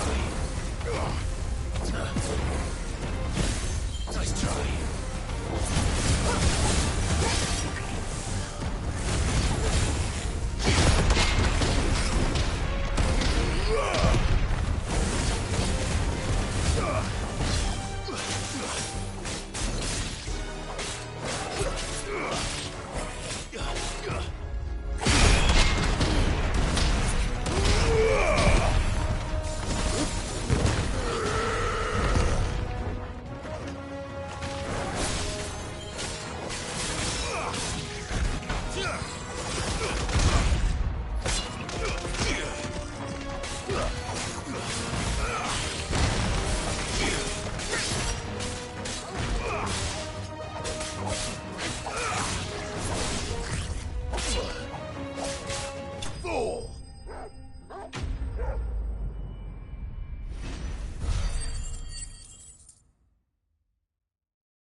Let's get this over with. Stop! Don't kill him, he's just protecting his home. Joseph? So the boy was right. I don't know you. Your porter friend sent me to find you. She was worried you might have got yourself killed. Have I been gone that long? It wasn't hard finding the thieves. The problem was knowing what to do with them when I did. I take it things are more complicated than they appear.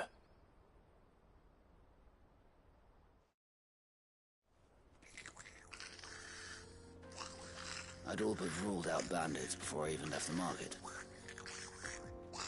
You know why that is?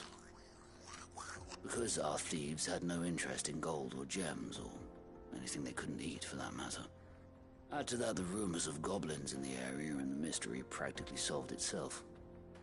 I soon found their cozy little homestead, and all the missing food. I launched myself at them, full of righteous fury, but their leader was the only one who moved to meet me. The others, they huddled around that food, ready to die protecting it. They stole because it was that or starvation. I've been there myself, back when times were hard. So you spared them, and earned their trust into the bargain by the look of it. These goblins aren't native to the area.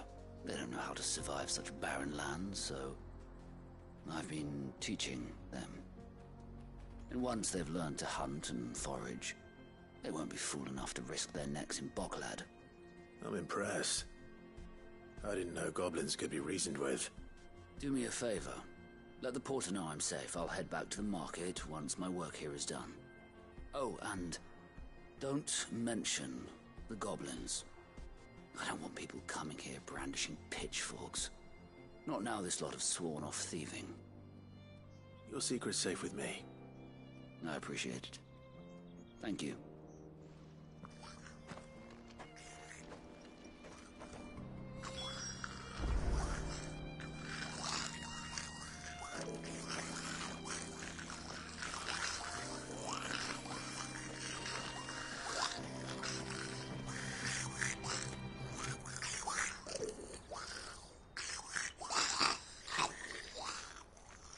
I'd always thought of goblins as mindless savages. But if I'm honest, I like them better than half the men I've served with.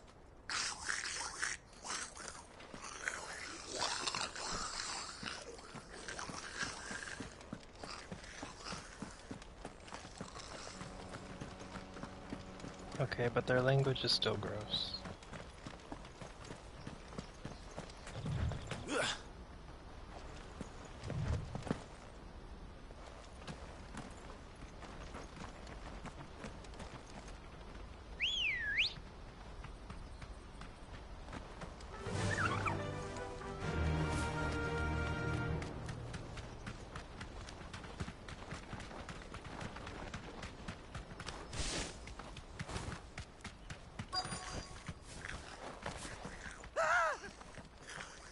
Not again. All right then. Who's first?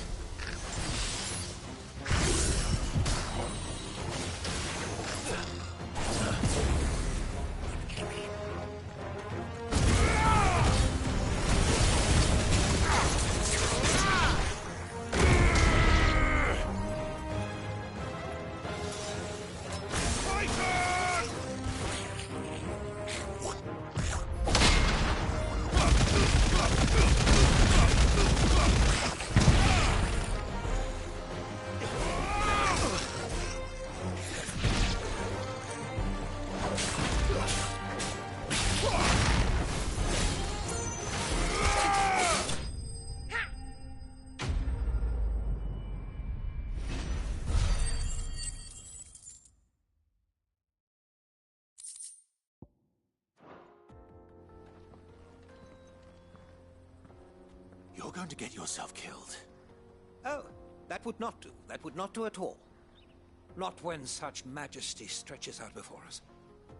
Behold, the final sin in all its glory. As Moss tells us, a battle was fought here in ancient times. A battle of such ferocity that it tore a great crater in the very land upon which it was waged. In reaching for their holy sanctum, did man enrage the gods, and great was the vengeance that was rained down upon him. Alas, the full truth of the matter is lost to time, though I live in hope that I might see it discovered. But we must not dwell upon such things. There is more yet to see. Onward! History awaits!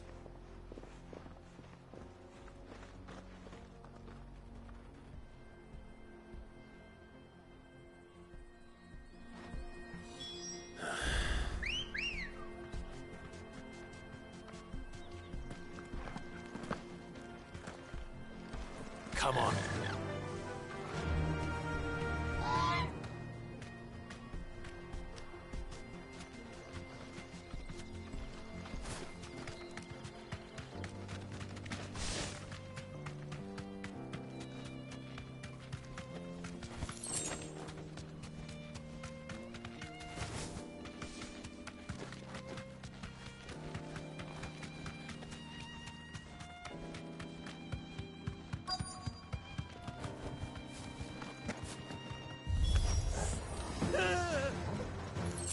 Oh no. He's really got himself into trouble this time. Too slow. Nice try.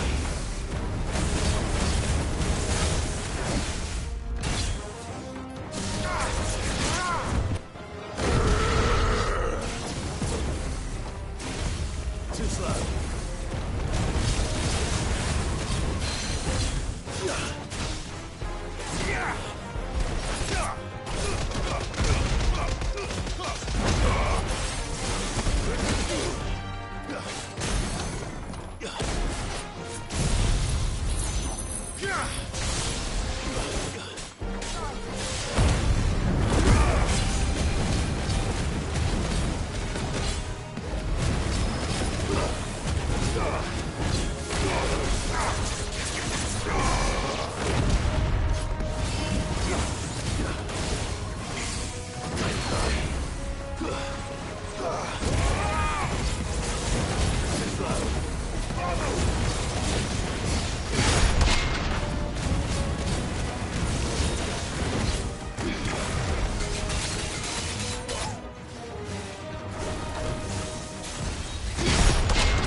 Still in one piece? It would seem so. Once more I am in your debt, and once more you impress me with your prowess. These were no ordinary foes, but ones we in the field call echoes. Though Moss the Chronicler concurs with the legends in attributing the fall of Zemeckis to a wrath wrought upon mankind by the gods, he offers little in the way of explanation. Could the ruins we see before us here, in all their elaborate beauty, perhaps suggest an answer? Could the construction of such miraculous edifices have been considered an encroachment upon the province of the divine? Alas, all is mere speculation. But one day, perhaps, I will learn the truth. Not if you keep running headfirst into trouble. You are right, of course. And not only have you plucked me repeatedly from the jaws of death, you have proven yourself a willing audience to my ramblings. Glad to help, but didn't you say you came here to investigate something? I fear I may have rather overstated the case on that front. In truth, a captive ear was all I really desired. You see, Even my fellow scholars have grown somewhat weary of my musings of late. And so I came upon the idea of purchasing a companion. A captive audience, if you will. That's what this was all about. I am afraid so. And now, my good man, it is high time we returned whence we came. Fine. Just don't go running off this time.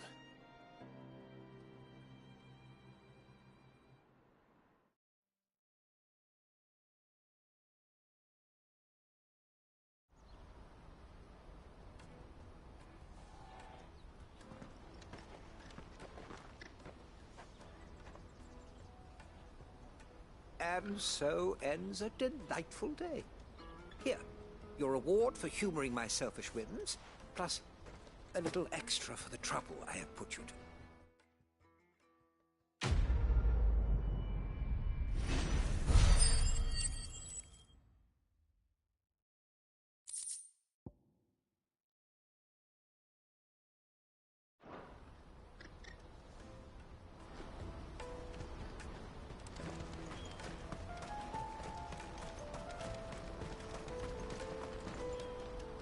Joseph's fine. He'll be back once he's tied up a few loose ends. That's a weight off my shoulders. He certainly knows his business. He found your thieves all right. And I dare say they won't be coming back. A good man to have around, that Joseph. And if he says there'll be no more thieving, that's good enough for me. Thank you for putting my mind at ease. Here, for your troubles.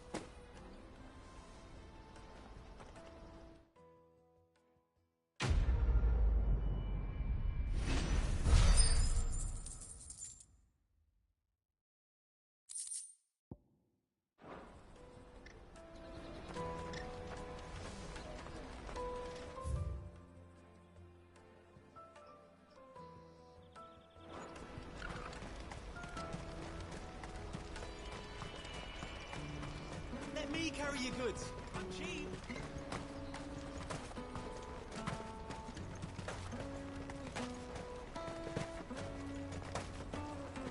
Come on, come on! Jug of snake spit for the road? The caravan stops next. Juicy pears! Slate your pears! What I really want to be is a blacksmith. You gonna do an apprenticeship or something then? Here you are, Goods. Try not to lose it again. Me pass! You found it! Oh, thank you so much. Nan would have killed me if I'd come back without it. I'll have to say thanks to Elle and Theo, too. So should you, Honza. You and your friends don't have to steal anymore. If anyone threatens you again, you know who to turn to. We do. And we already have. Miss L's given us a job shifting the chocobo shit out the stables. It's hard work, and the pay isn't half what we got from the stones. But if we stick at it, and keep ourselves fit. You stick at it, then. And Goots, I'm sorry for stealing your pass. That's all right. I've got it back now. And all's well that ends well, eh? You said you're trained to be a blacksmith, right?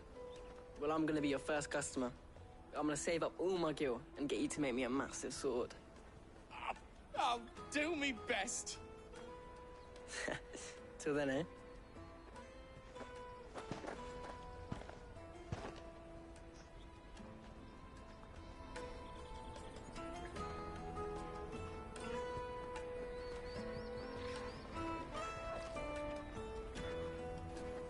All right. We have a place on the wagon.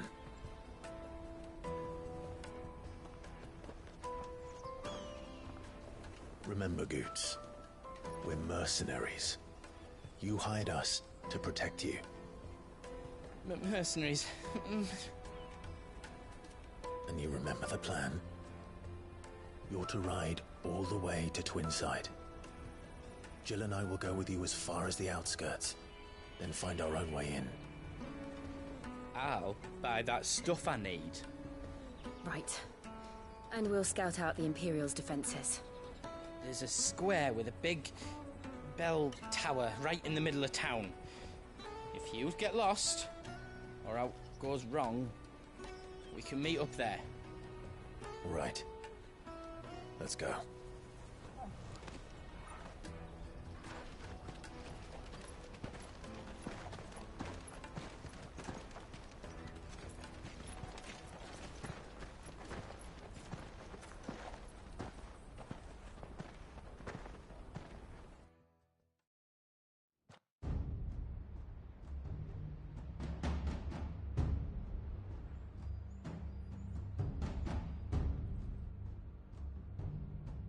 I see.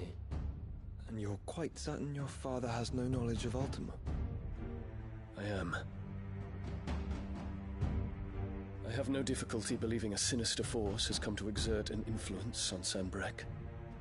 But be that as it may, it is yet to claim my father. For better or worse, his radiance speaks his own mind. Then the Fiend works from the shadows. I confess, when first you told me of this fiend, I had my doubts, and more than a few at that. A beast that labors to plunge Valisthea into turmoil, all in pursuit of your brother. But that wound is proof enough that evil is afoot. Then I have your answer, Your Highness. You will join me in my fight. I cannot. Not yet. Your Highness, please. As you are aware, the Dhalmekian army is at our gates. They have lost their mother crystal, and with it all hope of a negotiated withdrawal. It is but a matter of time before they invade. If Bahamut is not here to meet them, my people will be slaughtered. Though not by Hugo Kupka, thanks to Ultima's machinations.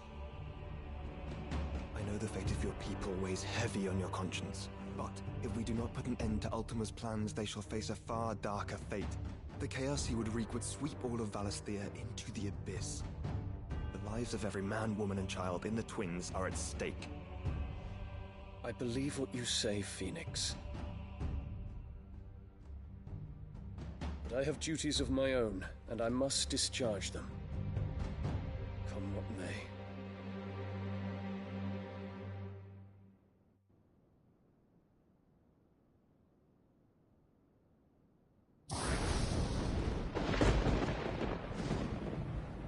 What do you know of my blood?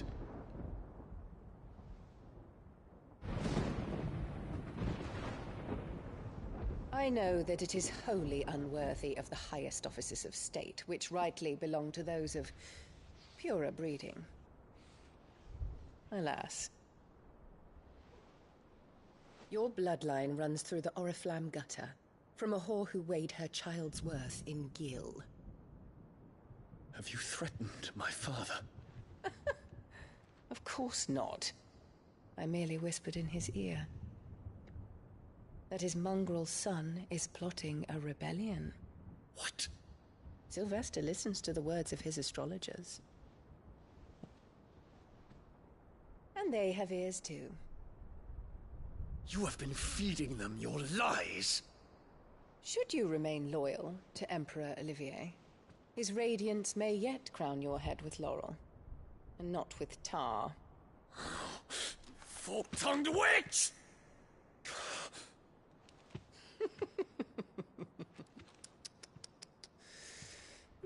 In consideration of your long years of service to the Empire, I shall forgive this uncharacteristic rudeness. Now hurry and make ready, Your Imperial Highness. Bitch. Emperor Olivier expects much of you, Dion. Or should I say, of Bahamut.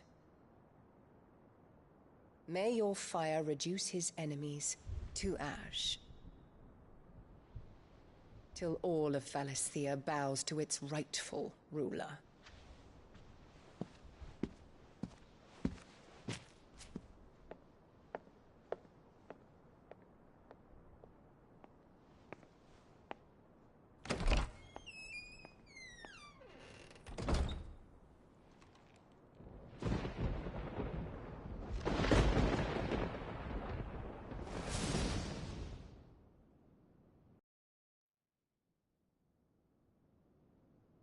is another darkness that has taken hold of Sanbreque.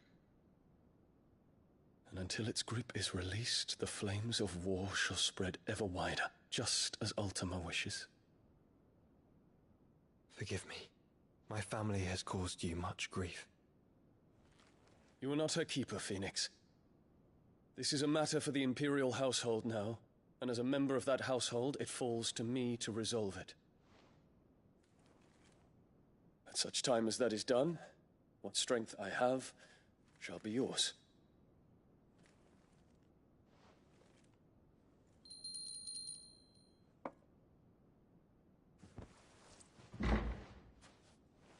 Thank you, Your Highness. Let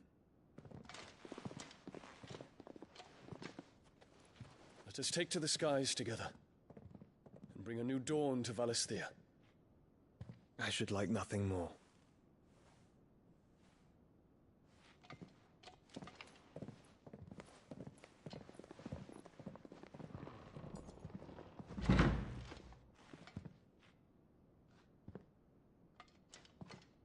Terence.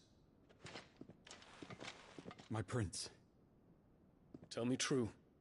Do you believe what I'm about to do is wrong? We dragoons have but one leader, Your Highness. And we shall follow him unto the very end. Thank you. This is my decree.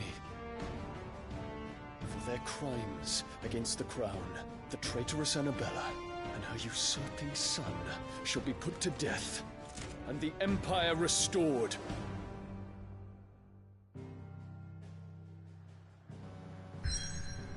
Tight.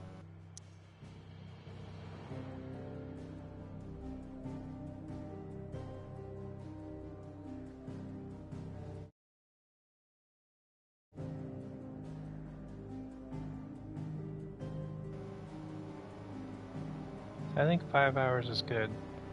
I need to get some food. Look at all these options all fucking crossed out. I guess we're going to the Dominion. Let's see what this does.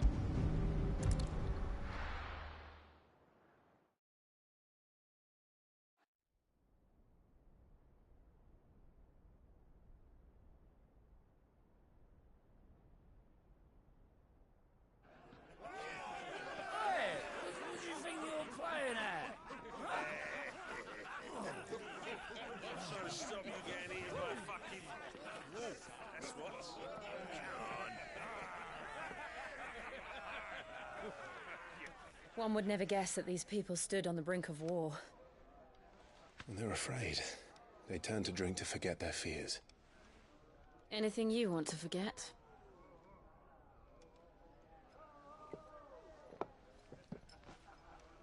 The harbor is empty, and half the market stalls too. The city may seem peaceful on the surface, but it's balanced on a knife edge.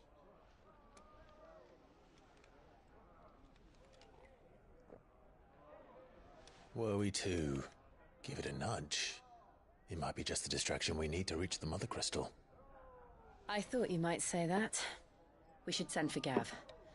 We'll need someone to keep the fires we start from going out. And we can busy ourselves scheming until he gets here. I'll send a Stolas then.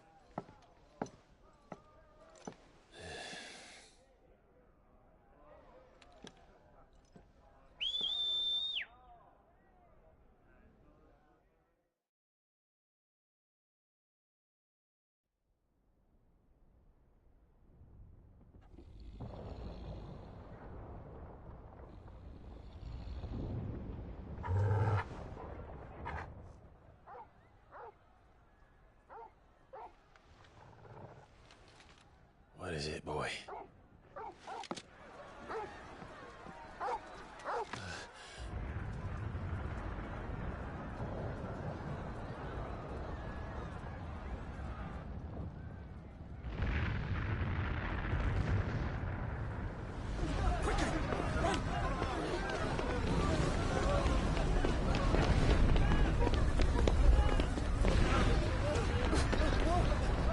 No, not the medicine girl.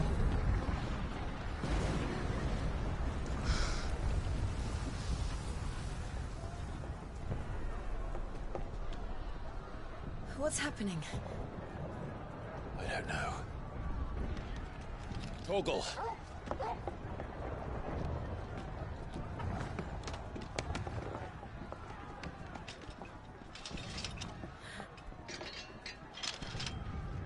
This way.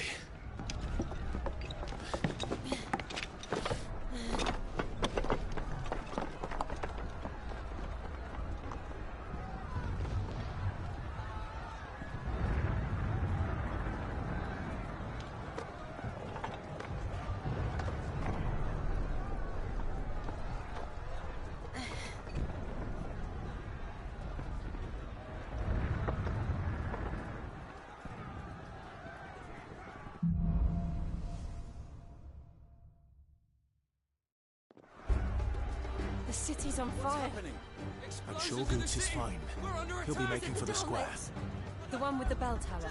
In the middle of town, right?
Just looks so cool.